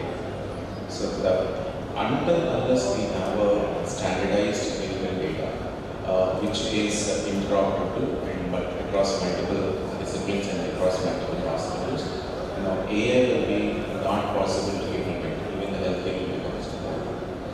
The second thing, once you have a data, is how do you use the data to more define the workflows, which this workflow should be more aligned and it should not cause more burden. Now we see most of the AI implementation tools somehow or the other way increasing the burden of the doctors. That's where the doctors are becoming resistant or hesitant in adopting this AI. So the AI should be more of reduce the burden, make the solutions more easy. It should be give the most maximum insights to the healthcare staff, not only the doctors. It could be the ICU nurse, it could be any physiotherapist, or it could be any person in the lab or anyone. So that set up, once you have these clinical workflows which are more aligned, and with the clinical clean AI data, that becomes more easy. Then comes what is the standardization we do. So when we work in the day-to-day, when we adopt the clinical pathways across India and multiple domains, the biggest challenge was the standardization. Unlike the Western cultures, like India has multiple different cultures and multiple languages, adopting a standardized pattern was very, very difficult. So we need to make something like a 70-30 ratio, or to some extent we used to make 70-20, 10 or 5 ratio. 70% is a global standardization. We need to use the core structure, whatever we are using, like AI, whatever we are using, has to be standardized, because these are necessary for your safety, patient safety. These are also necessary for measuring the outcomes. If there is no standardization, you cannot measure the outcomes. Plus, there is regulatory compliance issues, so we need to have those kind of thing. 20 to 30% you have to be local, where you need to adopt the patient localization practice. It will be culture related, or custom related, or it will be language related issues. The escalation can be different. Apart from this, if you see the infrastructure, like the tertiary hospitals operate in a different way. The district hospitals operate in a different way, and the rural hospitals operate in a different way. The infrastructure is different, the mindset is different, the operational protocols are different. So we need to localize and customize to some extent for the escalation, for the operational issues and the protocols and all those things. And the final and the most important thing is the leadership is more important. Once the leadership should adopt AI, then it's not just they're adapting the technical tool there or the IT infrastructure kind of a system. It has to be across the whole system, like the doctors have to be in the line, the technical staff has to be in the line, the IT people, the nurses, the paramedics. Everyone should be there. They should be given the confidence that this is going to augment the care, it is not going to replace. And we need to work it along the way. So that's where my take is that until unless we adopt these kind of things, the AI implementation will be very difficult. Next question to Deepti. The intelligent hospital, it requires a new kind of leader, one who can hold the clinical credibility, technology fluency, ethical literacy, and some commercial acumen. So that profile doesn't emerge from traditional medical schools or traditional MBA programs. So as the owner of global schools, like a business school, for healthcare professionals mainly, and someone who has been pioneering digital health from inside the hospital industry as well, what is the leadership pipeline for the intelligent hospital era need to look like according to you? Thank you, Tejashri, and thank you for inviting me. Thank you to MEDIEDGE. I think a hospital leader or a clinical leader is not a single domain expert. Now we call something called as integrated leadership. I think integrated systems, integrated leadership are all aligned together. We need a leader who understands the empathies of a clinician, who understands the pain point of a nurse, who understands the anxieties of a patient, the logic of the data, and the speediness of the technology. So all this put together, I think, falls in the nutshell of what you have just said, which also combines the ethical literacy. So I think we need an integrated leader that can understand all of this in a hospital environment to be able to give that quality of care to the patient. And most of all at the school, what we did was we brought all the leaders together on one platform to be able to understand what exactly digital health revolution means, because some didn't even understand what it means, what ABDM means in the first place, Ayushman Bharat Digital Health Mission, which our nation is driving towards. We are going towards ABHA, we are going towards one integrated healthcare system, one integrated platform. So what is all this? So most of the hospital managers or the middle level managers did not understand this. Once they understand that, I think then the hospital will be able to deliver that quality of care where they are ready for the digital health literacy. And for a leader, I would call them not just as a leader driving or managing departments, but managing complex living environments. Dr. Sunny sir. So the conversation about intelligent hospitals is almost always centered on tertiary care mainly. That is ICUs, radiology and the surgical theatres. But majority of patients they arrive at hospital through a primary care journey which is often fragmented and data poor, disconnected from hospital intelligence systems. So as a physician, how do you think the intelligent hospital must extend its data and AI capabilities upstream into the primary care? And would that connectivity actually change about the patient who arrive at your door? So, thank you, Dayashwini. Thank you for having me here. So, the question is intelligent hospitals and impact of AI in primary healthcare. So, basically, we are talking about AI tertiary healthcare or in corporate setups. But the impact of AI and the actual advantage of AI would be more in the primary healthcare level, where preventive healthcare, like for the conditions like diabetes or hypertension. So in the primary healthcare level, the awareness is getting increased and the use of artificial intelligence will actually impact the preventive healthcare. So basically the thing is a lot of patients, what we see is when they come to the tertiary care center, like you said, the primary level they will not be treated properly and they come and stays to the tertiary care level. So this can be addressed. So at the primary level or the preventive healthcare level, so the patients can be more aligned, the patients can have the knowledge about these preventable conditions. So that way it will have a larger impact in preventive and primary health care. And as tertiary care hospitals or for example mid-sized hospitals where segment where we operate. So one thing we have to understand is we are moving towards a complete insurance. More or less in coming 4 to 5 years, India will move towards a complete insurance model. So even now I can see that post-COVID there is a lot of trend in the patients having health insurances.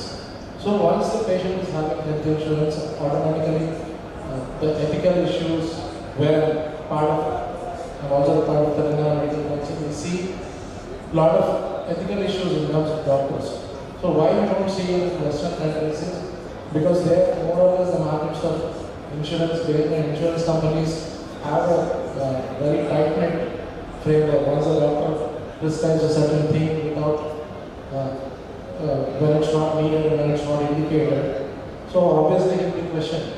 So obviously the practice will be more ethical and they will be more careful, which is lacking in India. So in intelligence hospitals and with AI evolving, it can actually aid the doctors, it can tell them, it can actually fill the gaps for the clinician, right? So AI will have great impact in the primary and preventive healthcare, and even in future it can create a referral system where it is artificial intelligence driven. So with the health program, so you are working towards the sustainability and of healthcare environment and other. So from a sustainability perspective, how can AI help government and institutions, hospitals to optimize the resources while still improving the patient outcomes? Yeah, so good afternoon everyone. See that I would like to appreciate all the panelists and the audience.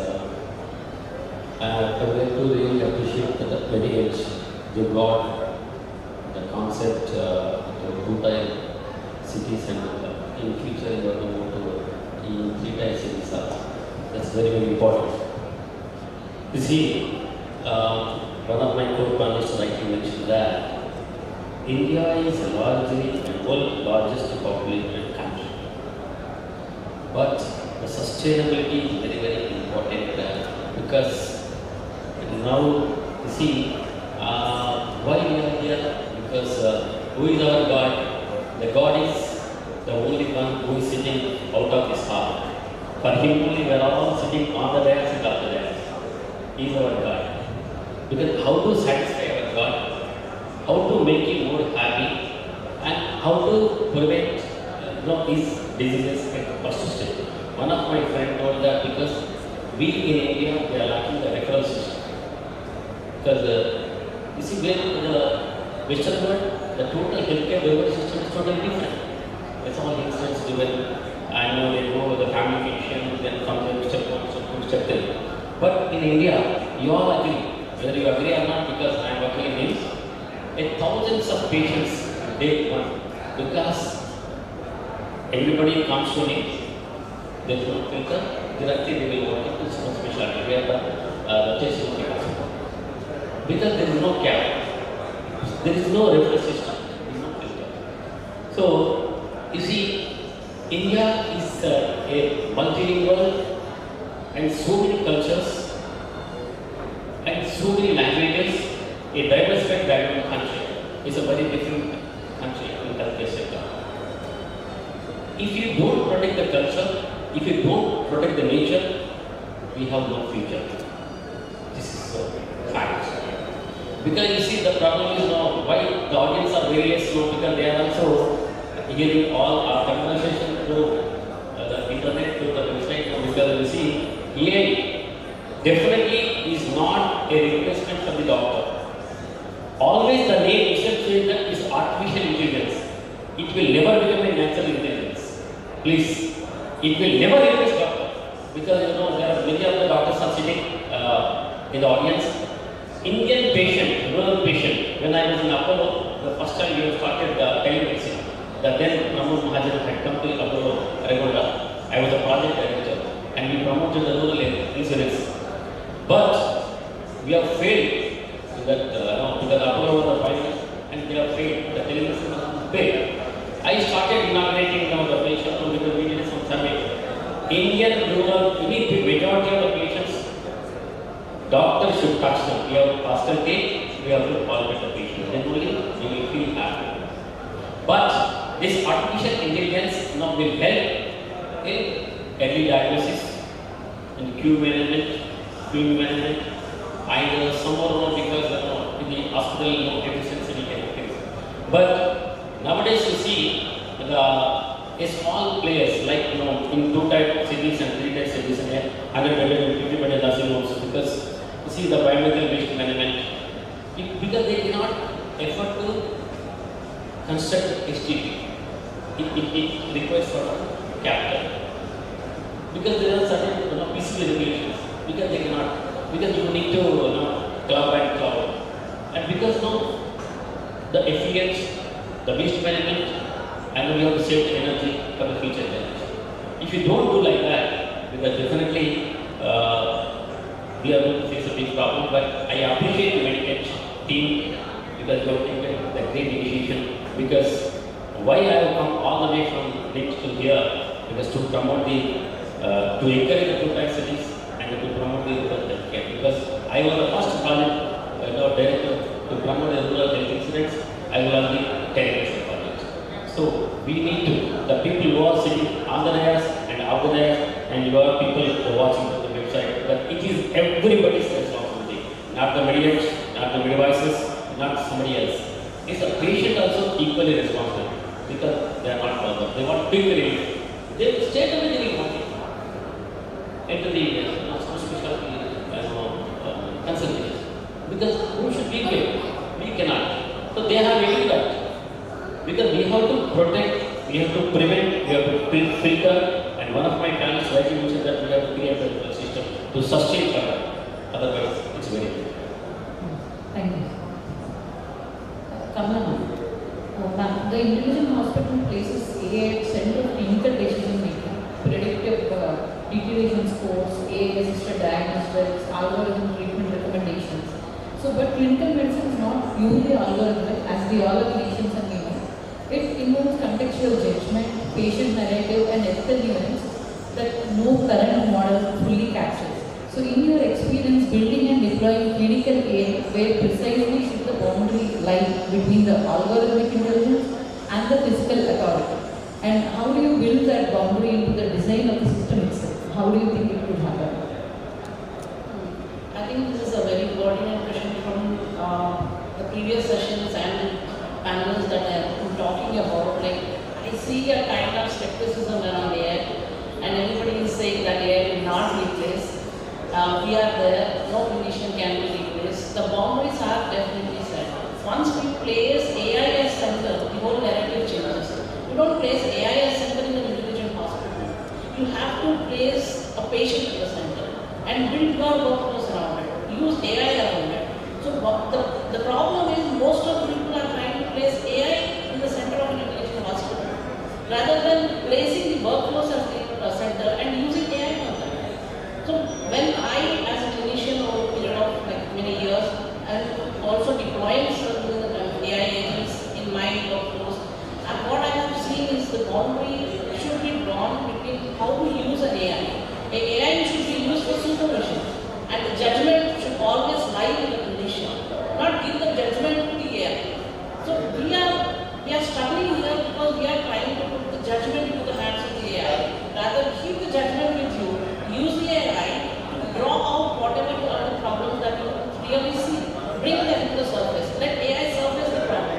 Sometimes when we are missing, let the AI help the clinician when he is very tired at the end of the day, the cognitive decline is happening. At that time, you may miss. That is when, because the power of AI is a very powerful tool. Let us not forget it. Let us not dismiss it. Let us accept the boundaries of AI also. The boundaries of AI is a very good tool. It is highly powerful tool. It has no cognitive decline. It can automate. It can take n number of variables. It can take many patient data points, and it can keep on doing it continuously without any deterioration of cognition. Whereas the human after 30, I don't think we will be able to assimilate all the 30 patient case sheets in our mind. So use this AI to augment this part of it. So don't mix both. Let us draw a boundary. How do you draw the boundary? Now the boundary should be set by us. So when we are talking about boundaries, when we are using that particular AI tool, whichever tool it is, you see accurately. Suppose the tool says, like, let me say, sepsis model, which is very popular, like take that. So if it is a degradation model, it is saying that 73% is accurate. You ask the vendor, see it, whether 73% is what? What is it actually predicting? On what parameters, on what variables it is actually predicting? And what is being predicted and what is not being predicted? So we should know what is not happening, what AI can do and cannot do. Unless and until we understand what AI can do and what cannot do, we'll be just circling around. AI will not replace, AI will not do, AI will only be a second tool. No. I really want to tell the skeptics that it is really close. And I want to tell the vendors that it is really further away from what you are actually promising. So we should know how to set the boundaries. So when you say that AI, one is like look at it where it is actually working, bring it to the and it should show where it is not working. And the other thing is you should be the one who override. The physician should get the chance to override. So when the physician gets the chance to override, the physician should document why is he overriding. That is a data point somebody was told. When all the panelists were saying we lack data. The data is coming to us. We have to document the data. So you document. Yes, you document the data. Why you are overriding that particular pathway. So that becomes your data point for the next ML or anything, any predictive analysis you want to do. That becomes one of the data points. So it corrects both ways. The clinician part and as well the AI part. So these are, and one thing and very one that is non-negotiable for me and for everybody, all the clinicians sitting would be that we should not give it a consequence, a decision consequence. No automation should be consequence based. I mean to say like no matter how good the model is, tomorrow or in 5 years you will have a very good model. But the model should not be judging. It should be the clinician who should be judging the model. And the clinician should take the ball on the model. And this is where we should be non-negotiable. We can't dismiss of AI. We can't dismiss of the capabilities of AI. The capabilities of AI are reaching leaps and bounds. The AI that was there 1 week ago will not be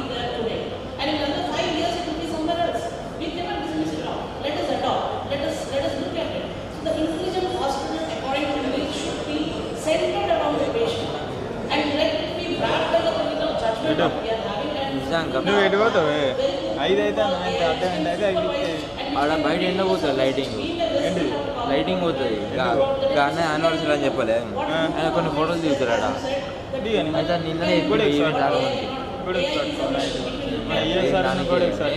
అయిన camera అన్ని ఉన్నాయి ఎంపో అది తీసుకోవడం ఎవరు లేరు ఆడ నీకు తెలుసుకోలే event వాళ్ళు చేసుకోలే ఇక ఎందుకు మరి నువ్వు తినకముందుకే పోతే మరి నీకే వాళ్ళు నీ ఇష్టం తినుకో అంటున్నా అందుకే నీ గురించి ఆలోచన కలవదే నీ అప్పట్లో నువ్వు వేస్తుంది అనుకుంటా మెల్లగా తినకు నేను పోతా నువ్వు అడిగిన అవుతుంది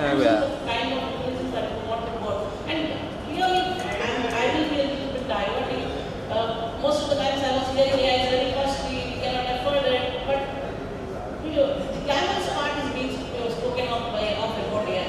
Every time you talk about AI, it's a clinical AI. There's a non-clinical AI. You can increase your efficiencies, you can increase your operational efficiencies, you can increase your financial efficiencies. You kill the denial that your insurance is killing. So use AI there. There is a billing leakage happening in your billing, in your finances. There is a claim decline happening over there. You can use, you can have your prior authorization done by AI. You can use agents which can do that for you. You can actually have now the system where you can just write a medicine and the prescription is gone to the pharmacy and the patient is there. You kill these waiting times over there.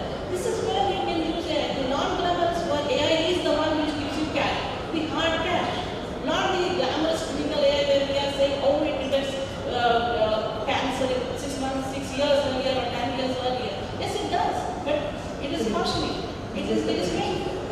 But to fund your system like diabetes, I suggest that you should concentrate on your operational and financial AI rather than looking at the non-glamorous AI and saying, I can't use it, but use AI to earn cash very clearly. Because there are so many billing activities, like leakage is happening, somebody is cycling out your cash, somebody is not logging on your pathology report, somebody is not logging your reports that is happening. All this is cash, you are losing it. So you can sell it. So when we build an intelligent hospital is not just for a clinician or for, it is for clinician, non-clinician and a person who is outside of that main person, the patient. So we should not have this cognitive fight. There are two different cognitive tasks that are being done. One is artificial, as I was pointing out, artificial cognitive tasks that are being done by AI, and a cognition task that is being done by human. So we should have a collaboration rather than really hyper. I feel that we should be looking at it in another perspective rather than fighting it. That's what. Whatever you said is very correct. Yes.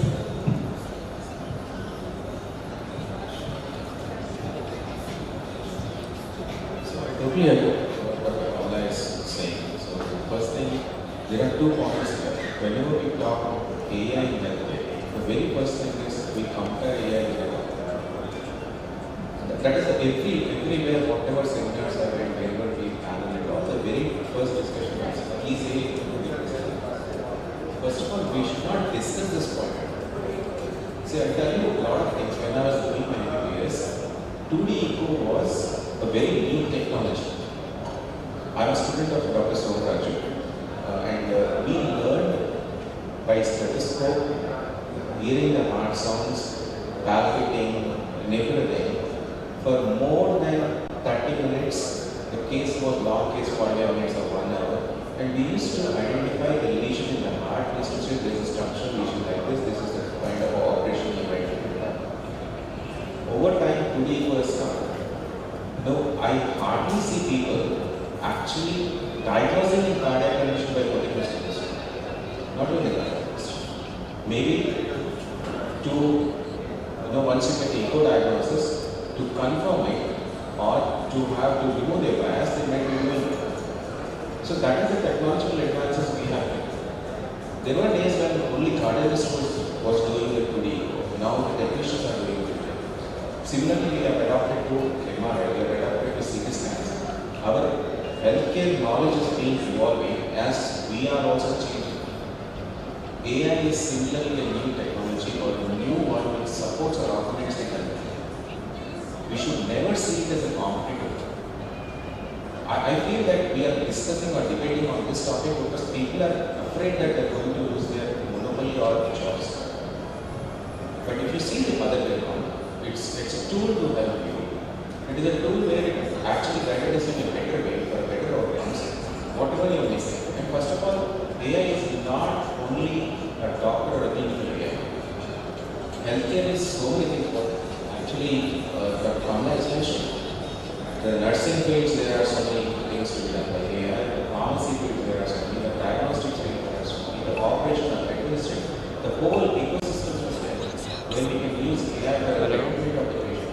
And instead we make more jobs created. ఏం కాలే ఒక 5 నిమిషాలు అవి వెళ్తావా ఒక ఆయన తింటుండు ఆయన తిన్నాక వెళ్తా తినలే అన్నట్టు ప్రతిభగాన్ని ఆయన తిన్నాకనే వెళ్తాడు అట్లా తీసుకెళ్ళే వాళ్ళేనా is rightly mentioned that AI is a one tool because as is rightly mentioned that see today the news is giving the software clinical side, admin side, but it will never replace in my that because now is rightly mentioned that we need to create a nursing flow, a the patient flow, a because we can use the ICU monitor, effective monitor because there is a real myth. So people are thinking that they will use free jobs, may cut down. No, because the load, the amount of load, we are the world's largest populated country. We need to because we have another holistic approach in India. Thank God. See, we have homeopathic system, and we have Ayurvedic, we have Siddha, we have Guru, Imani, so many other systems also. We are, the systems will be carried to the patients. But always, because AI acts, because helps and simplifies, supports the healthcare system, it will enhance. But we need to create smart hospital. But nowadays the concept will change. We need to create smart healthcare systems rather than hospitals. Yeah, that's what I want to Sriram sir. So behind the intelligent hospital, so the architect behind the vision will be the healthcare IT.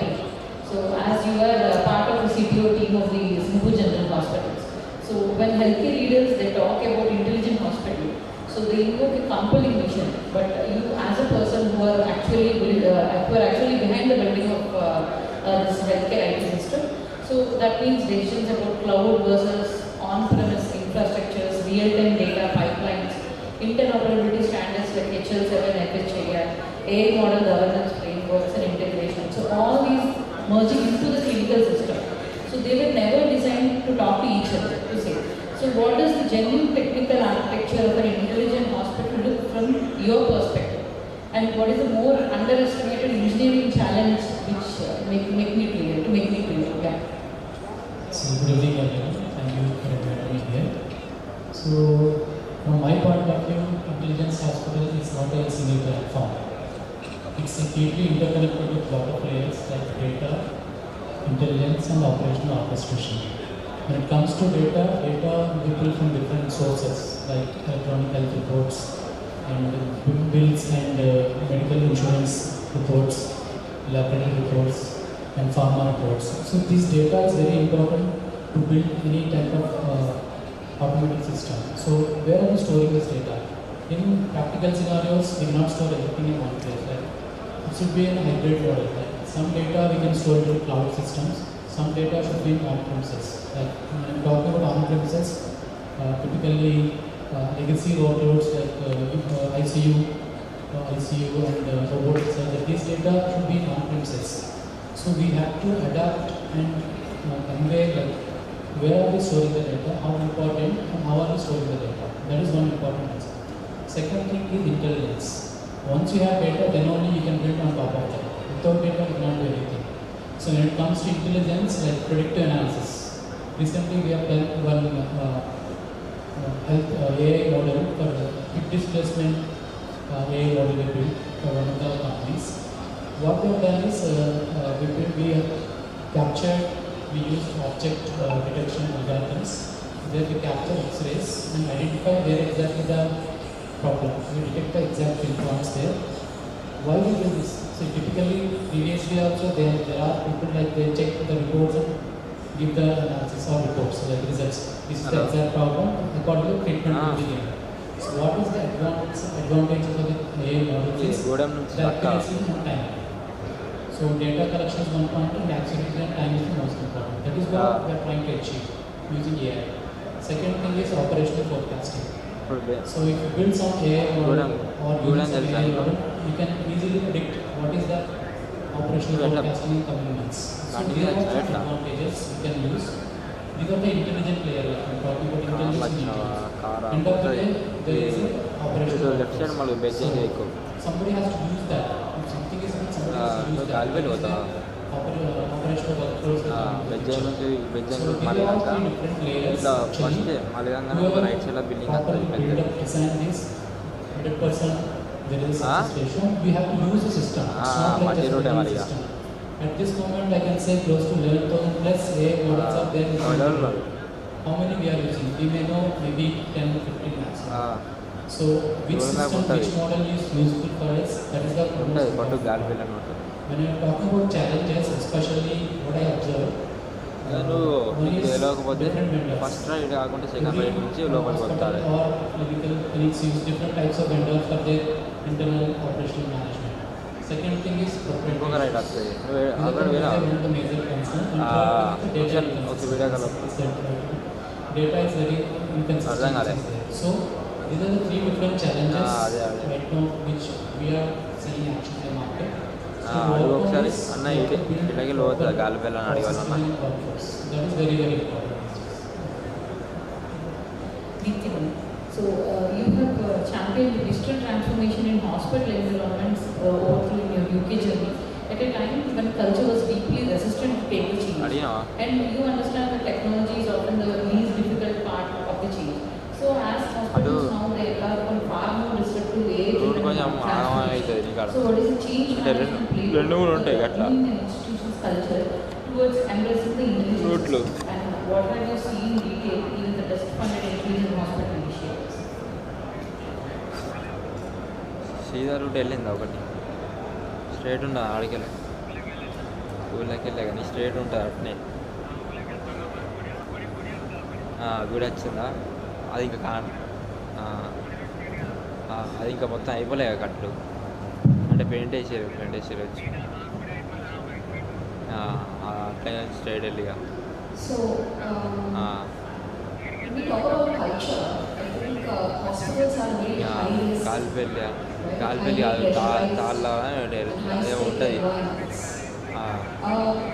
I so resonate with the family straight పోతే మళ్ళీ వీళ్ళంతా right తీసుకోవడం అయిపోతే clinicians being replaced with AI. Now, I just want to ask a question here. Would any patient walk into an operation theatre that is only governed by AI?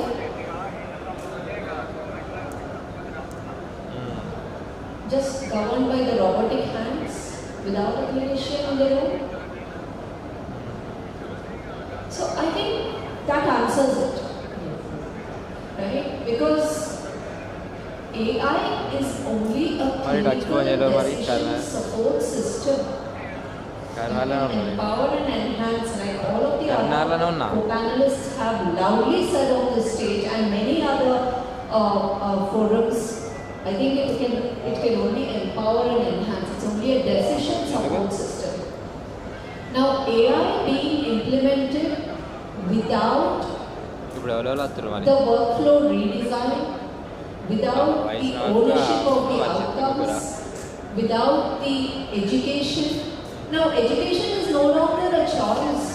Education has become a mandatory to the doctors, to the nurses, to the healthcare professionals, and ultimately to the patients who eat away a lot of time because of the so-called AI. Right? So, while looking at the timings of our doctors in the hospital, we look at all of these KPIs called turnaround times and a lot of things that we were talking about in the previous time. If each doctor had spent in the past 10 minutes with the doctor, with the patient. Now they're taking 20 minutes. So, what AI are we talking about here? AI is supposed to reduce the time. AI is supposed to give that momentum to the doctor or to the patient. But patient is coming back with 101 questions to the doctor after looking at ChatGPT. So I think education to the patients is quite critical here, and that is what is going to change the culture.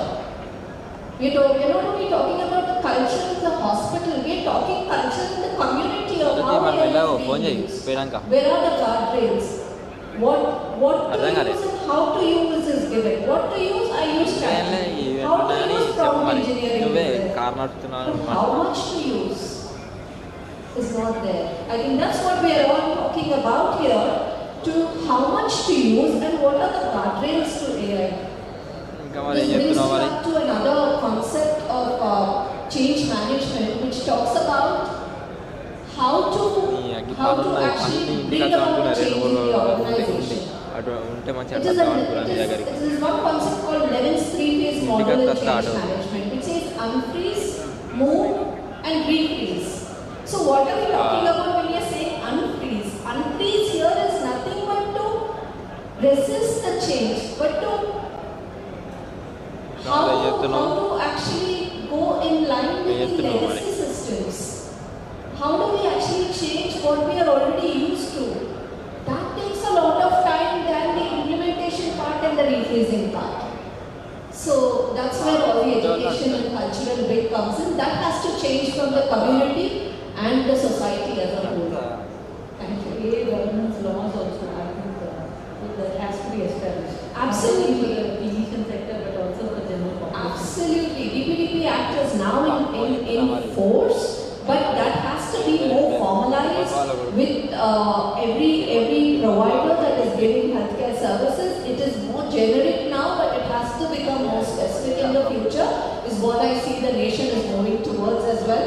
And I hope the central government brings in proper guardrails and enforces DPDP Act to be implemented and used in the right set for the providers. Thank you. Sir, most hospitals, they have adopted AI tools within existing care pathways. But the intelligent hospital of the future may require pathways to be redesigned as what AI makes possible. So predictive triage, automated diagnostics, real-time capacity management, and personalized discharge. So when you work with the hospital systems to redesign from the first principles, and what all institutional triage actually required. Just not told about some institutional courage. The first thing is when you come to courage, there are a lot of things to be changed. Traditionally, when people are in the department silos, in the morning discussions are when they also actually come up with it. Presently, you see any discipline, the particular specialist does his role, then leaves the other thing, and then the patient has to go to the other department. So collaborative multidisciplinary. నేను అక్కడ బండి phone చేసి చేయమంటాడు. నేను ప్రతిమ యోగి doctor ఒకటి expo ఉంటే వచ్చిన అర్థం కాలేదు.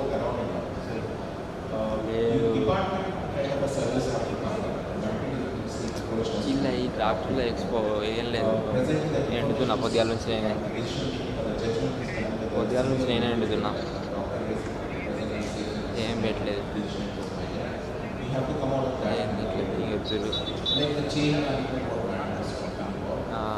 The legacy governance rules or whatever these things, those have to be encouraged to change. Until we have that strong courage to change, we cannot do much in these things because the ecosystem is, especially in India, it's completely complex. We cannot change the mindset as I'm saying. We cannot change the mindset of the people. First of all, before the doctor, the patient was what it has to do. More than the doctor, comes with more questions, more subject knowledge, and this has been there since the Google is. It's not new for us, but ChatGPT has given more next. So we need to also think about how the AI implementation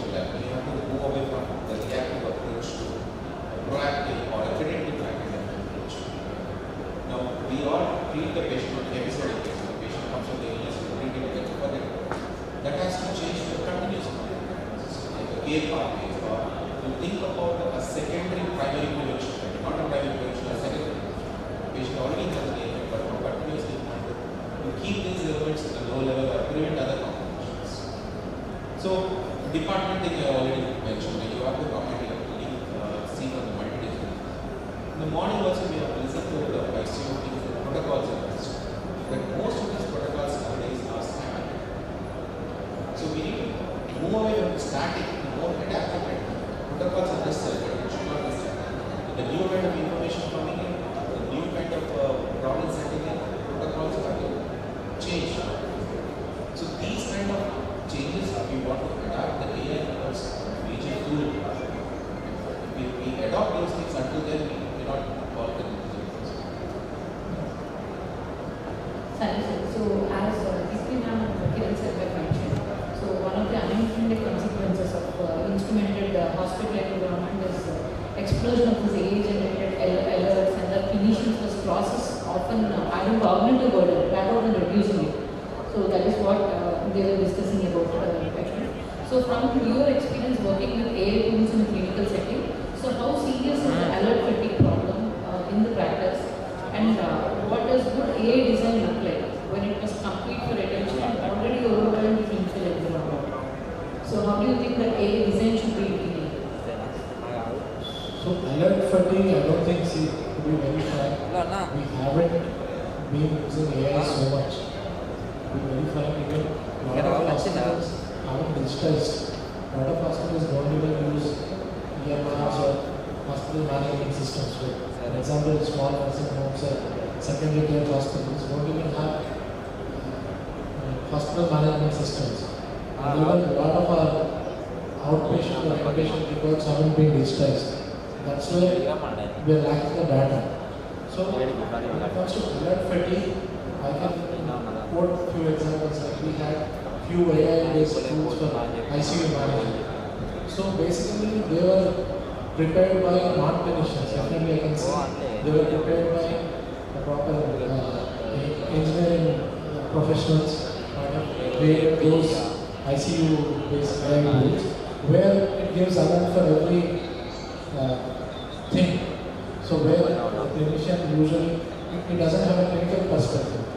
So it gives alert for every small thing. Even if there's a small change in blood pressure, if there's a small change in pulse rate, it gives an alert. Right? So the AI models are still evolving, and first thing is we need to first digitize our records, which we are lacking. And intelligent hospital in Indian perspective is a very distant thing. For now, what exactly we are using AI for in multiple ways. For example, as a 50-bedded hospital, I have 30 or 40 pharmacy vendors. So I can't keep tracking what was the previous bill or what was the previous costing he has given, what is the current costing he has given. So to monitor those things, the AI tools have come. So that has kind of made my job easy.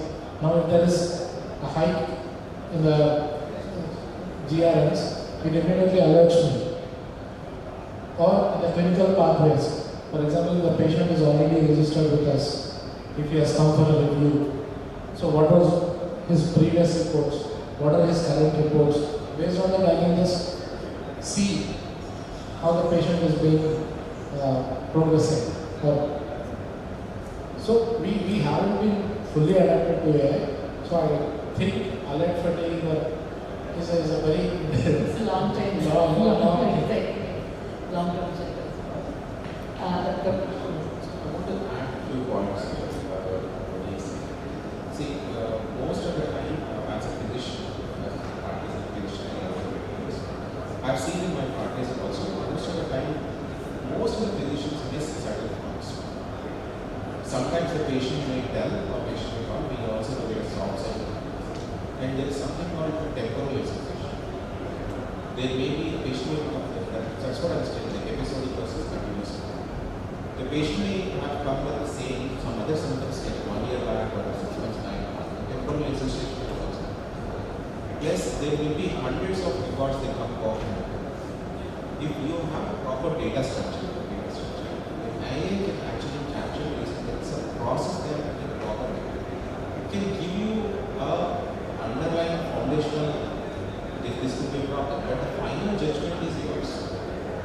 So that is how we have to take it. We cannot take everything what it is, but it shows this is a possibility. Okay. So that's where if you can integrate these kind of things in hospital, you don't need to be completely transformed into imaging hospital right away. We are still in the process, we are still probably later on we might reach some of it, but at least we also have to start the way. So, like I said, see, if we don't adapt AI, we'll miss the bus. So, in terms of robotics, a lot of people have been talking about business robotics. Now, robots have been assisting us right now. Now, with humanoid robots doing this minor movement, tomorrow they can suture, they can do all things. So, instead of saying AI can't do things, what are the problems which healthcare faces because of AI, it's better. See, now AIMS has replaced radiologists. Just to sign off a report, they are using a radiologist. Do we agree or not? We've seen a lot of radiologists talking about it 4 or 5 years back. No, AI cannot replace radiologists. AI can never replace a radiologist. It can never have a clinical acumen what we have. Now today, with the premier institutes of India have replaced radiologists, and just to be ethical, the radiologist is signing on the report. Just for the regulatory purpose. In China, all the tests are being done, everything is being done. Just before the dispensing of drugs, it is being signed off by a physician, just for the regulatory purpose. Because the medical councils or National Medical Commission cannot show a robot or an AI model. So basically, for the regulatory purpose, the doctor is coming into the picture. So more or less, we have to see where it's going and how we can adopt artificial intelligence and how we can embrace it. And there are a lot of areas. See, a lot of doctors are not into research or not into artificial intelligence. Maybe now we have to choose that avenues as well. So, what role do data-driven healthcare systems play in building sustainable and accessible healthcare delivery models for the future?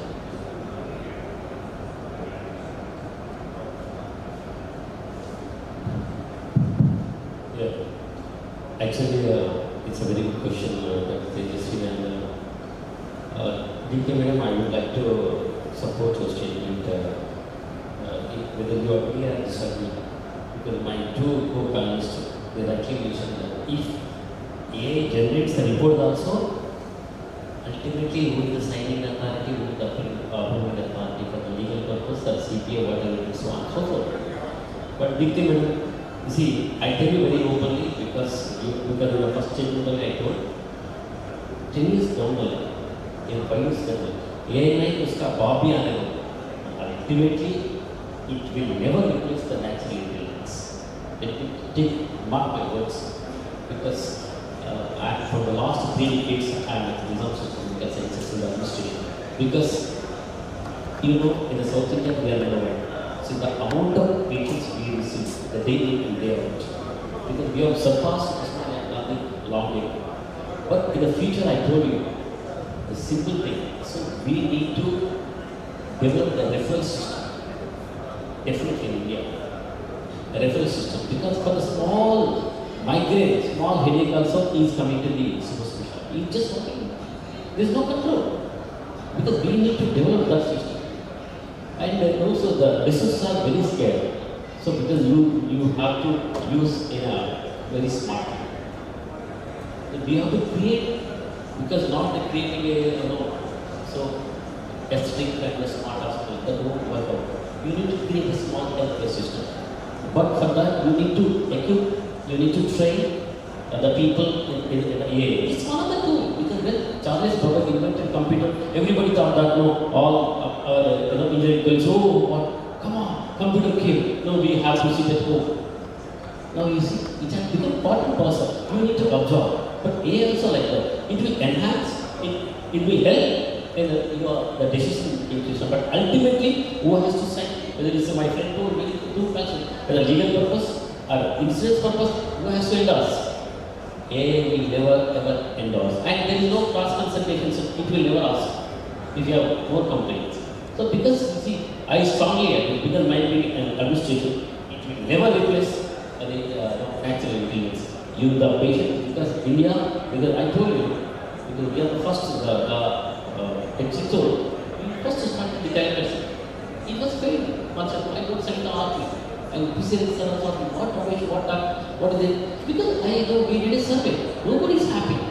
If you see, if you touch, if you palpate, if you ask them, that such rightly mentioned that, see, when Somaras sir also is from our software, from NIMS, because you need to ask the patient, you need to see because the satisfaction, the amount of satisfaction is different. If he is satisfied, we sustain. Otherwise, we will smash the field. This is my ultimate advice. But in the future, we need to prevent our culture, our nature, then only we can really sustain in our future and future generation. So this is my conclusion. Actually, sir, it's from news. Recently, I've seen in paper that they've replaced the receptionist. I mean, they've added a robo-based receptionist, which is actually answering the patient queries, where to go, how to go. So basically, they're there to assist us. I don't know because we help you. Because when we see instead of now, because our receptionists keep on retiring. But we have created robo 3. We named it one that robo because that will help you. Because no need to go for signing, where need to go. That's why we can take. But that won't give any decision. That won't give any proper judgment. Okay? This only enhances. NIMS maintains electronic medical records. Now with the hospital administration or anybody, whenever the patient walks in, they have all clear data sets. So that is kind of helping them build certain models which they are actually building. So see, we have to start using it so that it will help in the healthcare delivery. So if a patient is sitting in a waiting area, if he fills a small questionnaire, if I am a physician sitting inside, I know all his previous reports, I know with what problem he has come. So I'll talk to him more. So ultimately one thing what I want to say or stress is, the human touch is what the patient also wants. That is the reason, even though they are using ChatGPT, even though they know everything, still they are walking into a doctor's clinic or into a hospital only to talk to the doctor, to get that reassurance, to have that human touch.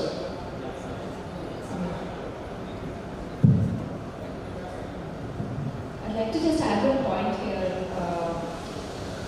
So when in my previous role, when I was working in London as a commissioner of National Health Services, so in the primary healthcare, like you rightly said, they use the AI receptionist to be able to book appointments for the patients in the community, the GP practices. So if we are to say that we completely leave it to the AI receptionist, then I would like to talk about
But you fight.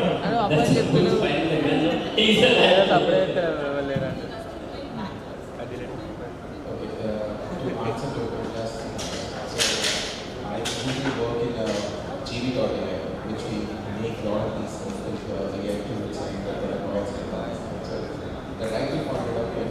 regional hospitals, the liability is shared liability. It's not one person. Because for making a product, we have done a lot of validation studies. We will be very transparent. We show the clinical data. Before deploying on the real patients level, we run a pilot studies there.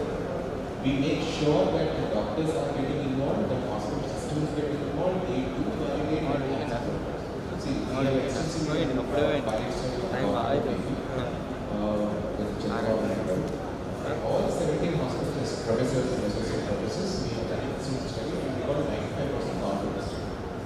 And then this community. So that's where the point comes, whether we can implement this technology in present industries. You all know how the PLCs are, right? At one table, there will be 3 or 4 doctors sitting. Behind each doctor, there will be 30 or 40 patients standing. And simultaneously, 4 are patients, 5 patients are talking. Can you expect an AI audio or voice tool sitting there can capture the data? It's not. So we are far away from these alien technologies and what we are talking about. I'm talking about the clinical types of money, but it is not the AI doesn't mean that is the only one. So we need to differentiate. Now, as other person has also told, other people, agentic AI. If everyone is right at this point, the underlying fundamental LLM, is it the version, some other version you are taking,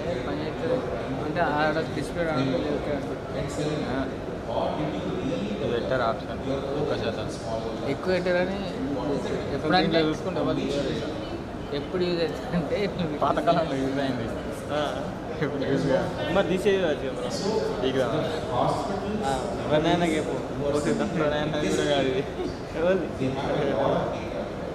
using this data, they have to develop their own fundamental models. That is how the hospitals have to talk to each other. It has to be it's not a model is doesn't talk to other because we have the patient-centric, not hospital. Recently, actually 2 months back, I attended one of the WHO Quality Institute Digital Health ABDM seminar. It's a kind of workshop. So the main problem which ABDM was facing is integrating all the hospitals in India. Most of the hospitals don't agree for that to give the data out. But if that could happen, India can develop a very good AI models. So.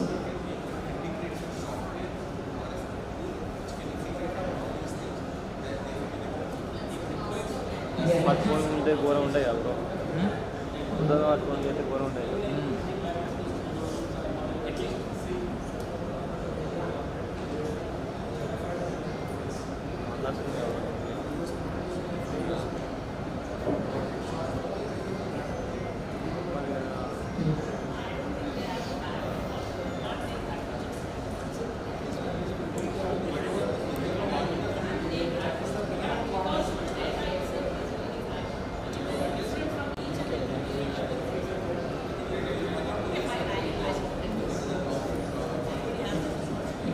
Thank you so much. Thank you so much to all the panelists. It was a very great discussion. So I would like now like to honor Rajkumar.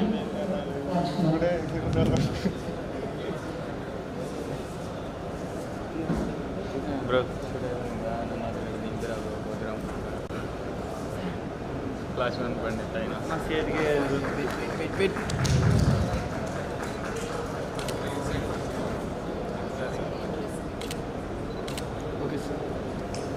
Dr. Simon, please honor Dr. Kiran. Close up photo. Okati wide photo, very close. Photo. Dr. Harish sir. Close up point అయితే bro. అయితే నా. చాలు. Close up అంటే zoom అంటే wide. ఇది కాదు bro. అట్లా photo తీసుకోండి.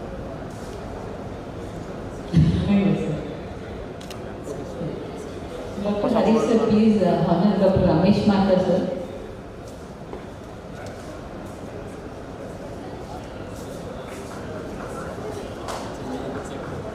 Dr. Saroja.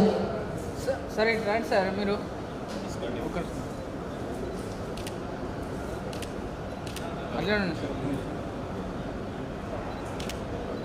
Okay, sir.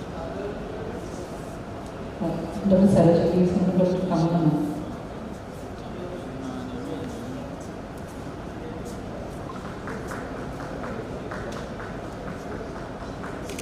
Dr. Raghu, please come Dr. Shreya. Yes.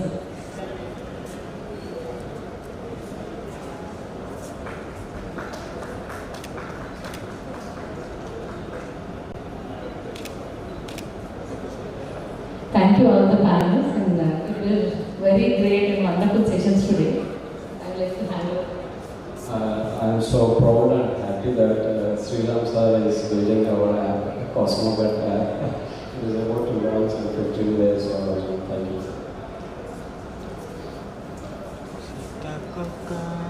Thank you very much for a wonderful session. So, Day one, we will take one group photo. Sir, please, we will take one group photo with all our organizing committee as well as the chairman, and I request all the delegates also please come on to the stage. We will have one group photo and we will end the session. Tomorrow there is a big announcement. So tomorrow we are giving free credit points for all the doctors.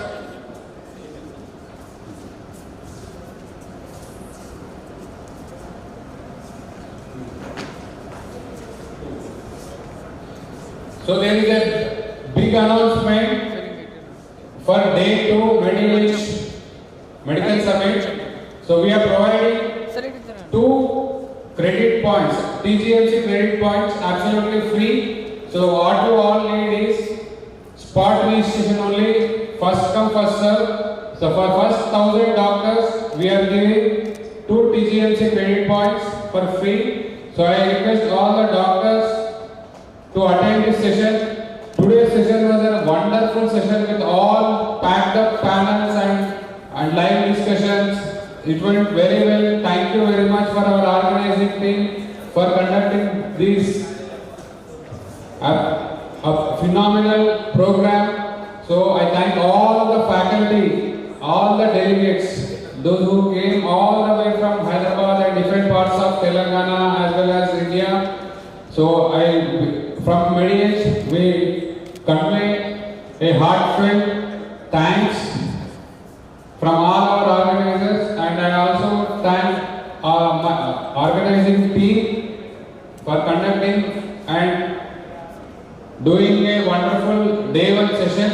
So I hope tomorrow we will see with more numbers and more packed up panels, and tomorrow evening we are with medical healthcare awards. So tomorrow is a packed up session, so I request all the doctors to attend the event.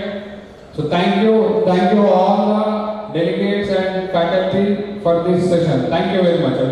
Please join everyone please join for the group photo on the dais.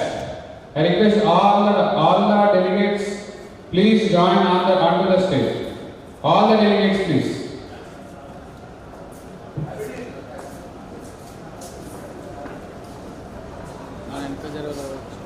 Srinivasa Reddy, Andaru.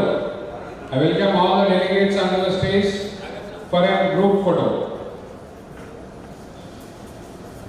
Bharat. Saujan, you are organizer man, you have to get everyone onto the stage. Radiology panel, we are waiting for that.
Gracias.